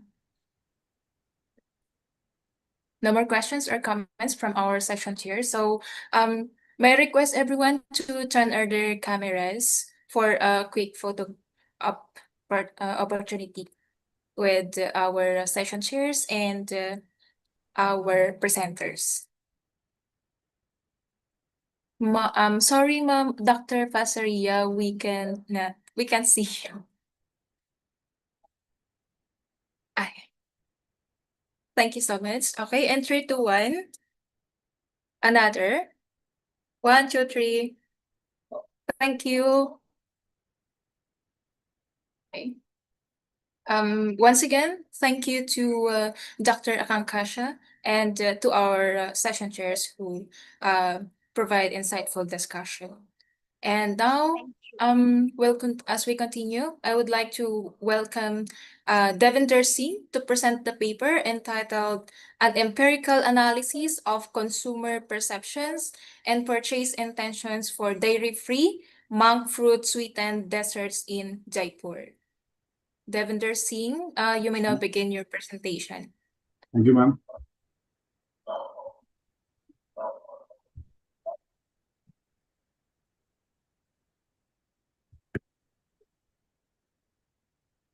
I hope this is visible to everyone.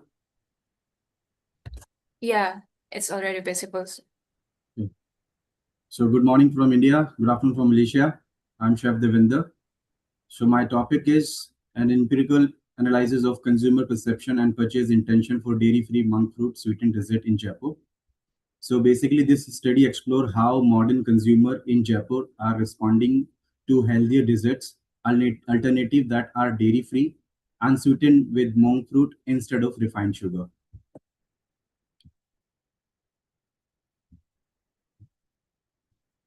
So we'll start with the background of the study. In recent years, health awareness among Indian consumers has increased significantly.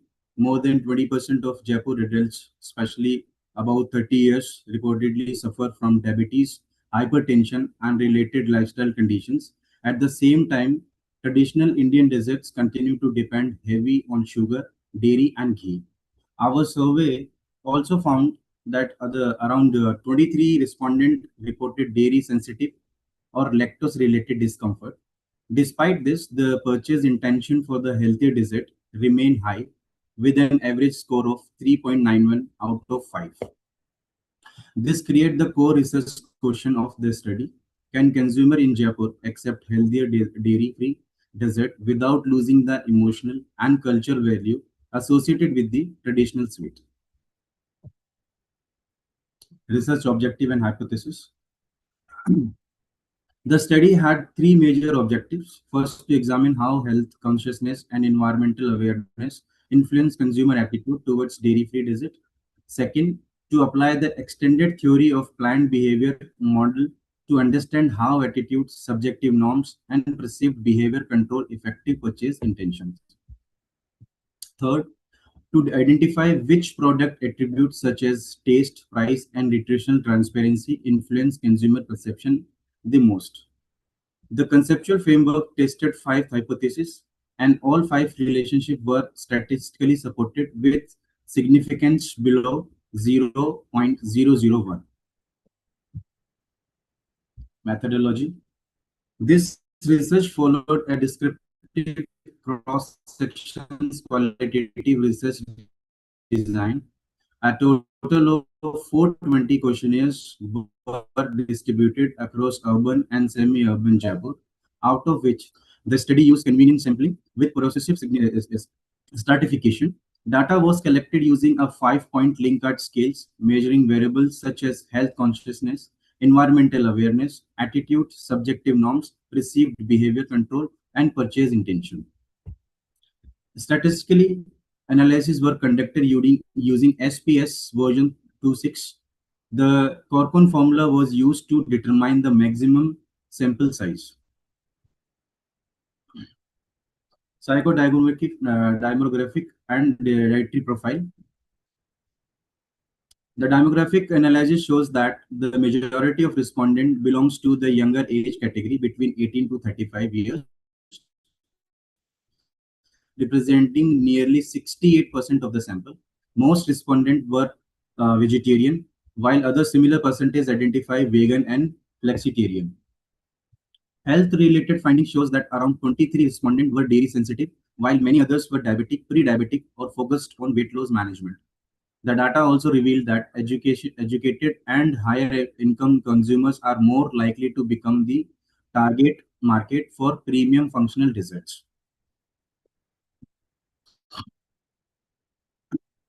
Result and discussions. The constructions mean score revealed that the health consciousness was the strongest factor with a mean value of 4.15.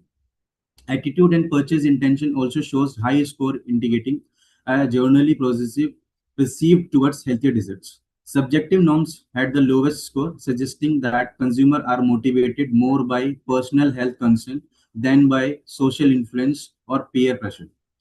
This indicates that health-focused measuring may be more effective than trend-based marketing. Reliability and correlation analysis. The reliability analysis shows excellent internal consistency across all constructs with converse alpha value above accepted level. The strong correlation was found between attitude and purchase intention with a correlation value of 0.702. Health consciousness also strong influence attitude, while perceiving behavior control influence purchase intention. All correlation remains below the their hold the normally test confirmed that the stability and validity of the data.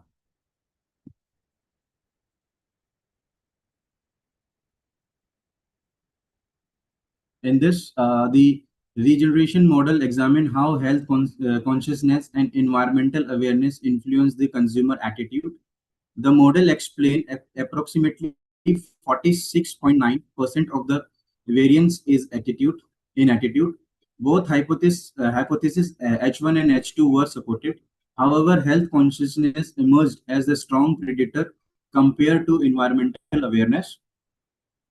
This means consumers are primarily driven by personal wellness benefit rather than sustainable concern. In Model 2, the second regeneration model analyzes how attitude, subjective norms, and perceived behavioral control affect purchase intention. The model explained 57.5% of the variance is purchase intention. Among all predictor, attitude shows the strong impact with a beta value of 0.540. All the hypotheses were supported, confirming that positive consumer perception plays a major role in driving buying intention for healthier desserts. This is in Jaipur market insight. The finding provides important managerial implication for brands and confectioners. First, business should focus on low glycemic, dairy-free, digestive comfort claim while marketing these desserts. Second, improving accessibility, affordability, and transparent labeling can increase consumer acceptance. Third, revealing only on vegan and trend-based branding may not be effective in the Jaipur market. So, most importantly, healthier dessert must maintain the familiar taste, sweetness, and indulgence associated with traditional Indian sweet. Consumers do not want compromise; they want healthier version of familiar experience. Conclusion. So to conclude the study confirm that the extended theory of planned behavior effectively examine consumer adopts of healthier desert in Jaipur. Health consciousness was found to be the strong motivational factor, while attitude emerged as the strong predictor or purchase intention. The study highlights strong market potential for dairy-free and monk fruit sweetened dessert in urban India. However, the research has certain limitations, including the Jaipur only focus dependence on reports resources.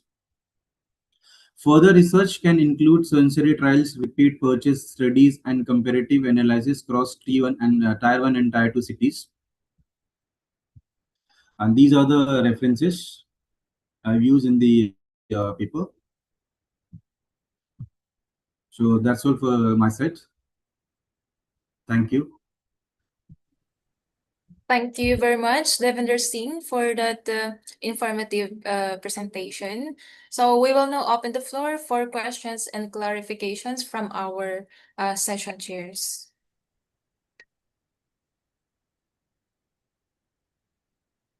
So hi, Devendra, how are you? Good, sir. I'm good, sir. Yeah, fine. The idea seems interesting, but there are already a lot of things happening, right? So already there are a lot of replacement of options. So why you choose this particular thing? Because I seen that from your presentation there is no enough justification for that, and the validation you have conducted. So and you are requesting still a future work, right? So my question is, so why this particular fruit? And yeah, is there any health, what are the pros and cons, and how feasible is it is based on your experimental study? Yeah. So I'm using the monk fruit, sir. So basically, it's a natural sweetener. The monk fruit basically has a 0 calorie, and which is very good for the person who is supposed to losing their weight. They are conscious with the diet. They are conscious with their health. So for them, it is very good source, sir. So that's the reason I am using it. If you compare the monk fruit with the stevia, so if you are not tell them the person that you have used the monk fruit, it is very difficult to identify whether it is sugar or a monk fruit. So that's the one reason I'm using this, sir. And what about the cost? Is it cost effective? For now the cost is very high as compared to the normal sugar. But if you think for the in terms of the health perspective, then I don't think so. The people will think about the cost. So it will be expensive or little bit like so it will be either expensive or it will be like equal to the same amount which you spend for the sugar, right? It is just higher than the sugar. Like in India, we are buying sugar is 48 rupees kg, and around the monk fruit is around 70 or 75 rupees, something like that. So it basically depends brand to brand, which brand you are going to buy. Okay then. Okay then. So in future, you try to elaborate studies with these points. And yeah, so over to the panel. Thank you. Thank you, sir. Thank you, Dr. Satish Kumar.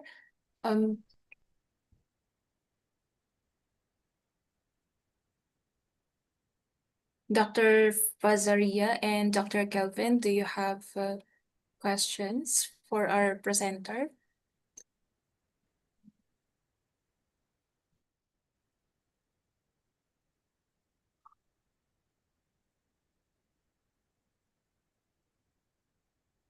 Okay, thank you, Ma'am, Dr. Fazaria. Okay, so thank you, Devendra Singh. Thank you, ma'am. I think the our session chairs are already good about your presentation. Okay, so Thank you. before we proceed to the next presenter, let's have a quick group photo.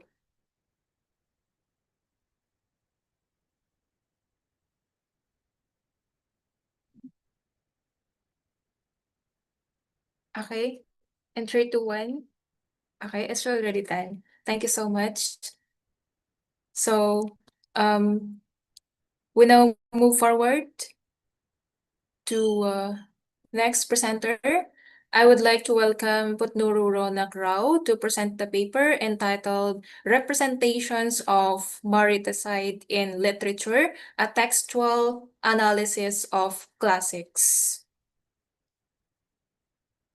Thank you, ma'am. Putnuru Rao, the floor is yours. Thank you, ma'am. Greetings, everyone. Am I audible, ma'am? Yes. Thank you.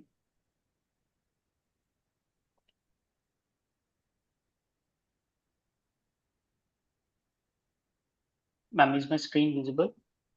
It's already visible.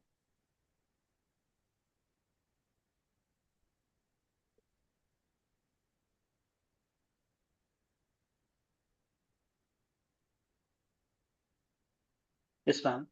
So, ma'am, the title of my presentation is Representations of Mariticide in Literature, Textual Analysis of Classics. So the background of the research, the literature reflects evolving gender roles, power relations, and societal conflicts across time. So matricide in both classic and modern literature is a response to betrayal, oppression, and injustice, which is done by the male upon the women. So a literary representation of matricide often explores themes of female agency, revenge, and patriarchal control. These are the main causes behind matricide. And this study examines how literary texts portray matricide as both a personal and a socio-cultural phenomena. Next, the methodology. So the study adopts a qualitative and textual analysis approach to examine the representations of matricide in literature. Select classical and contemporary literary texts are analyzed to identify recurring themes and character motivations. The research applies feminist literary criticism to understand issues of gender, power, and patriarchy. Primary texts and secondary scholarly sources are used to interpret socio-cultural significance of matricide in literature. Next is the resultant discussion. So the study finds that matricide in literature is frequently portrayed as a response to betrayal, oppression, and patriarchal dominance. Classical and modern texts both depict female characters using violence as a mean of resistance and assertion of agency. The analysis reveals that literary representations of matricide often challenge conventional perception of morality, justice, and gender role. The discussion highlights how literature uses matricide as a critical lens to examine societal anxieties surrounding female power and autonomy. The references that I have used, first one is this recent book by Tori Telfer, Lady Killers, Deadly Women Throughout History. The next is Gillian Flynn's Gone Girl, and some are taken from the classic texts such as Electra by Sophocles, which is a classical Greek tragedy, which has been used to examine this matricide in the reference to Clytemnestra, who kills her husband Agamemnon. So there are also a few relevant journal articles and scholarly sources on feminist literary criticism and gender studies. Last acknowledgement, I express my sincere gratitude to my research guide, Dr. Manoj Kumar, for his valuable guidance, encouragement, and continuous support throughout his study. I'm also thankful to my affiliated university and University of Rajasthan for providing the academic environment and resources necessary for this research. I would also extend my gratitude to all scholars and authors whose work contributed to the development of the studies. Finally, I would like to thank everyone who supported and motivated me during the completion of this research work. The publication, the research paper is submitted and presented at the Second World Conference on Multidisciplinary Research and Practices, WCMRP 2026, organized by Conf World Educational Research and Development Association. The study contributes to the interdisciplinary discussions on literature and gender studies. This paper aims to encourage further scholarly research on representation of violence, patriarchy, and female agency in literature. The research is intended for academic dissemination through conference proceedings and related publications. That's it from my end. Thank you. Thank you, Sir Patnaru, for that presentation. And we'll now proceed to the question and answer if our session chairs have comments or clarifications.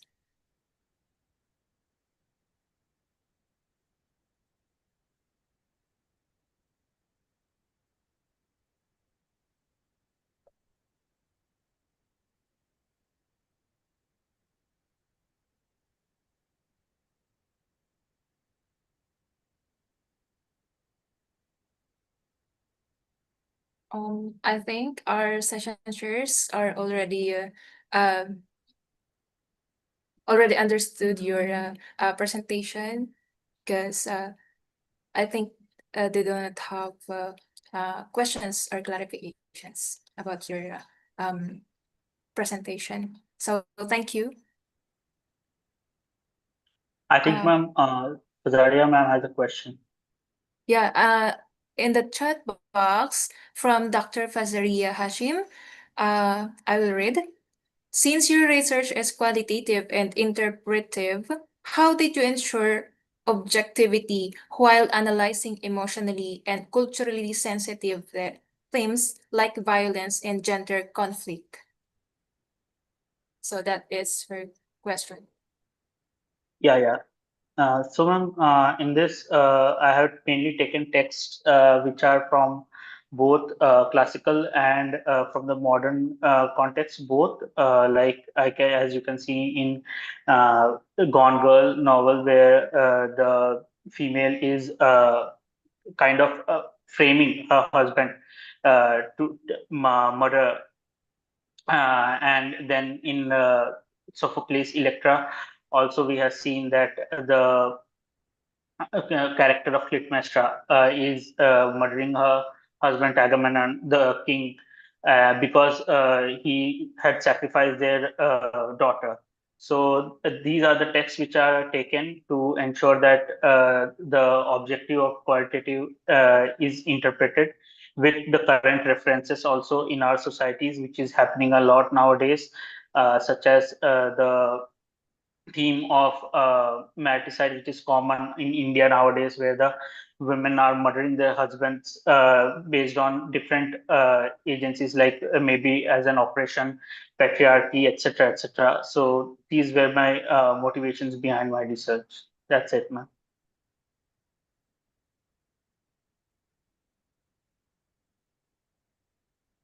Okay, so welcome. Okay, thank you. So I think there's no more questions from our session chairs. So before we proceed, we'll have a group photo. Kindly, please open your cameras. Okay, in 3, 2, 1. Okay, it's already done. Thank you so much. Okay, so we'll proceed to our next presenter. I would like to welcome Professor Deepa Chakravarti to present the paper entitled Cross-Cultural Understanding for Sustainable and Inclusive Environment in Academic and Corporate Setup. Dr. Chakravarti, you may now begin your presentation. Hello, good afternoon, everyone. I am presenting on behalf of Professor Dr. Deepa Chakrabarti, HOD, MIT School of Languages, and I hope everybody is good. And thanks to the World Conference on Multidisciplinary Research and Practices and Lincoln University College and Serada for providing this opportunity to present the study. So let me first share my slide.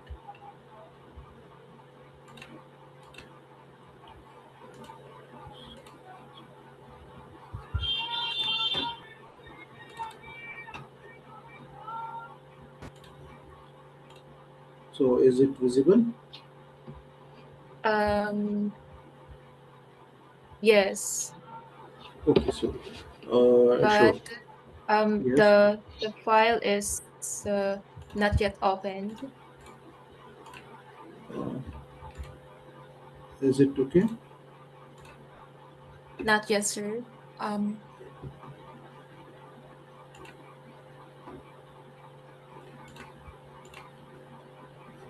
It will be the final cross-cultural this week. Sayed, it will be the final cross-cultural understanding. I think that is the one. Or is it okay? You have to click on it. double click the final cross-cultural slides so that it will be Okay. opened. I'm double clicking on it. We'll see final cross-cultural understanding. That one. Yeah. A little bit to the right, middle row, middle row. You're not finding the paper? No, I have this here in my laptop. It's on the middle row of the screen. It's written final cross-cultural understanding for sustainable. Is it Dr. okay? Pallavi, you can help. Yeah, it's already Yeah. visible. Oh, okay, so sure. And apologize for this glitch. So, my topic is our topic is cross-cultural understanding for sustainable and inclusive environments in academic and corporate setups. And the author of this paper is Professor Dr. Deepa Chakrabarti and me, Sayyid Iftihar Abbas Rizvi, and Tanya Gupta and Dr. Pallavi Mishra. So, this paper it explores the growing importance of cross-cultural understanding in creating sustainable and inclusive environments within academic and corporate spaces, particularly in the age of artificial intelligence. So it's drawing upon Derek Oatley's concept of national culture and the famous theorist Edward T. Hall's cultural iceberg theory.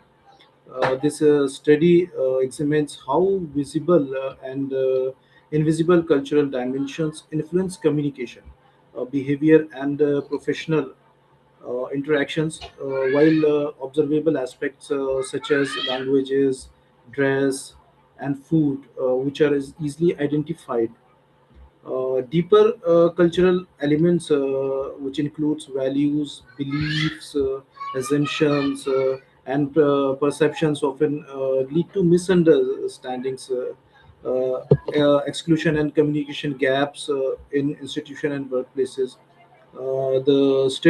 This study argues that artificial intelligence assisted communication tools, digital learning platforms, translation technologies, and sentiment analysis systems can play a significant and important role in fostering intercultural sensitivity, ethical communication, and inclusive engagement. By using this empirical and qualitative methodology, this paper analyzes common instances of misconduct, communication glitches, and cultural misunderstandings in today's interactions and social media spaces. This research highlights the need to integrate the intercultural communications skills with artificial intelligence literacy to equip educators, students, managers, leaders, and employers with essential 21st century capability linked to adaptability, collaboration, digital literacy, and cultural intelligence. So, the tentative outcome of the study includes identifying communication barriers rising from hidden cultural differences, exploring artificial intelligence enabled strategies for inclusive in communication, and proposing practical frameworks for promoting ethical, empathetic, and culturally aware interactions in the educational and corporate system. So, what one of the most important requirement of contemporary academic and corporate life today is cross-cultural understanding. So in earlier times, this culture was often treated as a background factor, which mainly relevant to international relations, maybe foreign language or learning or overseas businesses.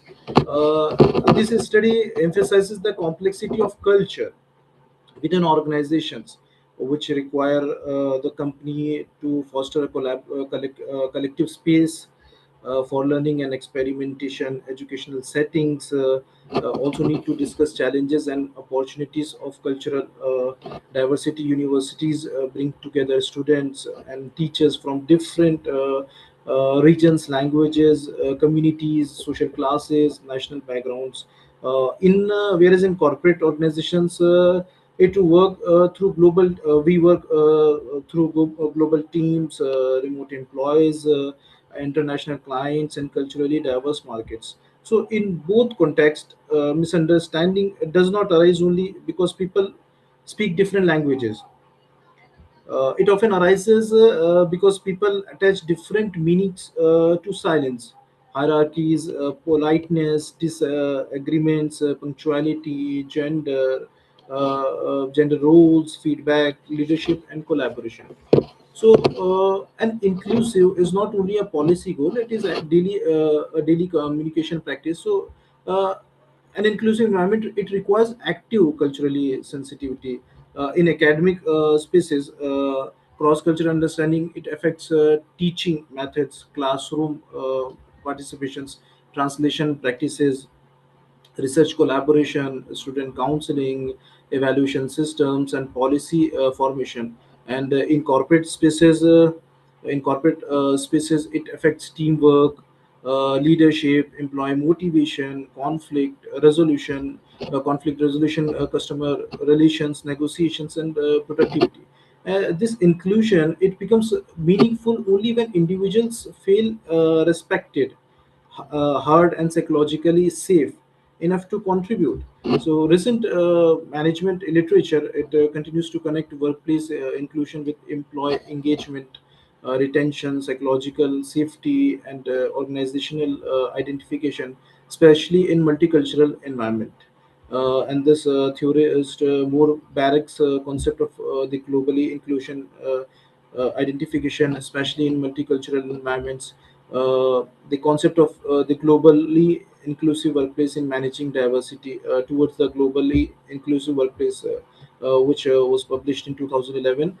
She expands the idea of diversity from just representation to active participation, social responsibility, and cross-cultural collaborations. So her model is especially relevant for academic and corporate spaces, institutions, because it shows that inclusion must operate at organizational, community, national, and global level. So, what is the need? The need for cross-cultural understanding and why it matters. So, need for cross-cultural understanding is also linked with sustainability. A sustainable environment is not only ecological, it is also social and institutional. Sustainable academic and corporate spaces are those where people from different backgrounds can participate without fear of exclusions, stereotyping, or cultural misinterpretation. So, cultural intelligence becomes a social sustainability tool, and Earl and Ang's concept of cultural intelligence, it highlights the capability of to function effectively in culturally diverse settings through cognitive, motivational, and behavioral flexibility. So, in their article, cultural intelligence and examine it. They examine it three essential facets.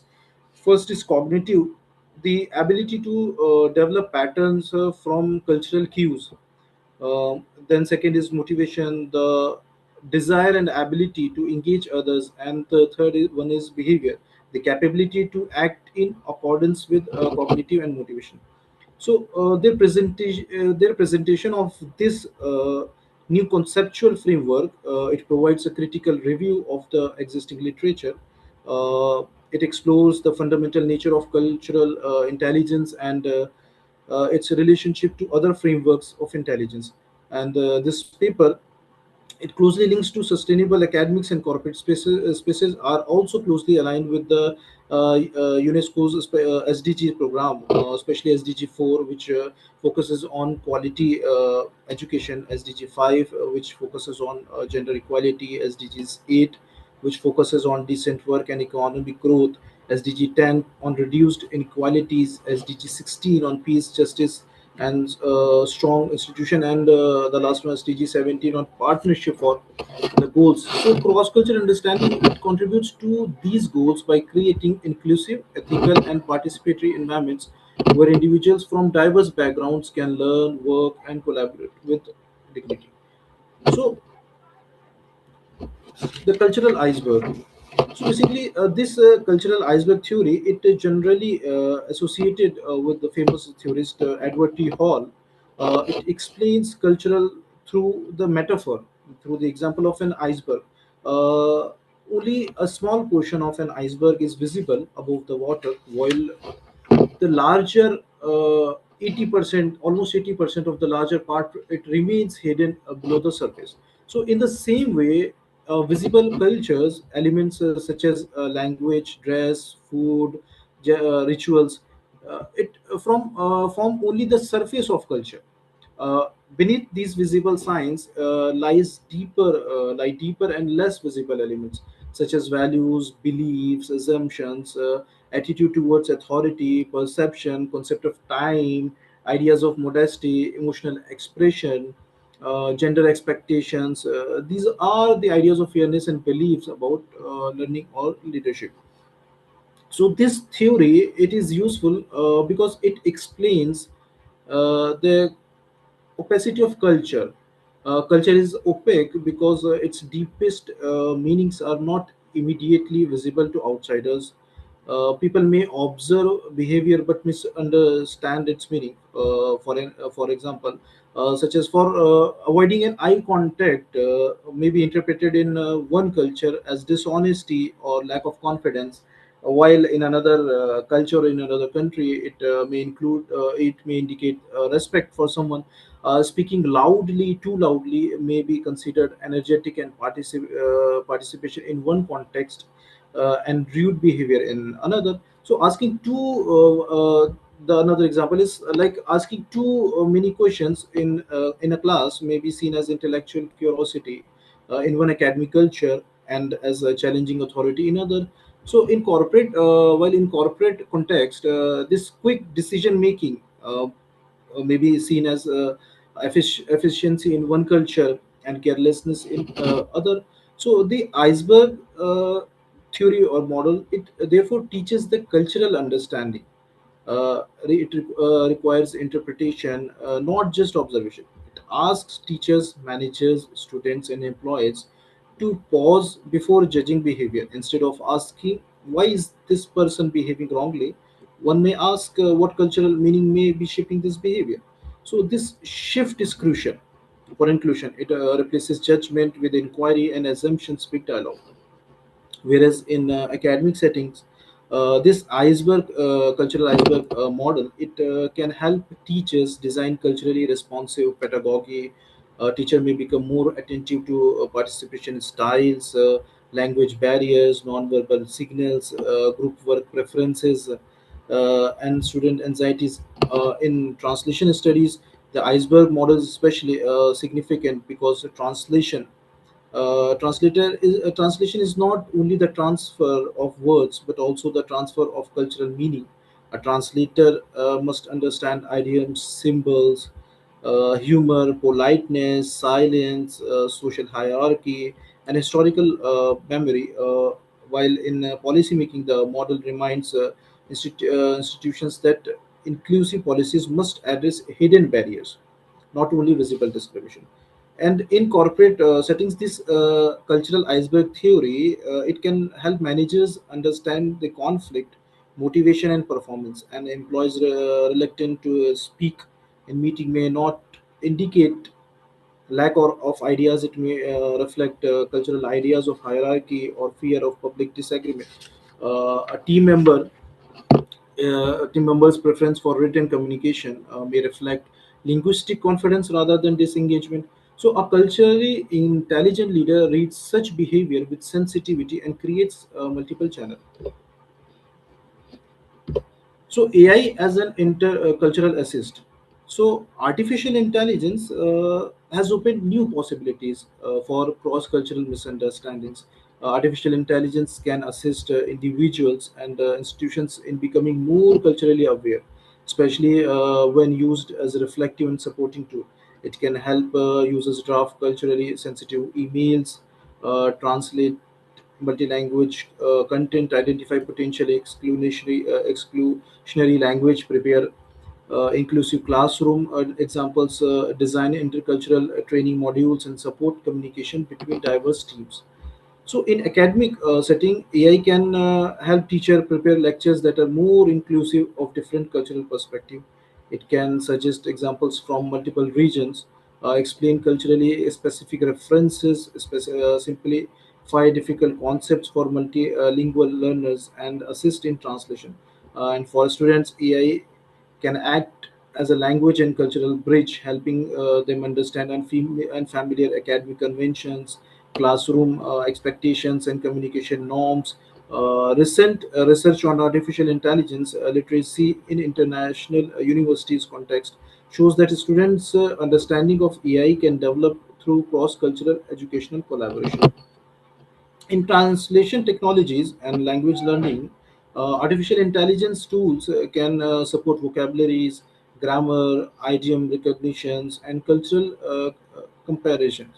However, a translation is never purely mechanical. Artificial intelligence may translate words correctly but mistone historical context, politeness, levels, or cultural emotions.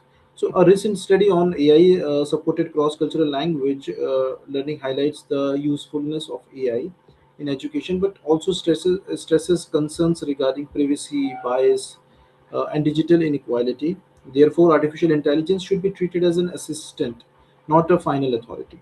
So, in corporate setting, artificial intelligence assisted communication, it can assist managers and employees in culturally sensitive communications.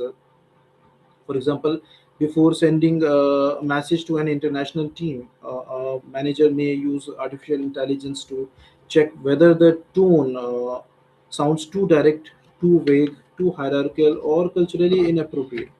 So, human resources departments may use artificial intelligence to design diversity and inclusion training, analyze employee feedback, and identify patterns of exclusions. Global teams may use artificial intelligence in translation tools during meetings, onboarding, and documentation. So, such tools can reduce communication barriers, especially for employees who are competent but less confident in the dominant workplace language. Artificial intelligence can also support performance by helping leaders understand how to bring out the best in employees from diverse backgrounds. Some employees may respond well to public appreciations, while others may prefer private feedbacks. Some may need explicit instructions, others may value autonomy. Some may avoid disagreement in group settings but provide excellent written inputs. Artificial intelligence can help managers reflect on such possibilities, but it must not be used to stereotype employees. Its best use is to generate culturally sensitive questions and options, not fixed conclusions. So, in academic applications, cross-cultural understanding in academic applications. So, an expensive cross-cultural outlook can bring a large change in academic performance. It can improve classroom lectures, translation practices, student support, policy making. So it can improve classroom teachings, translations, research supervisions, curriculum design, students engagement, and institutional policies. In multi-language, in multilingual and multicultural classrooms, learning improves when students feel that their cultural background is not treated as a problem, but as a resource. A culturally insensitive teacher can use diverse examples, encourage multiple modes of participation, and recognize that students may differ in how they ask questions, express disagreement, or seek any help. So, in translation practices, cross-cultural understanding is indispensable. Literal translations may fail if cultural meanings are ignored. For example, metaphors, terms like humor and social etiquette, it often requires cultural interpretations. Artificial intelligence can assist translators by offering alternative renderings, background information, and comparative usage, but final translations decisions require human cultural judgment. In this sense, artificial intelligence supported translations should be seen as collaborative intelligence rather than machine replacement. In classroom lectures, artificial intelligence can help teachers prepare culturally inclusive materials. A lecture on communication, literature, management, or law can include examples from different cultural contexts. Artificial intelligence can help identify whether a reading list is too narrow, or whether examples overrepresent one regions, or whether classroom activities may unintentionally include some students. It can also help produce multilingual glossaries and simplified summaries for students from different linguistic backgrounds. While in policy making, artificial intelligence can support inclusive institutional planning by analyzing feedbacks, identifying recurring barriers, and helping draft accessible policy documents. For example, in universities, uh, it may be used as artificial intelligence may be used to review students handbooks, to for inclusive language, generate multilingual orientations materials, or design cross-cultural training for faculty and administrative staff. Corporations may also use AI to review recruitment languages, onboarding materials, leadership training, and employee communication. So however, the real transformation lies not in technology alone, but in institutional mindset. Artificial intelligence can provide suggestions, but institutions must cultivate empathy, dialogue, and accountability. Cross-cultural understandings must be included in teaching, training, management, education, HR, policies, students' orientation, and leadership development. So ethical artificial intelligence and digital literacy. So ethical usage of artificial intelligence and the need for digital literacy is the use of artificial intelligence for cross cultural understanding must be guided by ethics. AI systems can support inclusions, but they can also reproduce exclusions if used carefully. Since AI models learn from large databases, data sets, they may reflect dominant cultural assumptions, stereotypes, gender biases, racial biases, or linguistic inequalities. For example, artificial intelligence may treat Western communication norms as universal, misunderstand indigenous or local knowledge systems, or flatten complex cultural identities into simplistic categories. So UNESCO's artificial intelligence ethic framework stresses that diversity and inclusiveness should be protected throughout the AI lifecycle. The OECD AI principle similarly call for trustworthy, human-centered AI that respects human rights and democratic values. These principles are highly relevant for academic and corporate institutions. AI should not be used to monitor, rank, or judge individuals in culturally insensitive ways. It should not replace consultations with real communities. It should not be used to generate cultural content without verification, especially when dealing with indigenous minorities or sacred traditions. So, digital literacy is essential. Students, teachers, employees, and managers, they must learn how to use artificial intelligence critically. They must know that AI outputs can be inaccurate, biased, or incomplete. They must learn to verify information, question assumptions, protect privacy, and avoid over dependence. UNESCO has already warned that unequal access to AI literacy can deepen the digital divide, making artificial intelligence education necessary for inclusive participation. So methodology, outcomes, and conclusions. So research methodology will be empirical and qualitative educations. So the study of cross-cultural understanding in academic and corporate setups, it requires both empirical and qualitative methods. Qualitative methods are equally important. They're important because cultural experience cannot be fully captured through numbers. Interviews, focus groups, classroom observations, reflective journals, and narrative inquiry can reveal how people actually experience inclusion or exclusion. A student's silence, or maybe an employer's hesitation, or a teacher's feedback style, or a manager's communication habit or practices, it may require contextual interpretations. Qualitative research allows participants to explain their own meanings. And then case studies from management literature. So case studies from existing management literatures can also be used to understand how organizations build inclusive cultures. Case-based analysis can examine multicultural teams, global leadership programs, diversity policies, artificial intelligence supported communication, and conflict resolution practices. Management studies they increasingly highlight cultural intelligence, adaptability, and inclusive leadership. It's a key element of global organizational success. In Whereas in academic settings, case studies may focus on international classrooms, multilingual pedagogy, translation practices, student integration, and artificial intelligence supported learning. So cross-cultural and understanding is no longer an option. It is a core competence for sustainable academics and corporate life. In both spaces, diversity can become a source of creativity, innovation, and growth only when supported by cultural sensitivity. Without such understandings, diversity may remain superficial and may even produce conflict, alienation, and underperformance. The most important, we have discussed the cultural iceberg theory.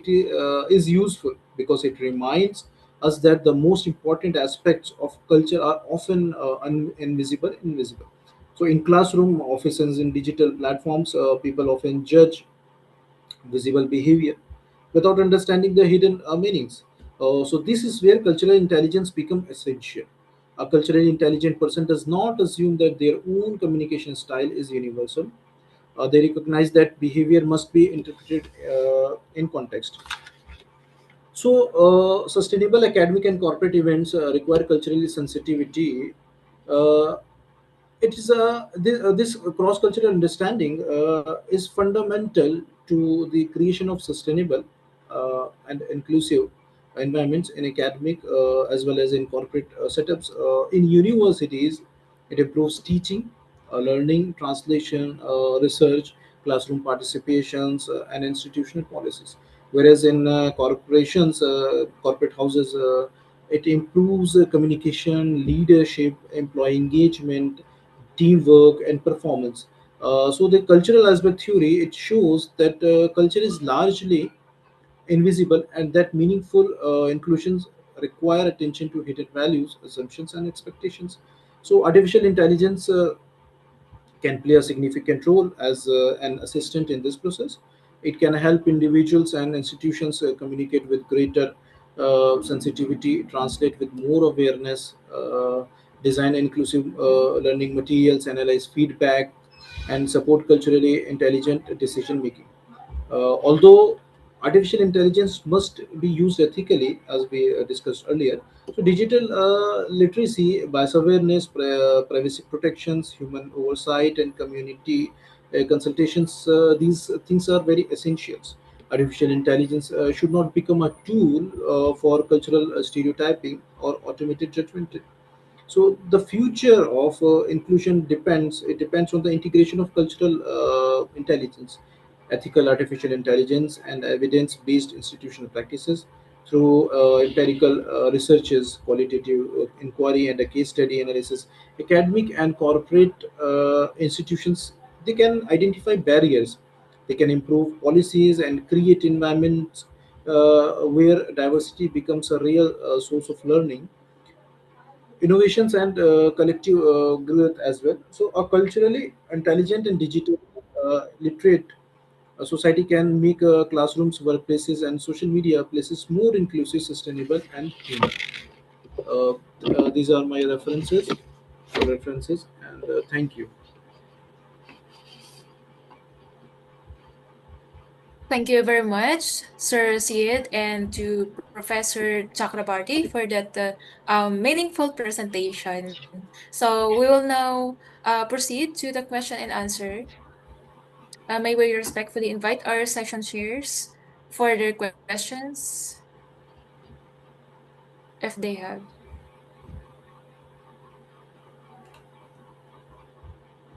All good, no questions. Okay, so from Dr. Fazaria, how do we make sure AI stays a support tool, not a bias amplifier? Okay, I can answer that. Uh, in the presentation itself, we said that AI not uh, the is not a tool that will give us the final truth about any cultural interaction. It can help us ask better questions, explore possibilities, and reflect before judging any student or any contextual discrepancy. So, what should be done? So, AI is not the first tool to be consulted. It should be our observation. We should watch, observe the particular situation, and discuss. And after that, we can ask AI, which can compare, reflect, and after that, we apply. For example, uh, a student does not look directly at the teacher while answering. Then the question that comes to our mind reflectively is that, is the student confident or hiding something? So now we double ask AI. We have a doubt in our mind and we are not judgmental. We would now ask AI assistance by making a suitable prompt. What is the prompt? I will say the prompt will be analyze this classroom situation from a cross-cultural communication perspective. Give at least 5 possible interpretations. Do not stereotype the student. Suggest what the teacher should do. So as a result, you can see with this iterative prompt, I am sort of filtering out the stereotyping by the AI. And I am giving very important, uh, you know, prompt by saying that do not stereotype. Okay, so you have to analyze this situation between student and teacher. The teacher has a doubt in mind that the student does not look directly at her. So is it that he is hiding something, or is it that he is not confident? Okay, so with that doubt, we ask, we have to, customize our prompt, and after that, we get the answer. And AI then should be a bias checking tool, right? All of us, if we can do this, and we will find that it will suggest that maybe it is out of respect for authority. He's not looking directly into the eyes of the teacher. Maybe it is nervousness. maybe it is a cultural habit, or maybe linguistic anxiety. Maybe publicly he doesn't want to speak in a particular given language. Okay, and also he might be having a fear for being judged. So the learning from this is the teacher's role is not to observe and communicate, is to observe and communicate, sorry, not to judge, okay, or assume. So AI becomes a friend which would shape the teacher behavior. So that is how we look at AI. I think I've answered. Thank you, Professor. Okay, so from Dr. Fasaria, uh, agreed, it must involve human in the loop decision making throughout the Exactly, process. exactly. Nice sharing from Dr. Fasaria. Okay, thank you so much, Dr. Fasaria, and thank you, Professor Chakrabarti. Thank you. Another questions from our session chairs, Dr. Kelvin and Dr. Satish, if you have. Okay. Oh, good. Okay, thank you, Dr. Satish Kumar and Dr. Kelvin. I think um he said it's good. Yeah. Okay. Okay. Okay. So thank you so much, everyone. So before we proceed to next activity, um, may I request Sir Syed if you can stop sharing so that we can take a group photo. Yes, yes, ma'am. Thank you. Okay, so uh, kindly open your cameras. Okay. In 3, 2, 1. One more. In 3, 2, 1. Okay.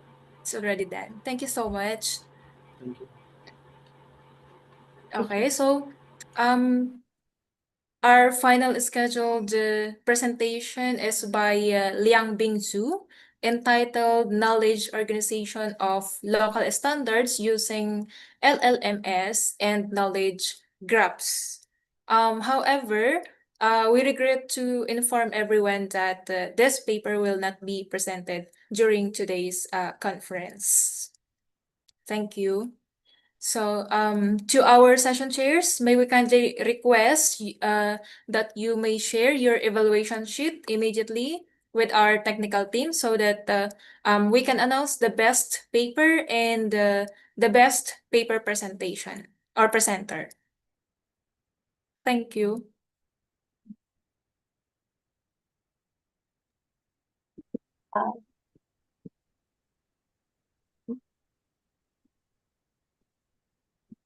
And while waiting for the results, let me take this opportunity to recognize and announce once again the presenters who shared their research and insights during the today's conference. So, the first presenter a while ago was Dr.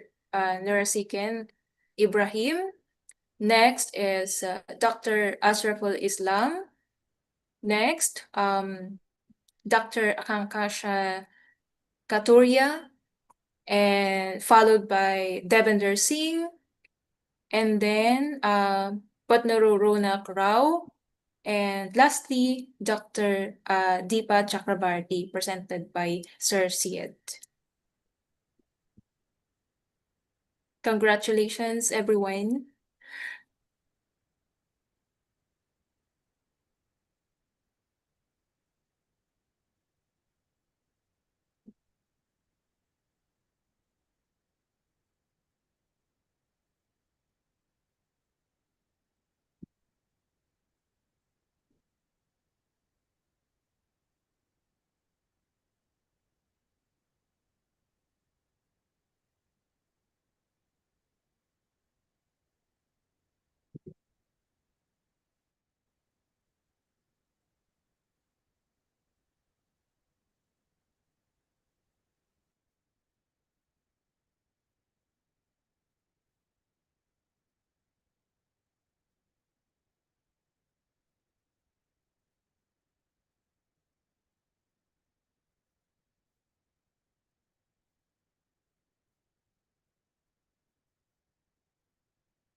Once again, I would like to inform our session chairs to please share your evaluation sheet to our technical team so that we can announce the best paper and best presenter. Thank you.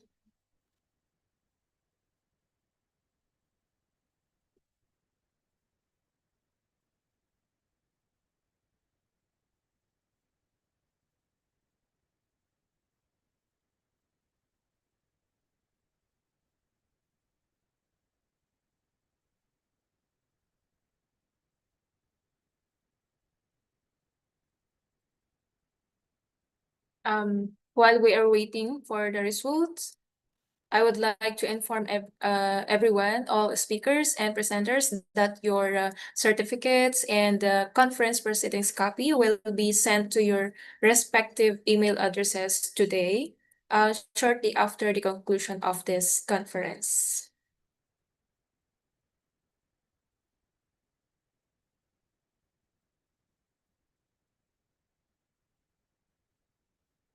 Thank you, Dr. Galvin.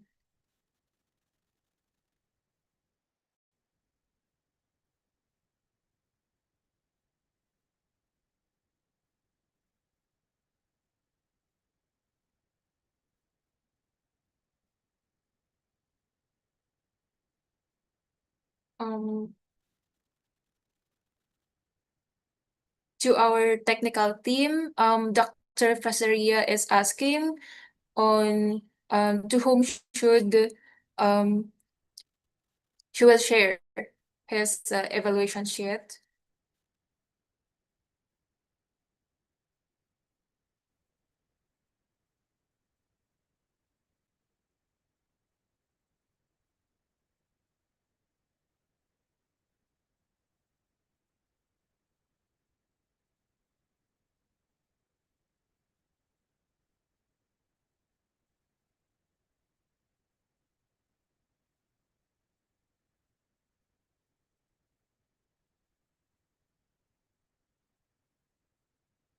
Okay.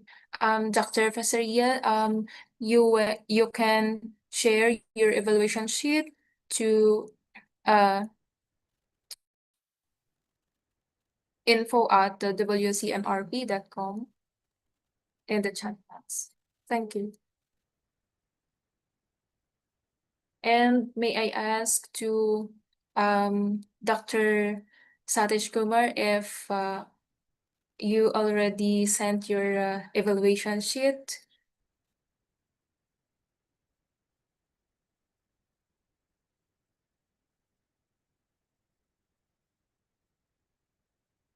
Okay, Dr. Fazaria is sending right now.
Thank you, Dr. Fazaria.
Okay, so at this time, we are pleased to recognize those who have demonstrated exceptional quality, innovation, and scholarly excellence.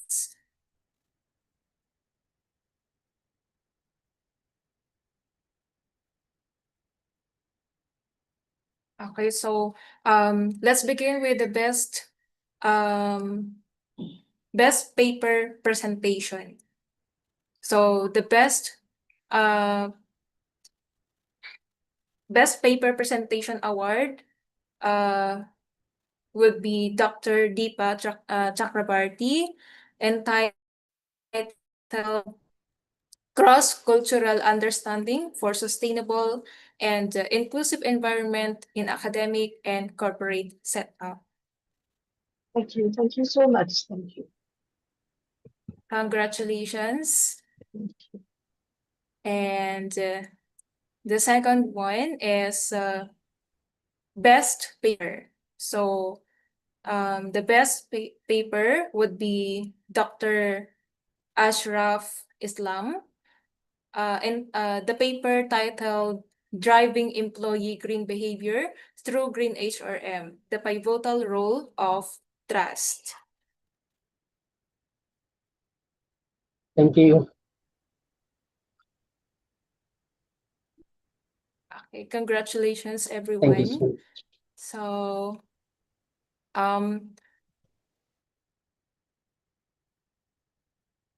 before we proceed, we'll take a group photo with our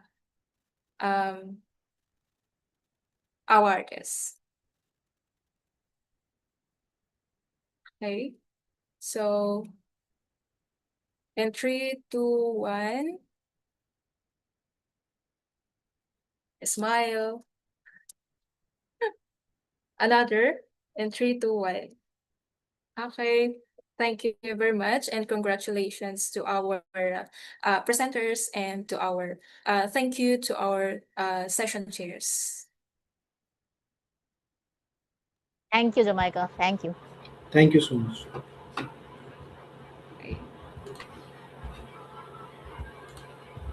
Okay, so on behalf of Serada, I extend my heartfelt gratitude to all delegates, students, researchers, and participants who contributed to the success of Second World Conference on Multidisciplinary Research and Practices 2026.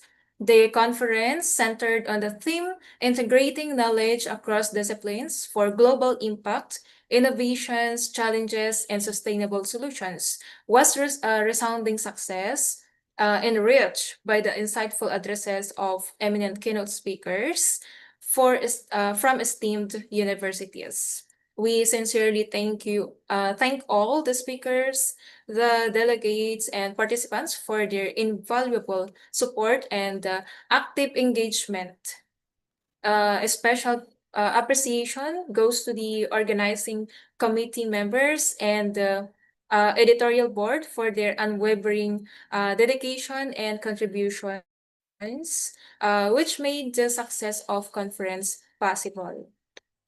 At this point, we would like to extend our special thanks and sincere appreciation to our organizing committee members, Dr. Ganesh Kumar, a lecturer in the Computer and Information Sciences, University Technology, Petronas, Malaysia. Dr. Nurhaya Hanum Muhammad, a senior lecturer at the Faculty of Hotel and Tourism Management, University Technology, Mara, Malaysia. And Dr. Lakshmi Narayan Soni, as an assistant professor from the Department of Computer Science and Engineering, AKS University, India. And Dr. Janil Abalahon, Assistant Professor 1 and Gender and Development Focal Person, Hospitality Management at Capiz State University, Philippines. This has been Jamaica Pasiteng, a faculty member of the Nueva Ecija University of Science and Technology in the Philippines, your moderator for today's conference. Thank you very much for your active participation. Thank you to all the guests, the presenters and participants. Have a wonderful day ahead and please stay safe. Thank you, everyone.